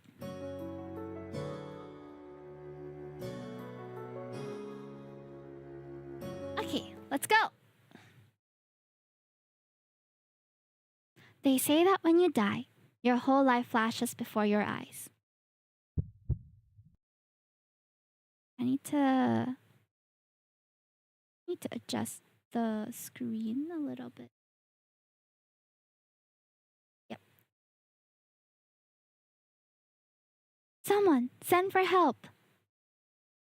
Maybe my death was too fast because I sure didn't experience any flashing. It's the young mistress. She's choking. It didn't feel fast though.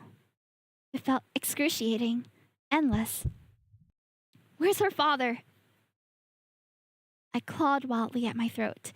It didn't make a difference in the end, of course. We died from choking on something. Someone! Anyone! Do something! If only I knew then that dying would turn out to be the least of my problems. Oh. She's not breathing. Seems like there are a few titles today where we started off dying. Poetry in Purgatory. I think the sequel is also in the works. If I'm not mistaken. I might be mistaken. Huh? Oh, a dream. It's been forever since I had one as lucid as this. I can practically feel the... what am I walking on anyway? Are these clouds? Oh. Rise and shine! Didn't you hear me?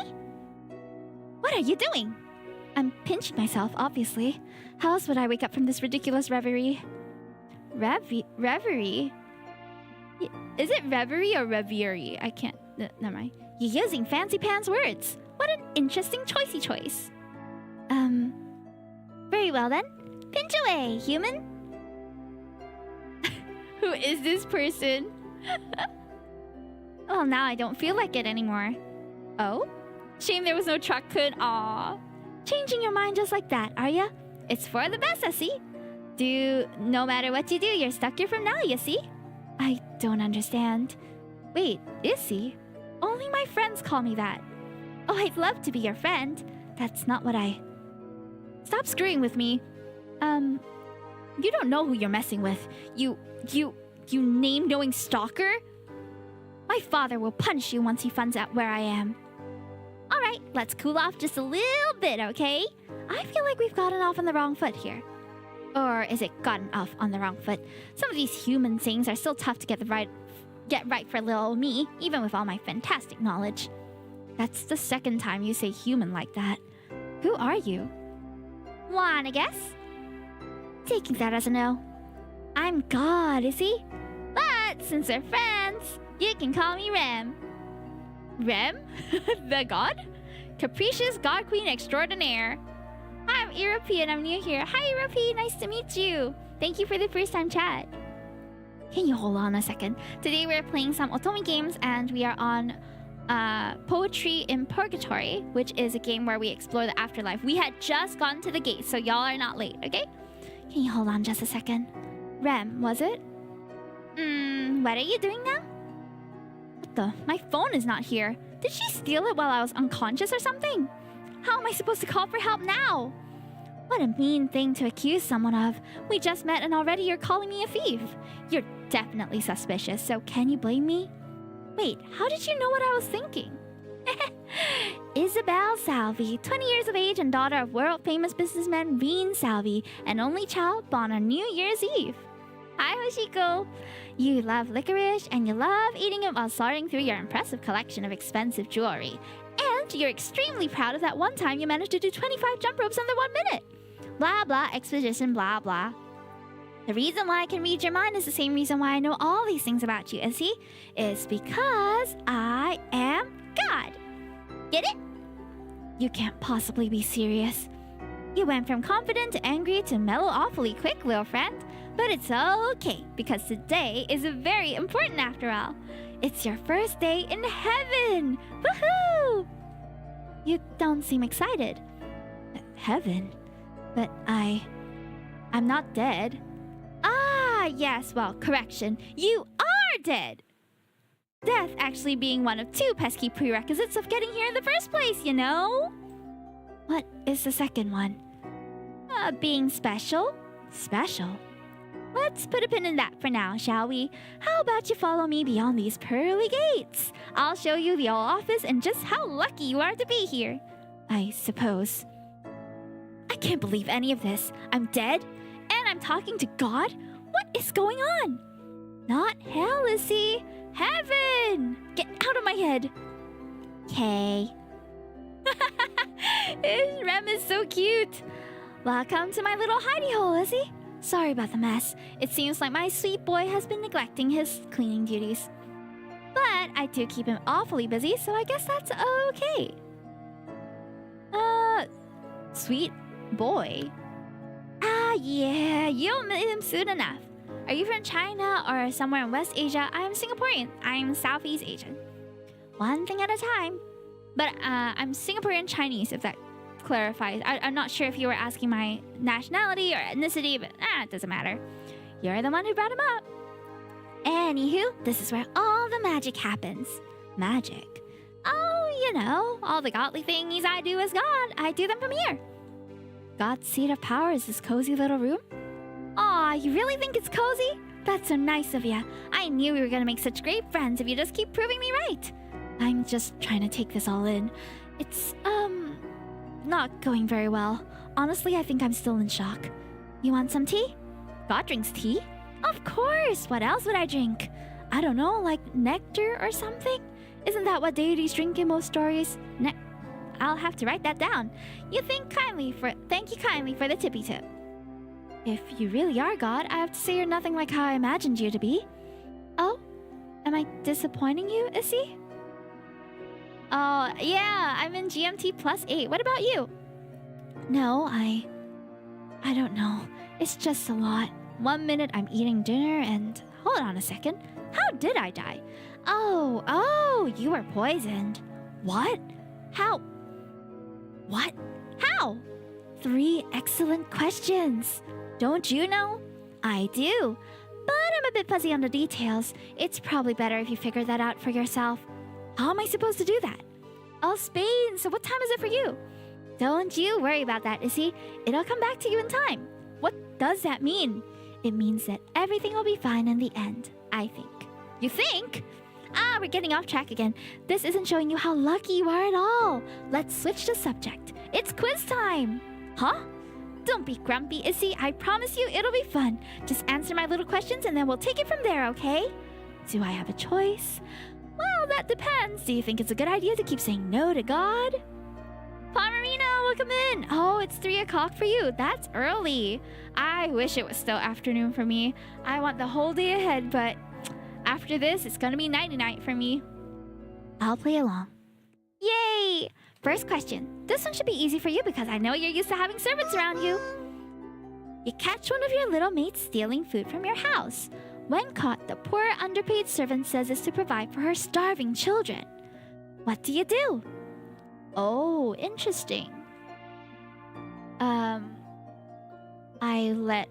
tell her it's alright this one time, but it can't become a habit. I see. A friendly blue light fills your mind. Second question. Let's dig a little deeper. Your best friend is getting married. Woohoo! But just hours before the ceremony starts, you catch your best friend's spouse-to-be kissing it up with someone else. Oh no! Disaster! What do you do? Ooh. I stay out of it. It's not my place to meddle. I immediately tell my friend, no way they're marrying a cheater.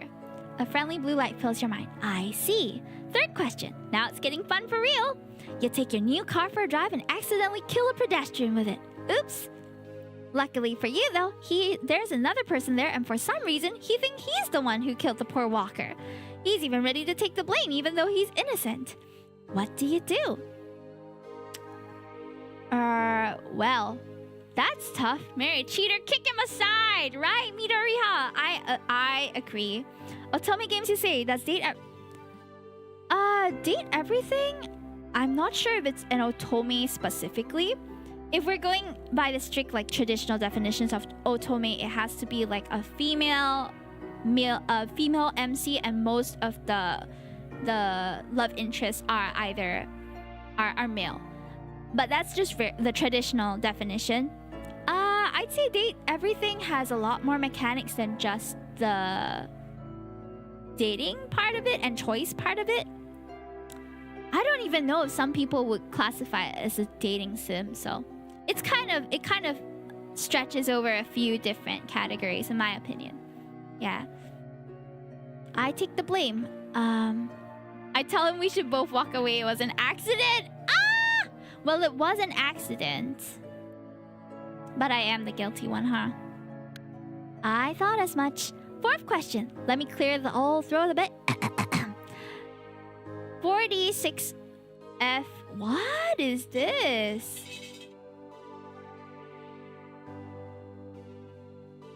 That's a lot of numbers. What? That's a lot of numbers. What do I do with that? Excuse me? Oh, sorry. I was thinking out loud. How clumsy of me. Don't worry about it. Thanks for understanding, little human. Final question. This is a doozy. Love? Balance? Power? Which of these things matter to you most? Ooh, I feel like love matters to me most. Thinking in numbers, we found a bot. But this, in this game, is God. I don't think I can eliminate her. Wonderful. So I'm done? Yep. And what are my results?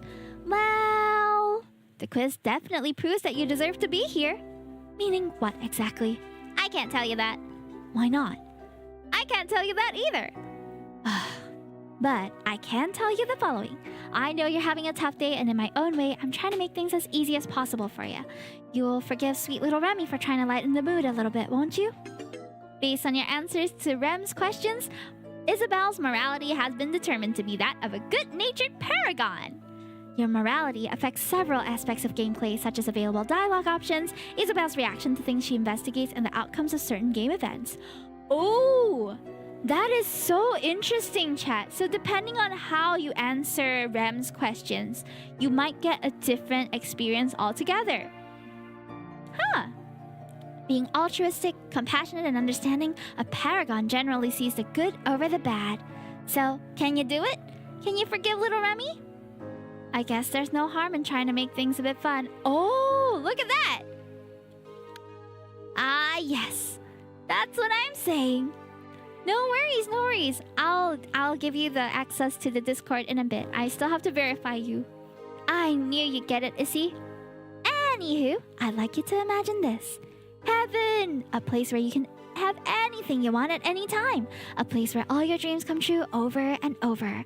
And if you aren't satisfied with them, you can tweak them till they're perfect. A place that you can only really call the truly blissful paradise. That's what I call you lucky before. You see, you're here, and all the things I just said are yours for the taking. I know you might be disappointed about dying so young, but all the things you loved in life, they're here too, and they're actually even better. And also, you will stay beautiful forever. So congratulations! You are special. So, what do you say, Izzy? Can you forgive me for not living up to your expectations? I'm trying to be the best I can be, you know? It's not easy being God sometimes. Can you imagine the pressure? Wishing so badly for each and every little lovable person to feel welcome here. I have to admit that what you're saying sounds interesting. And I, well, somehow feel like I can trust you. Although I don't really know why I feel that way. You sound like you'd be a good person to dub. Aw, I'm glad you enjoy my voiceovers. I hope that adds to your experience of the game. At least through my eyes. I wonder what you'll get if you answer like a sadistic person. The demo's free, so you can find out yourself, Ruka, and let me know. But you've yet to tell me why I'm special. I can't really think of anything that makes me that remarkable. Don't you worry about that, Issy. If God says you're special, then you just are. But Shh, now. I've just said a lot of things to ya. Give me a little time to sink in, huh? Get your bearings, think about what I said, and look around the old office. And when you're ready, I'll be sitting right here waiting for ya. You want me to explore this room? Yeah, you might find something interesting in here. Stuff that makes you realize how gloriously glorious your little afterlife can turn out to be. And besides, learning to properly explore is important for what lies ahead. What? Have a look around, Izzy? Fine. I get the feeling that she wants something. It's going to happen regardless, so I might as well do it. I suppose that's the influence of God. Aw, she looks so cute. Alright, let's go look at the view of heaven. Blue sky, clouds, and happy people as far as the eye can see. It's absolutely beautiful. But can I see myself staying here forever? Good night, Nat1. Thank you so much for joining us for all the games. See you, and have a nice night as well. It's a painting signed RT. Looking closer at it, I almost feel like the image is moving. Strange note. What are you doing there, Izzy? I thought I'd read that note. As in the private note on my desk? Yeah. Sheesh. So, can I? No! Rem is quite cute. Enticing bookcase. It's full of books I've never heard of before, and strangely, they all seem to be glowing faintly. What's this? One of the books is moving on its own and it's coming towards me? Pick up the book. I can't resist the brilliant glow, even though it's extremely weird that the thing is moving on its own. Let's see what we're dealing with here. Why Heaven is Fantastically Fantastic by R. Theo. This should make for an interesting read. I'll open it and what the? You find yourself surrounded by an infinite void. However, you feel strangely at peace. It's as if everything finally makes sense. Suddenly, a rain of soft, juicy licorice falls down on you, your favorite treat in immeasurable abundance. And oh, wait! Is that the guy and or girl you've always liked? Why, yes it is! And they're here to declare their undying love for you. Yes, you scream in joy, passion, and ecstasy all at once. The only thing that could possibly make this better is if... Can it be? Yes, it can! Whatever you wished for just came true. It's all too good to be real. If only you could stay like this forever. If only you... What? No. No! No! Take me back! I want to stay! I want... Was that... heaven? Wow. Wait, there's something shiny stuck between some of these books. I don't know why, but I feel like I should take it. So, I'll do just that, I guess. Oh, we gained a piece of heaven! Nice! What else is there to explore? There's a world map. It's a world map. I guess even God needs to practice her geography skills occasionally. Alright, we're done. Do you like my little personal corner of heaven, Issy? I bet you get a lot of work done in here. You have no idea. Let's save here. The view is nice. Are you sure you can't tell me more about why I belong here? The bookcase is intense. The view is nice. What can I say? I love my home. All day, every day, I can look at all my cute little denizens going around their wonderfully wonderful afterlives. It fills me with such joy. You look at them all day? Figuratively speaking. That bookcase is intense. Yuppers! A little taste of what awaits you here, Issy. Did you like it? It was amazing. Told ya! So, feel like you finished looking around? I think so, yes. Goody good! So, what do you think, Issy? Ready to fully and truly join us in heaven? Honestly, I don't know why, but something about this place I'm really liking. And I mean, dang, the things I felt when opening that book. If heaven really feels like that, then, well, all things considered, I feel at home here somehow. Like I was always meant to be here, you know? I sent the reference on Discord. Okay, awesome, Pomerina. Heaven is where you rightfully belong, I guess so. That's great, Issy. Hearing you say that just now really made my day. I just make God's day, huh? So it seems, little friend. And since you like it here so much, you won't mind helping me out with a teensy-weensy little problem I'm having, right? What kind of problem? Well, you see, remember how you're special? You kept saying that, yes? You are about to realize just how rare that is, Issy. The number of humans who end up in heaven is very small. Only the best of the best. I don't know. However, everyone else needs to go somewhere too. The world of the living can't overflow with silly little lost souls wandering around aimlessly now, can it? That would be amazingly unamazing. Don't you agree? Yeah, that doesn't sound great. Right? So, in order to avoid that, a compromise had to be done, and another place altogether for those not quite as lucky. A little playground of sorts. Down there, my brother keeps all the non-specials, the dwellers, in check. They live out their days trying to make peace with their deaths. If they ever successfully find that peace, they get to go through an old glowing tunnel, and then they get another shot at becoming special. Wow. No, it's just you're revealing all the secrets of life after death to me, and... So let me try to get this straight. The purpose of living is to become great enough to make it to heaven, and if you don't manage it, you must escape hell in order to try again. Oh, not hell. I prefer to think of it as... Purgatory. Hello? Yes? You just stopped talking? It was a dramatic pause. Don't you enjoy a little bit of flair in your exposition, Issy? Don't change the subject. Let me know if you received the reference. Okay, let me just check. Are you angry with me, Issy? I just feel sorry for those who don't make it to heaven. Oh. You are a kind soul, Lizzie. You might be thinking that I'm supposed to be all-powerful, so why don't I just make room for everyone here? Wait, where did you send the reference, my friend? It's not that simple, Lizzie. You have to trust me on that. Can you do that? Can you trust me? Oh, I see it. Thank you. Got it, Pomerina. Will do. Fine, I'll trust you. So, what does your problem have to do with all this? Ah, right. My mind's just being a big old mess today. I keep forgetting to focus. So, yes, you are a denizen, someone who lives here in heaven with me. And as such, I expect certain things from you. I already know you're gonna really like this place, so help me out. So help me out a little bit in order to stick around. So helping me out shouldn't be too much. Wait, are you saying that you'll throw me out if I don't help you? It sounds so bad when you put it like that. That is what you're saying, though, isn't it? That's so cruel. Calm down, human. Remember who you're talking to. I may be benevolent and fantastically fantastic, and I may love you, and I may want you here with me, but I could just as easily throw you down there to spend your afterlife with the rest of them. There are more special people out there, in a sense. You are expendable. I'll find someone else to take your place if you don't want it. But I still love you, though. It's just that I thought I was done. And now there's this pressure to do something, and it sounded like it's gonna be hard. Hard schmard. For someone as talented as you, finding out what's wrong over in boring old Purgatory will be a cakewalk. Oh no. You want me to go through the other place? Yes. For a while now, I felt like something has changed over there. Because of certain rules, I can't investigate it myself, despite me being who I am. So you will pose as a banished denizen, someone whom I've thrown out of heaven, and you'll find out what's going on in my stead. You'll get to spend lots of quality time with my brother, his new companion, and all the lovely dwellers of Purgatory. How does that sound? Scary. And also, what would I even be looking for?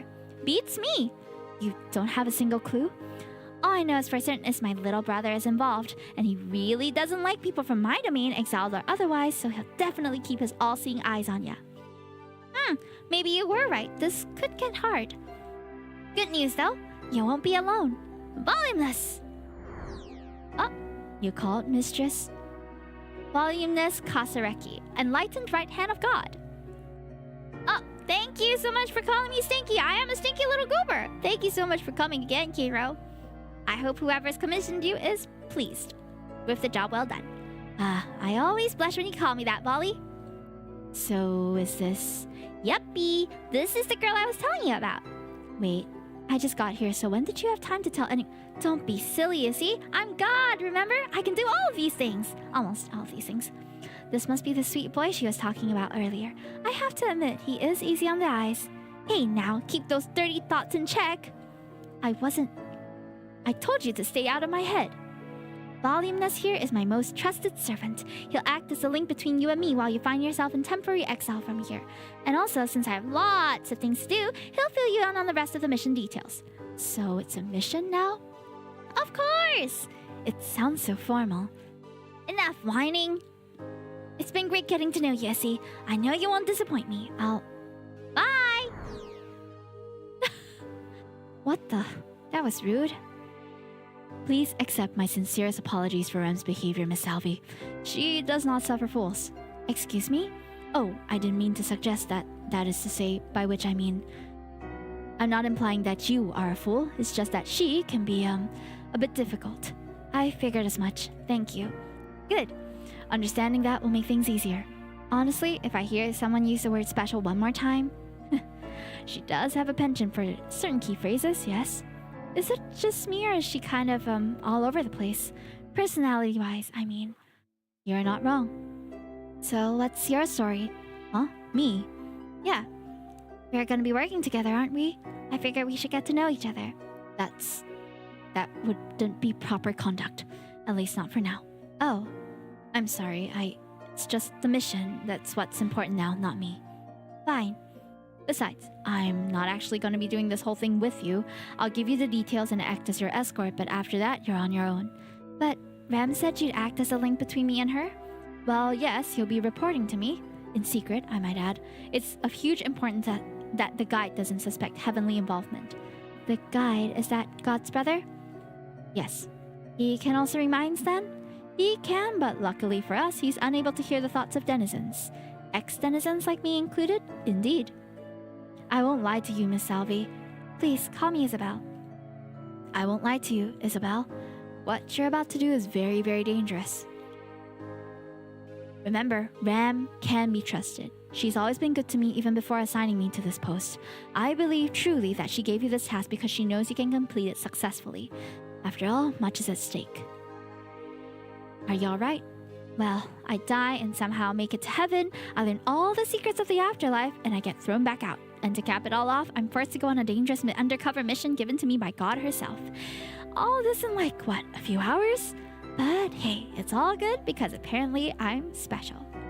Oh, and also, God and heaven are both real, and I'm supposed to accept all of this at face value as if it's the most natural thing in the world?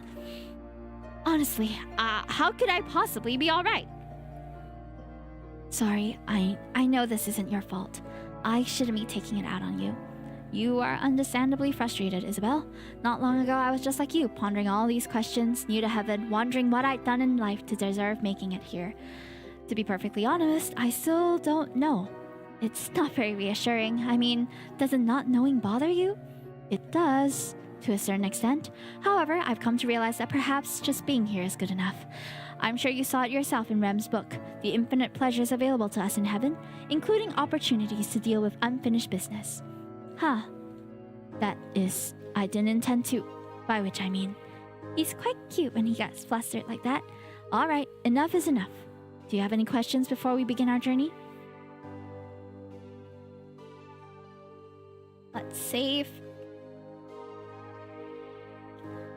I think we should learn more about Purgatory if we're going there. Is there anything else you would like to tell me about Purgatory? You'll be able to form your opinion soon enough. I have to admit, I'm quite worried. I'm sure you'll do just fine, Isabel. I appreciate you being so kind to me. It's my pleasure. Maybe later when we have time we could talk about more non-mission stuff? I suppose I wouldn't mind that. I'm really curious about that unfinished business of yours. I'm sorry, but I don't want to discuss that. Aw, maybe he'll be more willing to share that later? Is this really heaven? As far as my data can confirm, yes. Data? Are you some kind of scientist? Was there anything else? I'm ready to leave. Very well then, our trek begins now. We're going by foot? Yes. We're about to walk from heaven to purgatory? Yes. Are you aware about how insane that sounds? I suppose all the time here has spent make me numb to the absurdity to it, to a degree. Good thing I'm here to remind you then. Right. Now then, please follow me into the tunnel. I totally missed that there's a giant entrance, or maybe giant exit, right outside these gates. It doubles as both. I'll tell you more about it as we walk. Well, we're on our way. Our prologue. I think that's the start. I'm not sure. Your tears mean nothing to me. It's crazy. It's really dark in here. Just stick close to me and you'll be fine. Are there dangers around? Only the obvious danger of getting lost. Eek. Before, Rem told me about a tunnel located in Purgatory. Is this the same one? Yes. And as I understand it though, the tunnel is magical in nature. Meaning there isn't strictly a one-way passage, but rather it can lead us to a myriad of places. For this reason, it is very important to know where you're headed, or else there's no telling where you may end up. Is there anything about the afterlife that is straightforward? In my experience, no. Unless you count the fact that we're all deceased, which is familiar enough, I suppose. Somehow, I almost managed to forget about that. It's quite interesting how quickly we get used to not being alive. Yeah. So you walk down here often? Actually, this will be my first time visiting Purgatory. God's most trusted servant hasn't even been here? In general, denizens don't even have any reason to make the trip. Unless, of course, they've been banished, in which case they don't have much of a choice. Denizens and dwellers should never mix, as Rem puts it. Huh, but won't this guide character think it's very suspicious that you're coming with me? Usually, Rem herself brings the banished to Purgatory, so yes, it could be seen as strange. However, she has her reasons for doing things, and I must assume that she's taken that into account as well. Besides, the guide had recently appointed a dweller to be his new companion in running his domain. Taking that into account, I guess it isn't out of the question for God to promote a human of her own. Is that what you meant by getting assigned to this post? You got promoted? You catch on very quickly, Isabel. I try. I'm very impressed, Voluminous. You said you'd never been here before, but finding the right way seems easy enough. Oh, I studied extensively in preparation for this journey. One always needs to be prepared, after all. Oh, studies. I take it you're not much of a scholar? I'm pretty good at learning things, but my father's very strict about it. Or was, I guess, since I won't be seeing him anymore. Never say never. Never say never. Are we there yet? Just about. In fact, we should be able to see things brightening up very soon. Thank you for being such pleasant company. Likewise.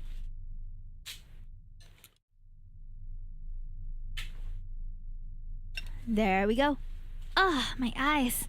Open them slowly, and then behold, Purgatory. Huh. Dangerous. This kind of looks like a terminal? It does appear to be some sort of waiting hall. Isn't that just what I said? He means fine. To think this is what awaited us at the end of the tunnel. Most fascinating. He's not even listening to me at this point. So what now? I'm certain we can expect a welcoming committee at any time now. Oh? Rise and shine. Oh. Denizens. Then there appears to be two of you. What is this filthy beast playing at? How dare you refer to Rem like that? Rem, First name basis, is it? Tis, Mr. Kasareki. God's favorite little pet.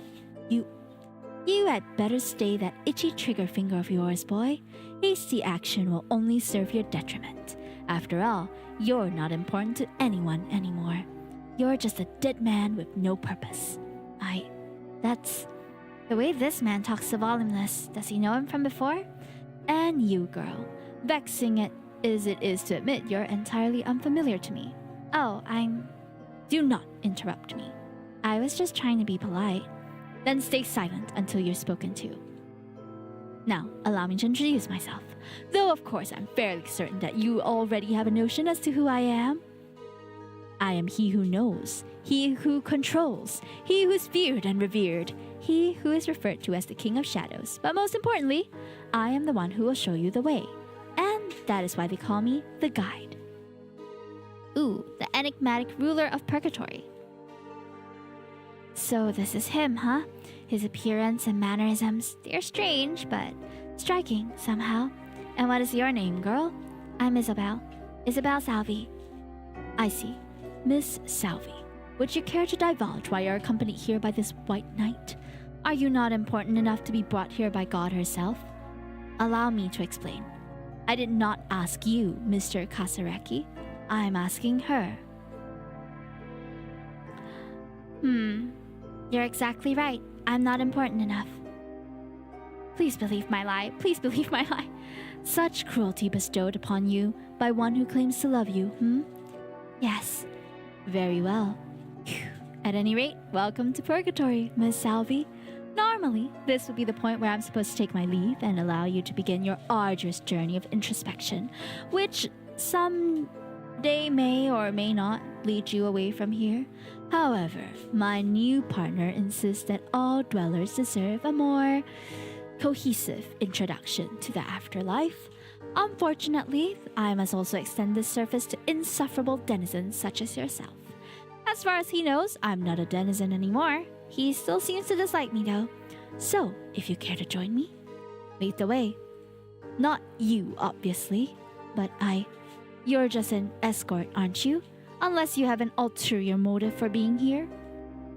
You're right. Forgive me for my lack of proper conduct. However, I will wait here until Isabel returns from your introduction.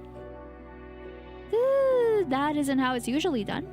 I've been given strict orders to ensure that Isabel will be alright in your care. I can't believe she doesn't trust me. How utterly devastating. But also entirely warranted. Fine then, Mr. Kasareki. Feel free to enjoy this dull room until your young protege returns to tell you all about how wonderful Purgatory is. I'll make sure to do that. There's definitely something going on between those two, but what is it all about? Let's be off, Miss Salvi. Yes. I'll see you soon, Voluminous. Indeed. And here we are. That was fast. So the wonders of teleportation are not lost on you? How unexpectedly refined for a denizen. What do you have against people from heaven anyway? I mean, Rem's your sister, so what's with all the hate? It's been a long time since someone irritated me this much in such a short while. He looks very angry. Let me make one thing exceedingly simple for you to understand. If you ever call her my sister again, I'll terminate you on the spot. We are not siblings of any kind. Do I make myself perfectly clear? Yes. Maybe I shouldn't have asked him that. I need to watch myself. In fact, you are spectacularly suspicious. Everything about you screams Rem. Perhaps I should obliterate you right away instead, sparing myself any potential grievance? No. Please, Guide? What are you doing? I'm simply teaching Miss Selby some manners. Is that it? Because to me, it sounded like you were threatening her. Bah! Have you entirely lost your sense of humor, my dear partner? I never liked your idea of fun, and you know that. Oh, I'm so sorry. Are you alright? I think so, yes. That's a relief. I know what a handful this man can be. Someone needs to keep the house clean, remember? What does that even mean? Please forgive him if you can find it in your heart. He's very serious about running this place properly. Probably a bit too serious. Someone has to be. Anyway, I'm the voice, and it's my pleasure to welcome you to Purgatory and to the Hall of Deities. The voice, compassionate dweller turned deity. Nice! Oh, thank you. She does seem really nice and so human somehow. I have a feeling that I'll like her. The voice is such an odd name though. Maybe she's a good singer or something? Don't grow attached to this one, voice. She's a denizen, and not only that, she was accompanied by, someone other than Rem. Aha! Weird. I'm sure it's nothing to worry about though. It most certainly could be. You need to be more serious. Yes, I know. Let's talk about this later, alright? We're boring poor Isabel. I don't mind. Silence. Just give her the things already, Things? Think of it as a starter pack to your new life. Things that will be very helpful to you when trying to make peace with your death. You're overstepping your bounds, voice. I'm the one who explains this to the new arrivals, not you. Explain then instead of complaining. I shall. As my dear associate began to explain, these objects are of particular usefulness to you. Your objective as a guest in Purgatory, a dweller, is to get out of here after all. Making peace with your death, as it were. Now you're just repeating what I just said. Your death, regardless of what it entailed, is something you'll need to come to terms with. Only then will you be able to leave through the tunnel. For some, this is stunningly difficult, and as a result, there are dwellers who have been here since time immemorable. Really. They may carry denial, or shame, or guilt, among other things. But there are a few of the reasons why some never manage to leave. But I'm sure you won't have any trouble. After all, at one point you were apparently fit for heaven. That doesn't necessarily mean... Or maybe it does. I understand, I think. Thank you for explaining all this to me. I'm still adjusting. Of course! Take all the time you need. Let me tell you, my first day here was nothing but. No one wants to hear about that, voice. Now, help yourself to this indispensable trinkets. A pamphlet which will offer you invaluable information provided by yours truly, a bag which will allow you to carry an infinite number of items, and a quest log which will guide you through when you are undeniably lost. Aren't you forgetting something? There is also an experimental device which a certain someone has insisted we give an unceremonious try. Certain someone reporting in. We're giving you a phone. A phone?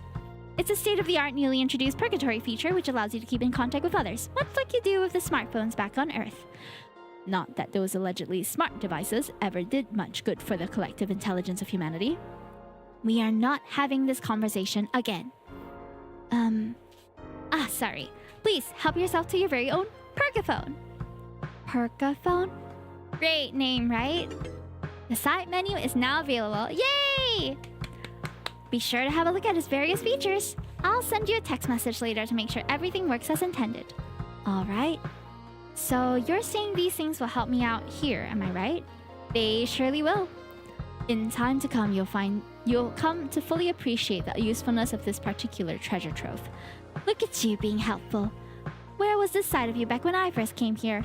This is hardly the time to reminisce, Miss Their dynamic is strange. I can't tell if they like each other or not. Come to think of it, the voice must be the one Volumnus mentioned on the way here, the dweller who got promoted. She made it clear that she was human before, so it's definitely here. Well then, off you go. Oh, where should I go? Seriously? Just help her, guide? What happened to the simpler times when Dellers had to solve conundrums for themselves? Figuring out how to leave this place is enough of a riddle, don't you think? As in Spanish? Oh, no. But you speak in English? I'm very much beginning to regret this partnership.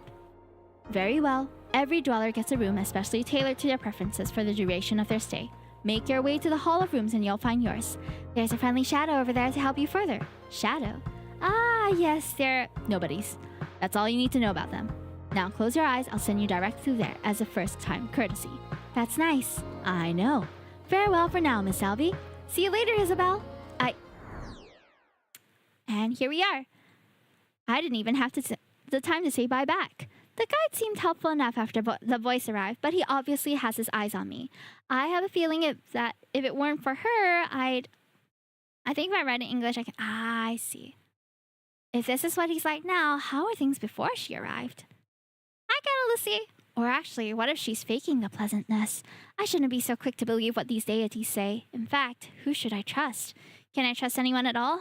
Maybe there's someone in here in Purgatory who has more things in common with me. Maybe. I beg your pardon, miss. Ah! You startled me! Oh, dear. I did not mean to. I tried waving to you, but you seemed lost in thought. Eventually, I started to worry. Hi, Kuro Fox! Oh, long time no see! How are you? The well-being of dwellers is my top priority, you see. You could even make an argument that it's my reason for existing. I see. You don't have to worry, I was just pondering stuff, I guess. As to be expected, your first day in Purgatory, am I correct? That's right. It is my honor to welcome you here to the Hall of Rooms. This is where every single room for every single dweller is located. A refined establishment for an equally refined afterlife. All run by me, your humble servant, Indalecio. Untiring, service-minded shadow. It's a pleasure to meet you. The pleasure is all mine, miss. Hey there! Yeah, long time no see. How have you been? We've got so much to catch up on. Right now, we are streaming for the Otome Games Celebration Festival, and we're just playing through our last game for the night, which is Poetry in Purgatory. I'm guessing we're gonna have a lot of interesting characters that we're gonna meet, but for the demo, I'm not sure how long this is gonna be. So sit tight, but we'll end in about half an hour or so. Ah, but I'm sure you're eager to access your room, right? That's right. Then that's... Oh, you're a denizen. Is that a problem? Not a problem strictly, but more of an inconvenience for you, that is. How so? You see, dwellers have the ability to access their rooms directly through simply thinking about them. This is a courtesy not extended to denizens, as such you must come here and talk to me every time you want to enter your room. I'm dreadfully sorry for this, but rest assured, I'll stand here all day and night ready to attend to your every need. I see, well that's good to know. So even though we're dead, we still need to sleep? Ah, yes, about that. Strictly speaking, no, you do not require sleep. There is no proper passage of time here, and your body does not need to recharge as you would during your livelier days. That said, resting still feels good and may provide room for some much-needed reflection. Therefore, it is still recommended to partake in the occasional shut-eye. I guess that makes sense, but you mentioned you'll be here day and night? How's that possible if time doesn't flow? Maybe it was just an expression. Ah, yes, another fine topic of conversation. You see, up until recently, when we were graced with the arrival of the voice, being a dweller was markedly worse. She pioneered some groundbreaking changes which has made the afterlife here in Purgatory a considerably improved existence, meant to more properly emulate human living conditions. One of those changes is the addition of a faux day-night cycle. So no, time doesn't really move, but the changing of scenery and brightness over a simulated 24-hour time span creates the illusion that it does. Wow, this place just keeps getting weirder. Wonderfully weird, one might say. Would you mind showing me my room? But of course! And I do apologize profusely if my explanation came across as long-winded. It's fine, Indalecio. Then if you follow me... Oh, wait! How did they know that I perfectly wanted a room like this? I love it! It's perfect. So far, although Otome Games have been hitting it nail on the head with the kind of room I like. If you die and go something to a place like this, you can't eat or sleep or or anything that makes you human. I guess that depends how they structure that place, right? Like, seems like the voice had implemented some things that improve the existence here, so maybe food might be an option. As far as I can tell, it really is perfect. I love it! Genuinely, I love it. I want to save this picture and use it as a background. Oh, the Pergaphone. It startled me. Hello, Isabel. FYI, you can advance this nifty conversation with interacting with the button below. So, welcome to Purgatory again. Please let me know if you can see this message. I can see it, thanks. Fantastic! It's alive! The Pergaphone, I mean, is that a reference to something? Maybe? Well then, I suppose it's time to see what this room of mine has to offer. Well, at least she's pretty. I'm more than just my cute looks, father. You'll see. Heirloom collection. I feel like I should properly take a close look later. Unsent letter. It's the letter I never sent. What is that doing there? Nope, not going down that route just yet. The bed looks just like... No, it doesn't just look the part. It definitely is my bed. The one I have had back home. Huh. It's the best bed in the whole world. Rich girl ceiling lamp. It's lampy. She glow brightly all through the night, keeping me company. This is all so strange. Well, someone really has done their homework. Whatever place I'll be staying at once I'm back in heaven will have a tough time competing with this. In some ways, it's even better than it was back when I was alive. Suddenly hitting me. Now that I'm alone for the first time since dying, I can't believe that I'm really dead, aren't I? Father always said I'd die poor and unwanted if I didn't take the Salvi name seriously. Like my mother before me, I had him to thank for everything. Women have to work harder, he told me, or else they'll be treated like they deserve, inferior to men. And now look at me. Was he right about all those awful things? Is it my own fault for not trying harder? Was it my own privilege that caused all this to happen? Why was I killed? Why would someone poison me? Was I really that terrible of a person? Will time eventually help me figure it out, like Rem said? I need some air, or whatever it is I'm breathing here. I should go back outside. Oh! We're meeting our first love interest, I think. And Dalcio is still standing there like you said it would. Oh, there's someone else here too. Hey man, take me to my room, will you? Of course, Mr. Albus. Damn, man, always with the formality. Get it already, huh? After all the time I spent here, we're like bros, man. I'm fairly certain we are not related, although the prospect of us being so would of course please me greatly. No, like... Never mind. Wait, he must be another denizen then if he has to ask him. And who might you be? My name is... hold on a second. I'm a gentleman, so I should introduce myself first, huh? Oh, alright. I'm Bliss, and it's nice to meet you, man. Bliss always, emotional rainbow rocker. Interesting. I'm not a man. Yeah, I can see that. Sorry for the confusion, it's just the way I talk. Like, mannerism? Some would refer to it as a verbal tic, I believe. Hey now. My talking is a feature, not a bug, thank you very much. Of course, Mr. Alice. I didn't mean to offend. No offense taken, bro. Again, I must stress that... Alright, enough already. I'm Isabel, by the way. That's right. I almost forgot that I asked for your name. That happens to me too sometimes. Glad I'm not alone then. I, for one, do not forget things. Ever. Thanks for chiming in, man. Hey, earlier you were about to ask Indalicio to take you to your room, right? What about it? Does that mean you're a denizen too? I am, yeah. Wait, don't tell me. How about that, huh? I knew I felt a connection to you. Just a pair of cool people thrown out of heaven. I should write a song about us. You're a musician? That's right. Hey, are you busy right now? Not even a little. How about getting out of here then? It's a lot nicer to talk over at Ouroboros. What's that? You don't know? Oh, don't tell me this is your first day here. It is. Damn, that's rough. Tell you what, then you really have to come with me. Ouroboros is a bar. Like, the only bar around. It's the best place to hang out. The bartender can be a bit much though. But other than that, it's great, man. And I can tell you need a few drinks in you. Damn straight, that's exactly what I need. I had a feeling you'd say that. I'll show you the way, it isn't far.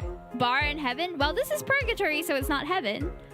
Following a man I just met to a bar. My father would kill me if he heard about this. I guess that ship sailed, though.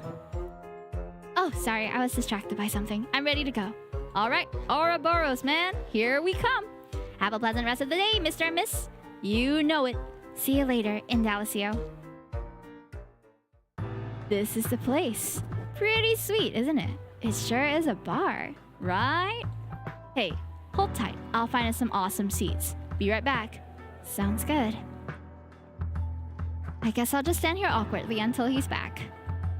Being alone among strangers, this is definitely one of the worst feelings. I'd better get used to it though. Things probably aren't changing anytime soon. By the burning flames of Asmodeus, this will not stand. What the? Someone's yelling over there. Is that the guide? And is he having a fight with a woman dressed in black? I must ask that you calm yourself right this instant, Miss Inverse. Your childish behavior is bothering the guests of this stellar establishment. To hell with the guests! And to hell with you, false prophet! May the paths you walk always be riddled with poison ivy. If so, I'll make sure to wear shoes with proper soles. Ugh! What was that all about? She sure ran out of here in a hurry. I feel like I nailed her lines. I might be a huffy princess dressed in all black after all. Ah, Miss Salvi. I'm dreadfully sorry you had to see that. Some of our guests can't handle their drinks, you see. An unfortunate drawback owing to the luxury of having a tab that never needs to be settled. I see. So you're a bartender too? Yes. Does that surprise you? Not really. With everything I've heard and seen from today, you serving drinks comes pretty far down the list of surprises. Ha! What an oddly refreshing attitude. Newcomers usually react to my secondary vocation with utter disbelief. Maybe I'm not like most newcomers. I do believe you're right about that. Oh, well. Hey, Isabel, Not this guy. Mr. Alwis, what a joy to see you here again. This fine day? Yeah. Oh, I see. You're here together, aren't you? Two denizens finding each other instantly here in Purgatory. Now, isn't that just a magical coincidence? What are you implying? Implying? Me? I'm merely stating the obvious. Have fun now, kids. I'm so sick of that guy. You and me both. The worst part is that if you want to order something, you have to talk to him. And despite that, you think the drinking is worth it? What can I say? Stuff tastes good. Fair enough. Speaking of which, I found a booth. Lead the way. It is a dating sim. It is a romance story after all. We're just not sure who and how we're gonna get together with these people. I have to admit, man, these are great seats. You did well to find them, Bliss. So, is the guide always here? Yep. Literally all the time. But how can he be here when he's also, elsewhere? Beats me. Something omnipresence, I guess. Oh. At this point, I feel like nothing surprises me anymore. This place does have that effect on you. But enough about that boring stuff. I got us some drinks. Irish coffee, one each. Huh, that's one of my father's favorites. Man of great taste, huh? Well, one thing you have to know about me, man, coffee is life. If you see me drinking something, you can be sure there's some amount of caffeine in it. Sounds like you have an addictive personality. Oh no, I'm sorry, that came out wrong. Don't worry about it. I mean, you aren't necessarily wrong. Thank you for the stretch. So, bottoms up. Whipped cream on top and everything, I'm sure it can't be that bad. So, how is it? Strong, but not too bad. I feel that. The whiskey packs a special punch. Actually, a few sips are enough for me. You can have the rest of it. Don't mind if I do. Hey, did you know that whiskey with an E refers to Irish and US whiskey, while whiskey without an E refers to Scottish, Canadian, and Japanese whiskey? Man, that's a lot of whiskey in one sentence. But no, I did not know that. I pretty much know nothing about it besides, well, how to drink it. You carry a lot of that alcohol trivia around with you?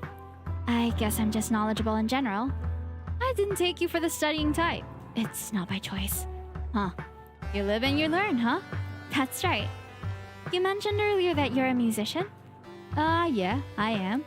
What kind of music? Mostly acoustic, singing or songwriting stuff. Used to be in a heavy metal band as a guitarist, then I started doing my own thing. My guitar is like an extension of myself, man. But I accidentally broke it a few days ago and I'm not sure if I'll ever get it back. Huh. Can't the guy just create a new one for you? He could, but he doesn't like me. And neither does the petty guy over at the Purgatory who I gave it to for repairs. This place has a store? I thought nothing surprised you anymore. For some reason, the prospect of a store in Purgatory actually did. Anyway, that's where I'm at. Do you want me to help you? How exactly would you do that? Well, I'm pretty good at getting what I want. So maybe I'll just try having a talk with the store owner? What's the worst that could happen? You'd do that for me? We just met. Consider it a thank you for keeping me company today. If I hadn't met you outside my room, I'd be wandering this place all alone by now, so...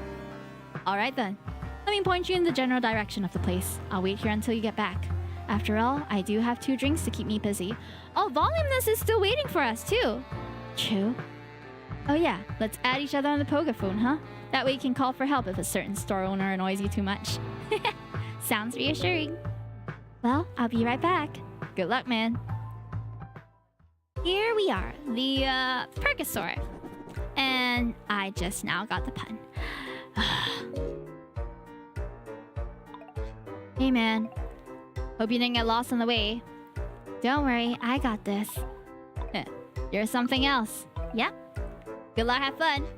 The owner apparently doesn't like Bliss, but he does seem to have a sense of humor at least. Oh, Miku? Miku dayo. Is this Hatsune Miku? He certainly looks it. Alternate world Miku. Didn't expect to encounter one in this game. Ah, a customer. I'll be right with you. That's... Shh. Now, where did I... Actually, no, what was this? A quantum surge in the subatomic chronoton collector? No, that's not it. It's clearly the auxiliary delta wave flipper. How about you? Are you a musician? I do sing sometimes, but I'm not a musician. I just sing and not, like, well. You can check out all my vocal covers on my website, too.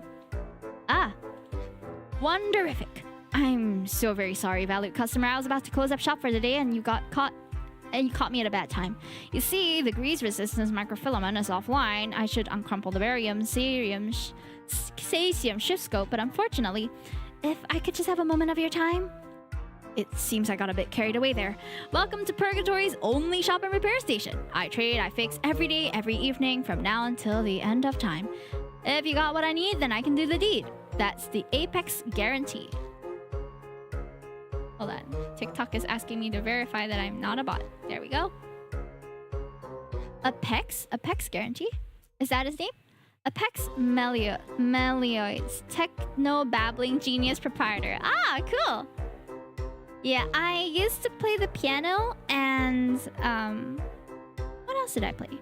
I played the the one where you blow? Melodica. But it's very, very basic stuff. A bit of ukulele too. But I mostly draw and play games. And sing sometimes. Actually, wait, before you answer that, you have 5 minutes. Alright, go. A friend of mine recently dropped his guitar off and I was wondering if you could give it back to him. The lazy and irresponsible man shouldn't be allowed to own such a beautiful instrument in the first place. He brought it in and, the state of it. Just horrible. I think he really does care about it, though. Not enough to come here himself, apparently. Instead, he sends, come to think of it, I've never seen you before. Are you new? Yeah, that's right. I'm Isabel. Oh, Isobel. That's a strange name. Look who's talking, Apex. And you're his friend? Do you even know anything about him? For example, that he was banished from... Yes, I know. He's a denizen, and so am I. Is that going to be a problem? Oh. Well, I can understand the desire to surround yourself with those similar to you. If I could, I'd probably do that too. What do you mean? I'm extending your time by an additional 5 minutes. You want the instrument back, yes? What can you offer me in return? I, don't have any money. Money? Why would anyone need that in a place like this? In my store, all deals are trading deals. Something for something else. What do you want then? Depends on what you got on you. Every deal is different. every deal is unique. You'd make someone very happy if you just returned the guitar. You seem like a kind person, Isabel, but that's not how my shop works. Not for you, not for anyone. I hope you understand. It was worth a try. Well, I have this thing I picked up in heaven. What thing? Let me see it. This is... You brought heaven dust with you to Purgatory? I did, I think. Is that a good thing? Good? It's wonderific. Heaven dust is native to God's domain. It's impossible to get here normally. It's beyond rare. Do you really want to trade this invaluable material for that man's guitar repairs? I do. I told you, he's my friend. Huh. Up until a few minutes ago, I didn't even know he had friends, and now one of them shows up with heaven dust. The afterlife is truly spectacular sometimes. In fact, it reminds me of the time when I reinvented the rubidium cruncher of... Weren't you gonna close down for today? That's right. I'll just take that off your hands then, and in return you get... Now where did I put it? Ah, here! You've already finished repairing it? Of course, it was a simple job. However, you know how things are, right? If you're good at something, never do it for free. I'm familiar with the saying, yes. Well then, thank you for your patronage. Feel free to stop by anytime. I may not see eye to eye with Bliss, but if someone like you is friends with him, then maybe he's not all that bad. I don't think he is. Until next time, Isabel. Bye, Apex. Hi, Tilo! It's too bad that I lost that pretty little object, but at least this will make Bliss very happy. Time to return to Ouroboros. Amazingly, I found my way back without even getting a little lost. Way to go! It took me a while though. The sun has already set, and Bliss is still sitting over by the booth. You're back. Yep, and with my mission successfully completed too. Really? You're not trying to pull one over on me, are you? Why would I do that? Well, I don't know. So, where is she? She? Yeah, my guitar. Her name is Juliet. You name your guitar? Hey, don't look at me like that, man. Naming your instrument is perfectly normal. All great musicians do it. If you say so. Anyway, here you go. Alright, baby! Me and my #1 gal are finally back together. Man, I have to hand it to Apex. That guy's a tool, but I don't think Juliet has ever looked better. You two really don't like each other, huh? I guess some people just don't mesh, you know? That's fine though. I'm used to people not getting me. Meaning there are others out there who dislike you as well. Meaning that if you do your own thing, you're bound to catch a hater or two. People fear what they don't understand and all that, man. I agree. You should always strive to be yourself. That's what I'm saying. You're one of the good ones. Hey, let me play you something. It's the least I can do. Please don't feel like you have to. But if you really want to, I'd love to listen, of course. Sweet. So this one's called All the Colors of the Rainbow. Sounds enticing. Closing time, beloved guests. Everyone must leave. What the? I was just about to... Am I interrupting you? Oh, bother. If only there were a day tomorrow where you could play instead. Wait a moment. There is. Get out of here with that sarcasm, man. Since when do you even close the bar at all? You... Enough, human. Be gone now. Lest I render that infernal toy of yours beyond repair. Fine. Let's get out of here, Isabel. Not her. She stays. I wish to have a word with me. Don't worry, it'll only be a moment. Leave us, Mr. Albus. It's fine, Bliss. I'll talk to you later. Alright. Later, man. Mind if I take a seat, Miss Salvi? Go ahead. I'm sure you'll do whatever you want anyway. Ooh, very ominous. So, how are you finding Purgatory so far? It's alright. I don't care what you think, Miss Salvi. Huh? The very notion that I value your opinion is gravely insulting. But you asked. Silence. You keep making the same mistake. I'll see you in your furiously vacant expression, in the way your body nonchalantly sways when you walk, in the very glow that surrounds you unseen but all but me. You are hiding something, and not only that, you feel safe in doing so. Tell me, what do you think do you think the voice has any real power here? If I were to remove that pretty head of yours from those rich girls' shoulders right here, right now, do you truly believe that she'd be able to save you? No. Are you afraid of me, Miss Salvi? I don't know what you want me to answer. Do you want me to be afraid of you? I'm watching you. Never forget that.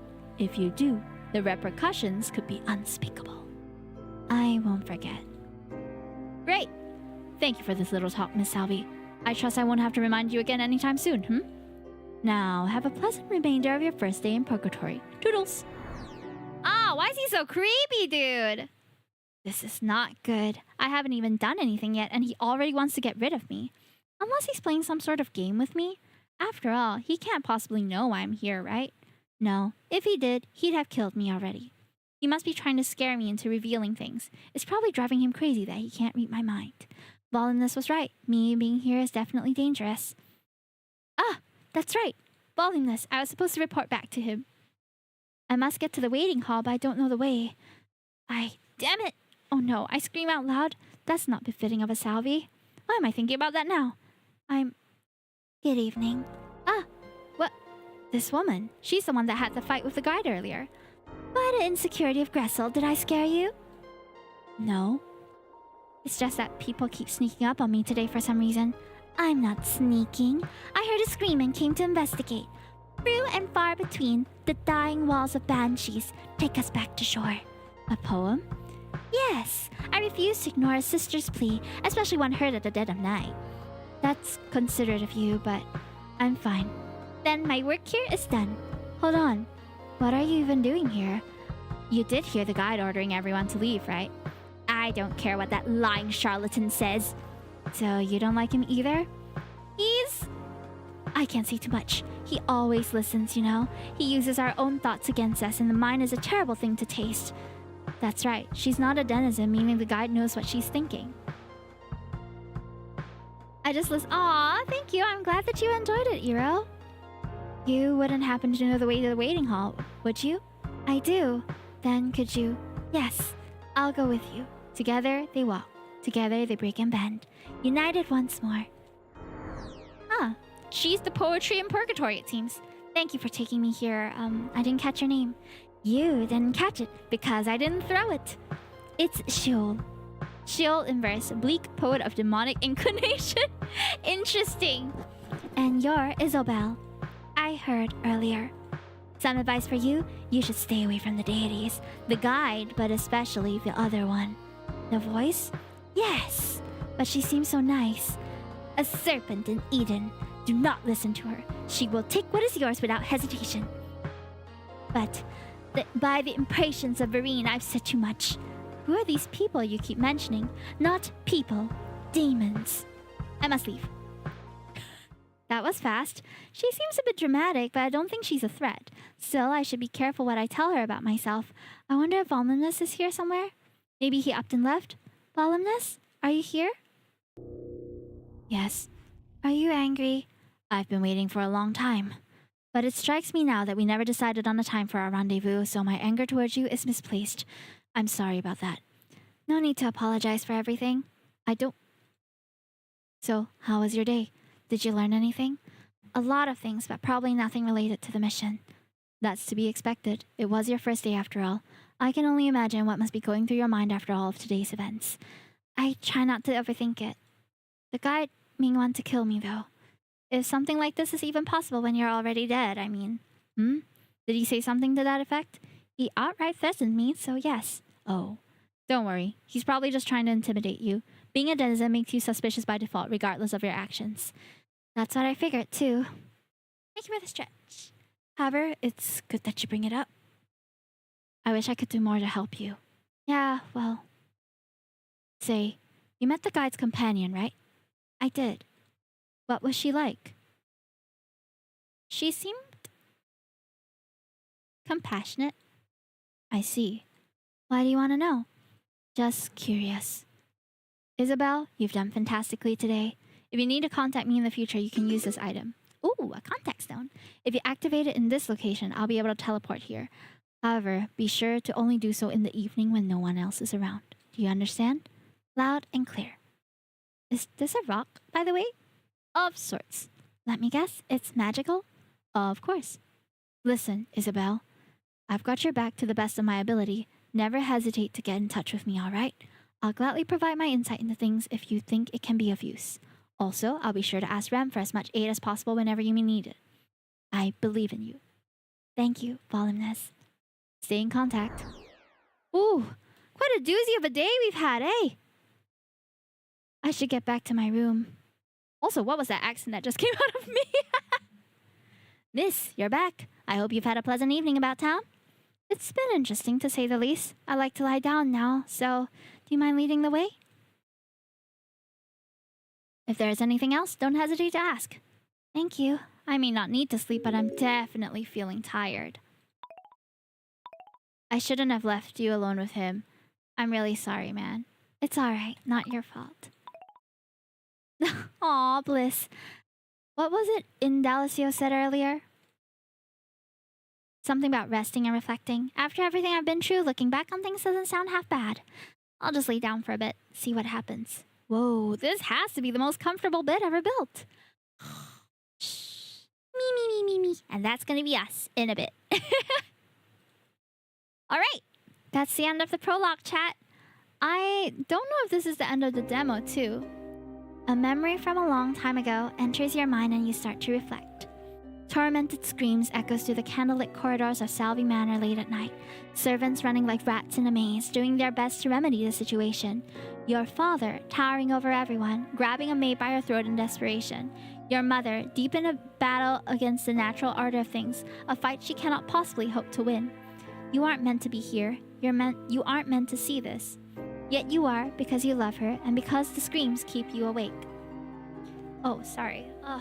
My eye is giving me some issues. Okay, guys. Sorry about that. I think there's something in my eye. I gotta go address that real quick. But before we go, thank you so much for joining us for the prologue. If you want to find out more, there seems to be a lot more that you can do in the prologue as well. So if you want to give it a try, go ahead and search for Poetry in Purgatory. If you see me closing my eyes, it's because there's something in my eye right now, so I can't open it. But I'll be heading off really shortly. Thank you so much for joining us over the 4 games that we've played today. Just to recap, we played... what's the first one? Hold on, my eye is killing me. Gosh. We played Saintess of the Golden Bow. Then we played Pre-Odyssey, which we managed to complete. Then we tried Of the Lilies. And a short demo for that one. And now we're in Poetry of Purgatory. Poetry in Purgatory, my bad. Poetry in Purgatory. This particular game is really intriguing to me. I am very, very excited to see what this one holds.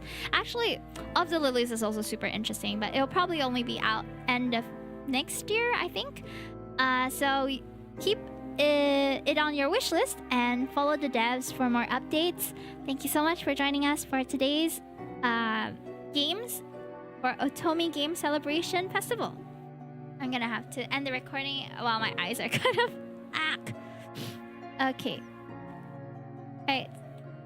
Oops, sorry. Alrighty, so up here. It is time. Bye bye, Hime. Thank you so much for coming. Thank you so much for wishing me well as well, for all the about my wrist and all that. I'm so sorry to suddenly end, but my eye, something is in my eye. This has been happening a bit more frequently. I do put medication on my skin for acne scars and things, and recently whenever that gets into my eye, it is rather painful, so I end up having to address it immediately. Alright, I'm gonna put my ending screen soon so that you don't have to watch me be patiao. Oh my gosh. Oh, it hurts like heck. Okay, and I'm gonna quickly find someone to read as well. I don't know if there's anyone else who's streaming for this festival, but let me just do a quick search, okay? As for TikTok and YouTube, we're gonna end right away, so see you for those on those 2 platforms. Thank you so much for joining us. Let me end on those 2 platforms first. Okay. God, my eye is